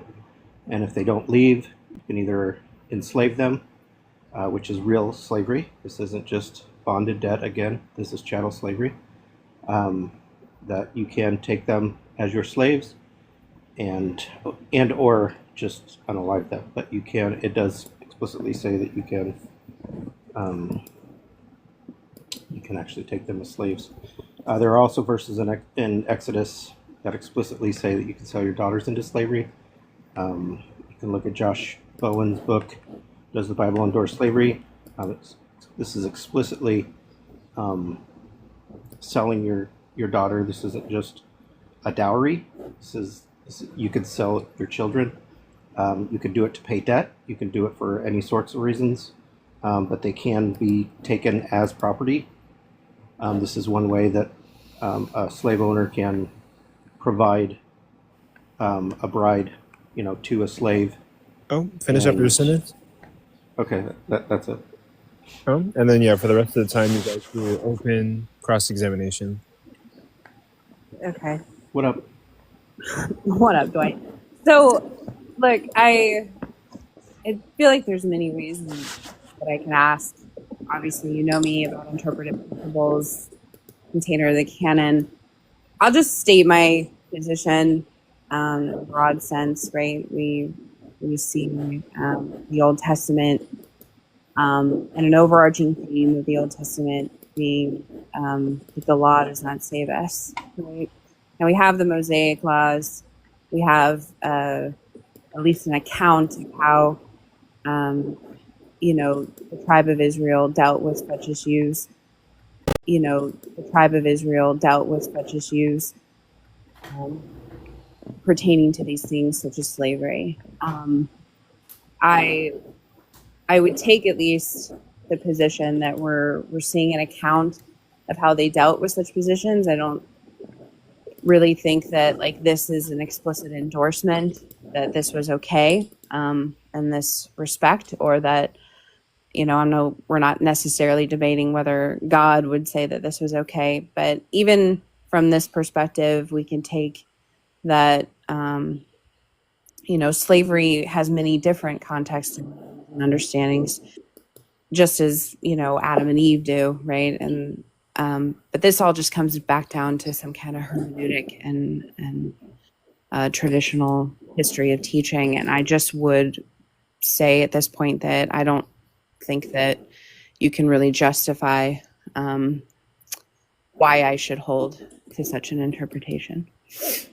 So did you say, did I hear you say that this was one way of Israel dealing with what did you say exactly? This is how Israel dealt with these issues? Yeah, I mean, I think that it's an account of that, right? At least of how they dealt with the institution of slavery. Right. So when you talk about a hermeneutic, essentially it sounds like you're conceding that this was even if it isn't. I'm not saying it has to be God is endorsing this, right? That's not the point of here. But it sounds like you are agreeing with the topic that this is how the Israelites dealt with it, and they did enumerate it right in these laws, just as we see in the Hammurabi codes and other places. They also wrote down these laws similarly.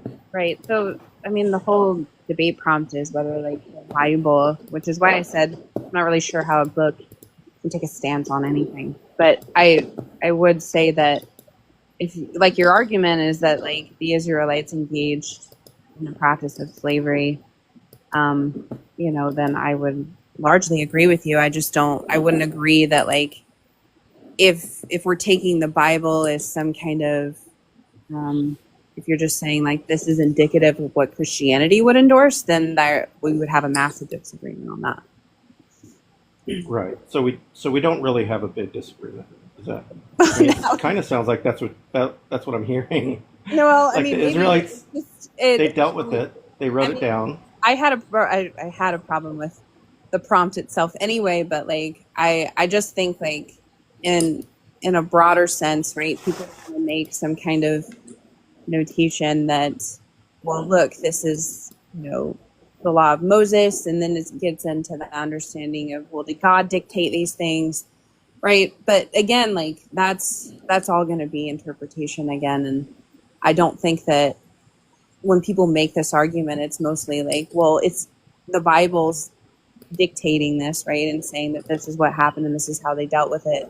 And that's a larger endorsement that Christianity thinks slavery is awesome, right? And I just don't think. Well, I don't think Christianity has to. I do think the development of being against slavery developed after the Bible was canonized, but we see it in the early church fathers. I agree with that, but that doesn't change what the book says, right? This isn't really about interpretation. It's just about whether or not the book does, in fact, openly endorse or openly allow it.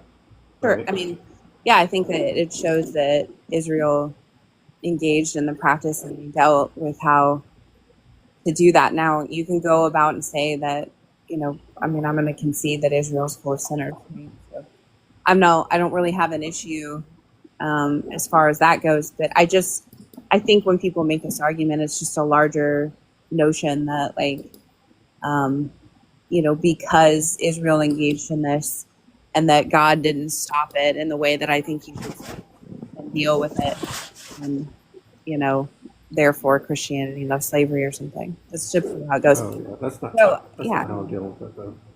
Yeah. So would you agree that saying that you could do something is approval of that action? Like saying that it's okay God for you to do lying and X is cheating? approval of X? Are you saying, like, by permission that means I approve of it? Like, I have By allowing it, an attitude when you in a when you positive can. way? I'm just saying, if you allow it when you could ban it, right? Let's take it away from slavery for just a second. Let's just say you could read book X, right? And some authority that has the right or whatever to say no, you can't, or yes, you can. They say, yeah, you could do that. Is that approval that you can read it? Not approval of the book or the contents, but at least approval that you can do it. Yeah, I don't think that in every case, right, when you talk about, like, an allowance of something, that means that you approve of such things. I mean, you can take, I think, in some ways, but specifically, if you could disallow it, is what I'm saying. if you could disallow it. Yeah. From my perspective of God and humanity and how he works with us, I would say that, like, and I'm not making some kind of, like, can't or impossibility notion. I'm just saying that I tend to think that this is, that it wouldn't be that, like, that God would intervene in such a way, I guess, if we're going to take that. Well, I'm not worried about the God question so much. It's just is allowing something when you could deny it. Yeah, I mean, God, sure. I mean, God could, in a logical sense, just, end all things at this point. If we're going to do that, I just think it goes against his very nature. As far as that goes. To end slavery? No, but good W rhetoric at the end. Thank you for that. All right. All right. So judges, go ahead. Give your feedback on your decision. What you got for us? Cage, Justin, and Jim. Yeah, Well, Case. Yeah. I like the Okay. I think that that Dwight gave kind of a valid argument in terms of why he would take the position that the book itself endorses slavery. Not sure that the arguments against it were very strong, so I'm going to give this to Dwight. Slurms or Cage? Full of goldfish. Can Cage go? Look at the good Cage, please.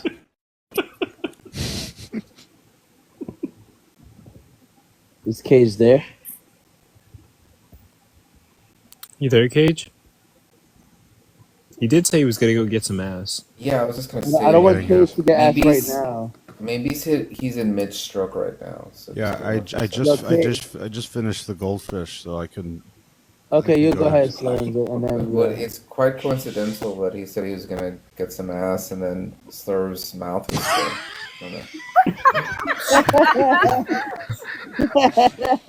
What exactly? Yeah, something's going on right now. I don't know what's going on. Yo, Right, can I do a go ahead, wellness go report? Right. So, I'm actually tempted to. Anyway, I don't love the topic the way it's worded, because I think Wit was coming at it from the perspective of, when you say, does the Bible endorse slavery? She's, if she's looking at it holistically, like, does the Bible, in itself, as a complete work endorse it, versus, if you were to word it like, does the Bible contain any endorsements? So, it gets a little weird. Having said that, I think Dwight's case is pretty consistent. It feels weird to give a winner here because I think you could interpret that question both ways. But picking one, I'm sorry, I have to give it to Dwight. Okay, we got it. So Dwight won this, even though Cage fucking left. Why did Cage leave? I need to ask him a question, dude.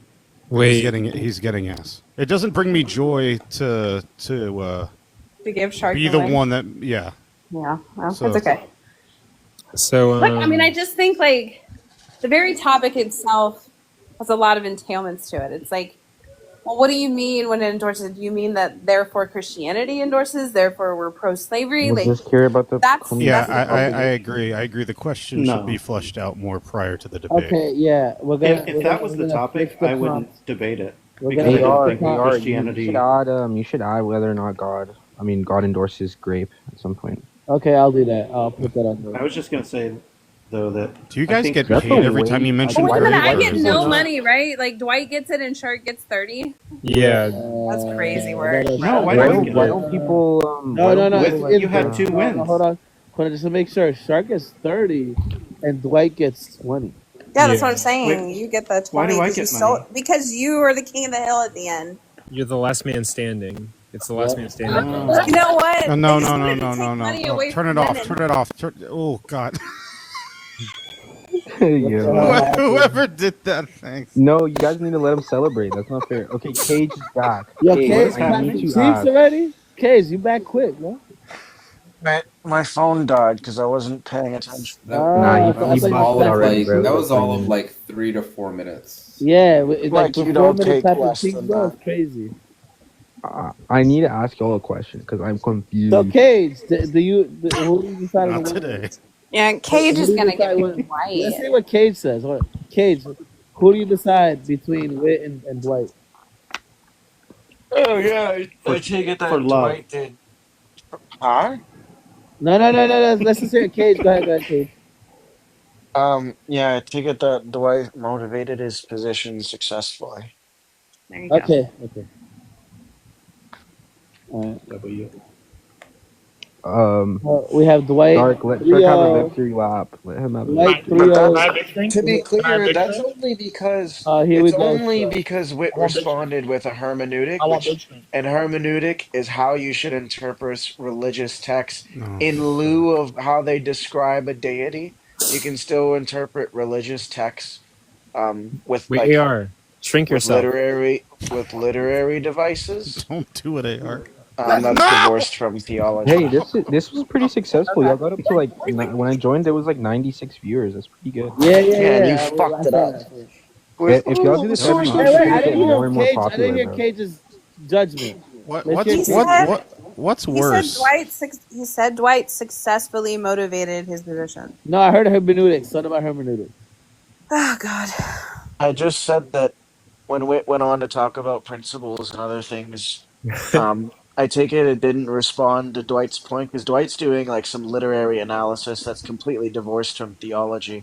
It's like if you were to read, George's, what's that fucking monkey book, and you ask, is the monkey real, or does the Curious. monkey support realness? Curious George.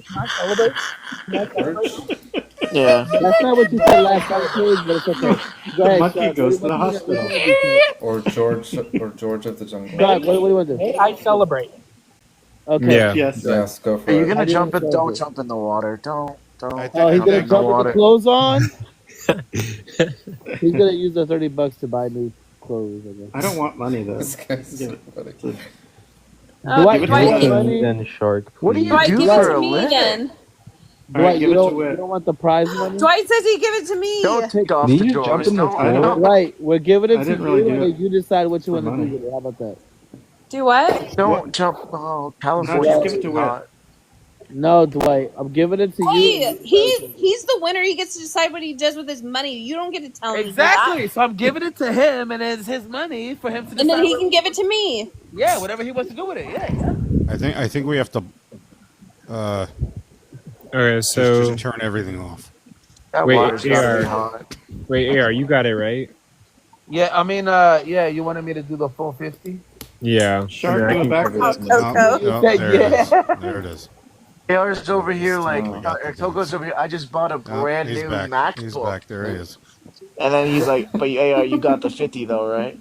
Yeah, because okay, wait. Doing the backwards now. Here it is. I did promise if he promoted the last event. Y'all should post him too. Like post like. I Y'all just should didn't post know him. that you would spend coming back again. Make a little AI photo of Shark holding up like a fucking. It's fine. bell or some I'll shit. do the full fucking 50 on. I think That'd be- outgoing fails to describe what's going on right now.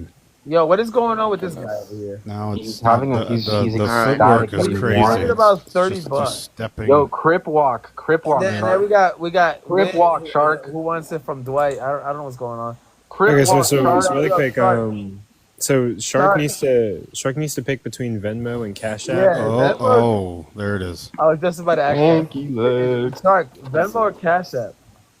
Shark is way too happy about winning. Shmoney dance. Remember Shmoney dancing? Thank you. Yo, Haru tried so hard. I feel bad. Haru tried so hard. Okay, so like, do you want me to give you my Venmo or what? I'm giving Dwight needs to give me. Look, You Dwight don't told anything. you. Your Venmo. Dwight told you that he wanted you to do it with his question. Dwight could Venmo you. That would, what would be really funny is if the loser has to personally pay the winner $50. Wow. Okay, matter of fact, we're gonna do that. Pay Shark $50. I ain't paying him shit. All right. Anyway, Shark, Venmo Hey, or Cash App? It's the same as my username on both of them. I said Venmo or Cash App. It's the same fucking thing. His Cash App is $Slurms McKenzie. Bro, Shark, spelled you M. might need to. Yeah, okay, so a ransom. So you Yep. sure? Yep. So I'm gonna. So Why are you gonna make? if I Dwight- Venmo some random person, that's your fault. Well, yeah, Okay. make sure it's right. Make sure the text is good. ERAMSUM, right? Yep. Yeah. If I Venmo that, it's gonna be yours. Okay, good. All right, we'll do that. We're gonna do that. We're gonna give. Why are you gonna make Dwight like send it to me? Why don't you just send it to me directly? Wait. I don't know who you are. Who are you? No. I don't know. I don't know who this person is. He only interacts with kings of hills. You're no longer a king. Now I'll send it to it if Dwight wants me to. You're nobody now. Yeah, go for it. Okay, so Dwight donates. Is the picture of like an angel? What? Who's what? What are you talking about? Is my Venmo picture the Hey, one I'm of like gonna a have blue? to. I'm gonna have to like send it to you in a text. It's a Matter of blue- fact, yeah, whatever, yeah, it's fine. It's a blue and orange angel. Yo, Coco. Hmm? Okay, all right. Well, I'm just gonna do it for you. I'm just Okay, saying. I just say I've been investing a lot, bro. Yeah, I do need to contribute, but yeah, there are some. Okay, I know I got a MacBook recently, but Bro, like, you didn't need to do that because Yo, bro, I've heard you mention that MacBook 3 times in the last 20 minutes. it was really cheap. But yeah, like I'm busy. I Like wish paying. I could have done Did that. Coco like, get a hey, MacBook? Yeah. Like, bro, like, I wish I could have done that. You know? Dwight, I appreciate it. You're a real one. Instead, I'm over here the one giving all the prize. Yeah, no problem. While you have Okay, a yeah. whole They are. MacBook. Okay, Alright, let me see if next week I can cover it. I'm joking. Did you find? Yeah, Wait, fine. you're gonna be. Yeah, Wait, no, it's Coco, fine. you're gonna I'll do be. it. It's fine. Okay, so Coco, you're gonna be giving me money every week. yeah, I mean, yeah, technically. Not yeah. if I debate you. or If Oh it's yeah, just y'all two every I'm just not gonna let fucking Flenser. I'm not gonna let Flenser judge anymore. Yo, if it's y'all What two the every hell? fucking time, yeah, that's exactly how it's gonna be. Jim voted for me too. We're gonna Yeah, fuck we. the shit out of this event though. Yeah, I'll have a deep informal conversation with Jim later. Also, Coco got a MacBook. Oh my God, why Coco, does that's what you Gabe invest in leave, instead bro? of the freaking So this is what you invest in, Coco, instead of like. Yo, shorties in Palestine. AR, did you get my text? Anyways, who is Mariam? Let's. AR, did you He's get in my text? Palestine, bro. Okay. Anyways, let's. Okay, so Is he where? just saying anyways? Like, are you ignoring AR, him? did the Venmo work? I'm here. Let me just go here. Okay. Yeah. Aram Sum, man. The E and the S are capital. I got you. Okay. I haven't got the money yet. I don't know who's supposed to be sending it. But Okay. So I keep refreshing the app and. Oh, no, don't worry, Slurms. I got you. Okay. All right. Wait, Slurms is getting money too? Yeah. Slurms won. I won. Slurms on what? But that's for something else. Hey, Those are why for don't the you mind your own picks Slurm sent. business? Hey, what's wrong with Slurms making money of his own, man? Don't worry about it. Don't worry about it. Don't worry about it. I was confused, bro. Don't worry about it, Damn. sweetheart. Yo, I don't know what you want. It is what it is, bro. And it ain't what you think. I want you to send me the thing. Yeah, I want my money. I'm gonna. You request- lost. It's not OnlyFans. I didn't lose. I You heard that the literally winner was accepted going to the get a proposition that there MacBook. isn't Who's slavery getting in the the Bible. MacBook? No, I didn't accept that. I'm requesting money. That's basically what you accepted. I Oh only agreed to be a flesh it judge out. because I heard there was going to be a MacBook given out. I don't know what You know the what, deal Shark? is. I heard Coco just bought a MacBook. Do you remember that one time that I fucking beat you? It sounds rigged. See, you know the craziest part? Fuck the $30. For the rest of my existence, Whitney beat me in a debate. Yeah. Wait a minute. Shark, did you say Coco got a MacBook? Yeah, he got a MacBook. Yeah. Off of Facebook Marketplace. So Coco, how much money are you sending me next week? Okay. $50. Yeah, I'll try to see what I can do. Yeah, 'cause I am paying bills, but yeah, I do need to invest more. Yeah, Shark, your check is in the mail. Okay. I just got it. I've been investing a lot. You know what I haven't gotten? Did From you AR. send me did you get my text message? Yeah. Hold on. So How do y'all text while in the live? How do you do that? wait, what transaction just happened right now? Shark got 30, right? Shark didn't. Yo, don't you lie on my financial status. Shark didn't Yes, get you anything. did, Shark, don't lie. Yes, you did. You got Oh yeah, 30. Shark. Okay, Shark just got it. Okay, so what about Wit? Are we sending Wit or not the road Dwight? What the fuck did she win? Wait, you got Venmo, right? I just got a request I've for been, $50. I'm not going to give you guys $50. I don't know what kind of shoddy operation you're running. Hold on, wait, you got Venmo? Wait, you got Venmo, Wit? Wait, you got Venmo? I have Venmo, yes. What's it called? I text you, you dickhead. That's not You have his phone number? That's not working. That's not working. Yes, This I is have a rigged This is a rigged operation. Yeah, wait. That's not you. Yes, it is. Go look it up, bitch. That's not. No. No. Please verify. I verified that is it. No. Look, I'm gonna show you what I got. Oh my god. I'm gonna show you. Hold on. This is a username, guys. Okay, do you want to put you on big screen? Oh wait, I don't know how to expand you. I'm confused though, right? Did I win this tournament or did Dwight win this tournament? Okay, so basically this is what happened. We both won. So you had the biggest streak, Shark. So you get $30. Dwight was the last king of the hill, so he gets $20. But Shark, Hey. if you were the last king of the hill, you would have got the whole 50. Hey, Coco, the question remains unanswered. Who Dude, won the wait. tournament? So you're telling me if I would have picked I won it, the technically. topic, and debated Wit seriously, I could have won $20. Why did you not say that? I try to tell you. We've I been try to saying- Also, by No the one way, mentioned I could have won $20. yeah, wait, by the way, there is absolutely negative incentive for me to show up besides the last 20 minutes. Yeah, I mean, y'all could have fucking said. Now I'm a little pissed off. We've been saying that. That was the whole thing. Like, No, you could have been like, "Hey, look, if you pick a topic and win, you'll win $20." I would have think of- fucking think of- sobered up. Think of it like this. Think of it like this, right? I debated I would for have a round locked and- in instantly. Hold on. Think You about got it. next week. Hold up, guys. Hold on. You got next week, the week after, the week after. You're right, bro. But still, Wait, can we right. change? Wait, can we Also, change? hold on. for- I need to ask Jim something though. I wish Cage was here because my understanding of sourcehood freedom is that the main objection is that you're not the cause of your source. I don't want to hear that. Okay, I don't want to hear that. Well, I mean, that's the main. That's Okay, what anyway. is not the cause of no character. Listen, That's next literally week, what I mentioned. AR, What AR, the fuck next else week, am I supposed to mention? AR, next week, That's so AR, stupid. next What week, the fuck? can we I don't know do? what to tell Kate you. just I like don't you want to hear straw that. man. She Yeah, verbatim yeah. said, Again. acting I don't according want. to your desires and source of can't Again, find identity you on subjected there. to both. the only person to blame is yourself. Okay. AR, if That's there's just stupid. AR, That's if not stupid. next week, if there's a prize for like the last person, can it be $10 instead of 20? Because think of it like this: Dwight got $20 for doing 10 minutes worth of work, but oh my god, I'm dying. Some of us have been in here for like 45 minutes, an hour, whatever. Like, I'll does that make consider sense? it. I'll consider it. I'll do 35.15. I think you're lying because I can't find you on Venmo. I'll consider. No, yeah. First of all, okay. So, like I said, my day. My fault. You know what? Wait, you're right. You 100% correct. I'm gonna show you. I got you.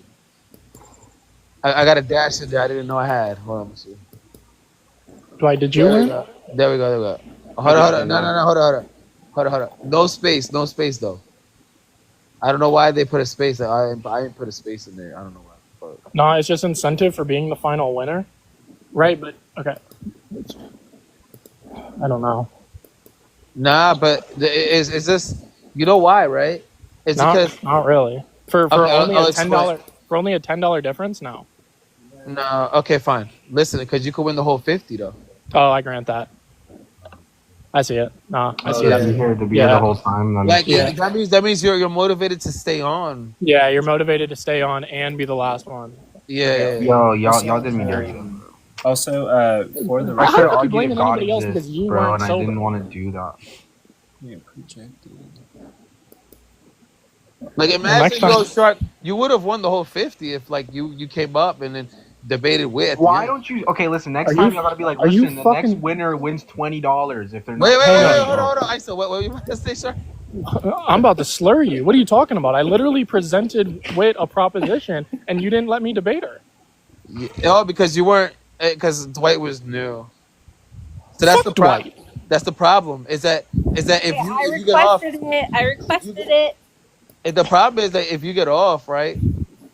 If you get off, like that's you know what I'm saying? Like You can't tell me that I could have won it by doing the thing you told me I couldn't do. it just said Dwight. Okay, you should have been up here before Dwight.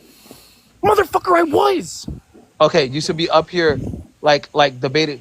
Like before I still haven't gotten any money. I'm saying before Dwight even. I'm saying before Dwight even requested, you should have been up here winning debates I was until up the end. here. I'm saying you're not understanding what I'm saying. You kicked me. AR, Bro, I didn't please, kick like send shit. the money. Like debate him in a second, but just send it. I Okay, literally just so- requested it for you. Oh my god! I don't know. I don't know what Wit is talking about. But anyways, He did it. I don't know who Wit is. I don't know who that person is. Why does Wit get money? I don't know who that person you're talking about is. Wait, hold on. The I reason didn't give nobody money but you, Shark. All right. Okay. I was No gonna way. I just give Wit money gonna just for being Wit, bro. That's Well, crazy because that's not what I did. What does that mean? What's a Wit? Anyways, the whole point here, right, is that Shark could have gone back up before Dwight requested, debated with, win against Wit, and then stayed on. Even if Dwight would have came on, Shark would have had a chance to beat him. And What the fuck are you talking about? I joined and I said, hey, I could judge. And then Haru came up on a burner account. And then ISO came up and I presented the proposition. And you said, no, we're not doing that. Well, and you then know, had bro, Dwight. AR, you said, yo, debate, and you could have told me you'll win $20 if you win, and I would have fucking sat up on my chair and like straightened the fuck out.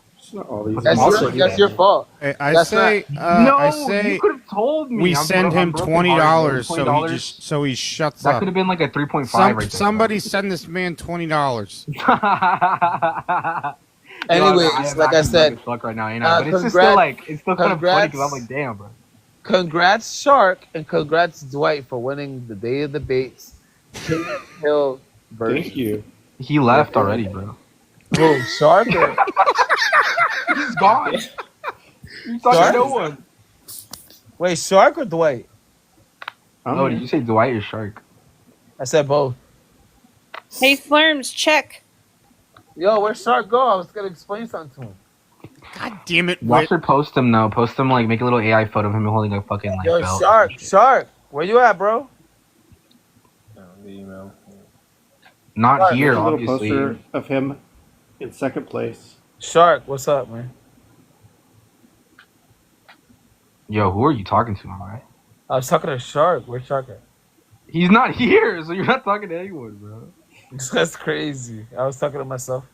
See you, Jim. Enjoy your shower.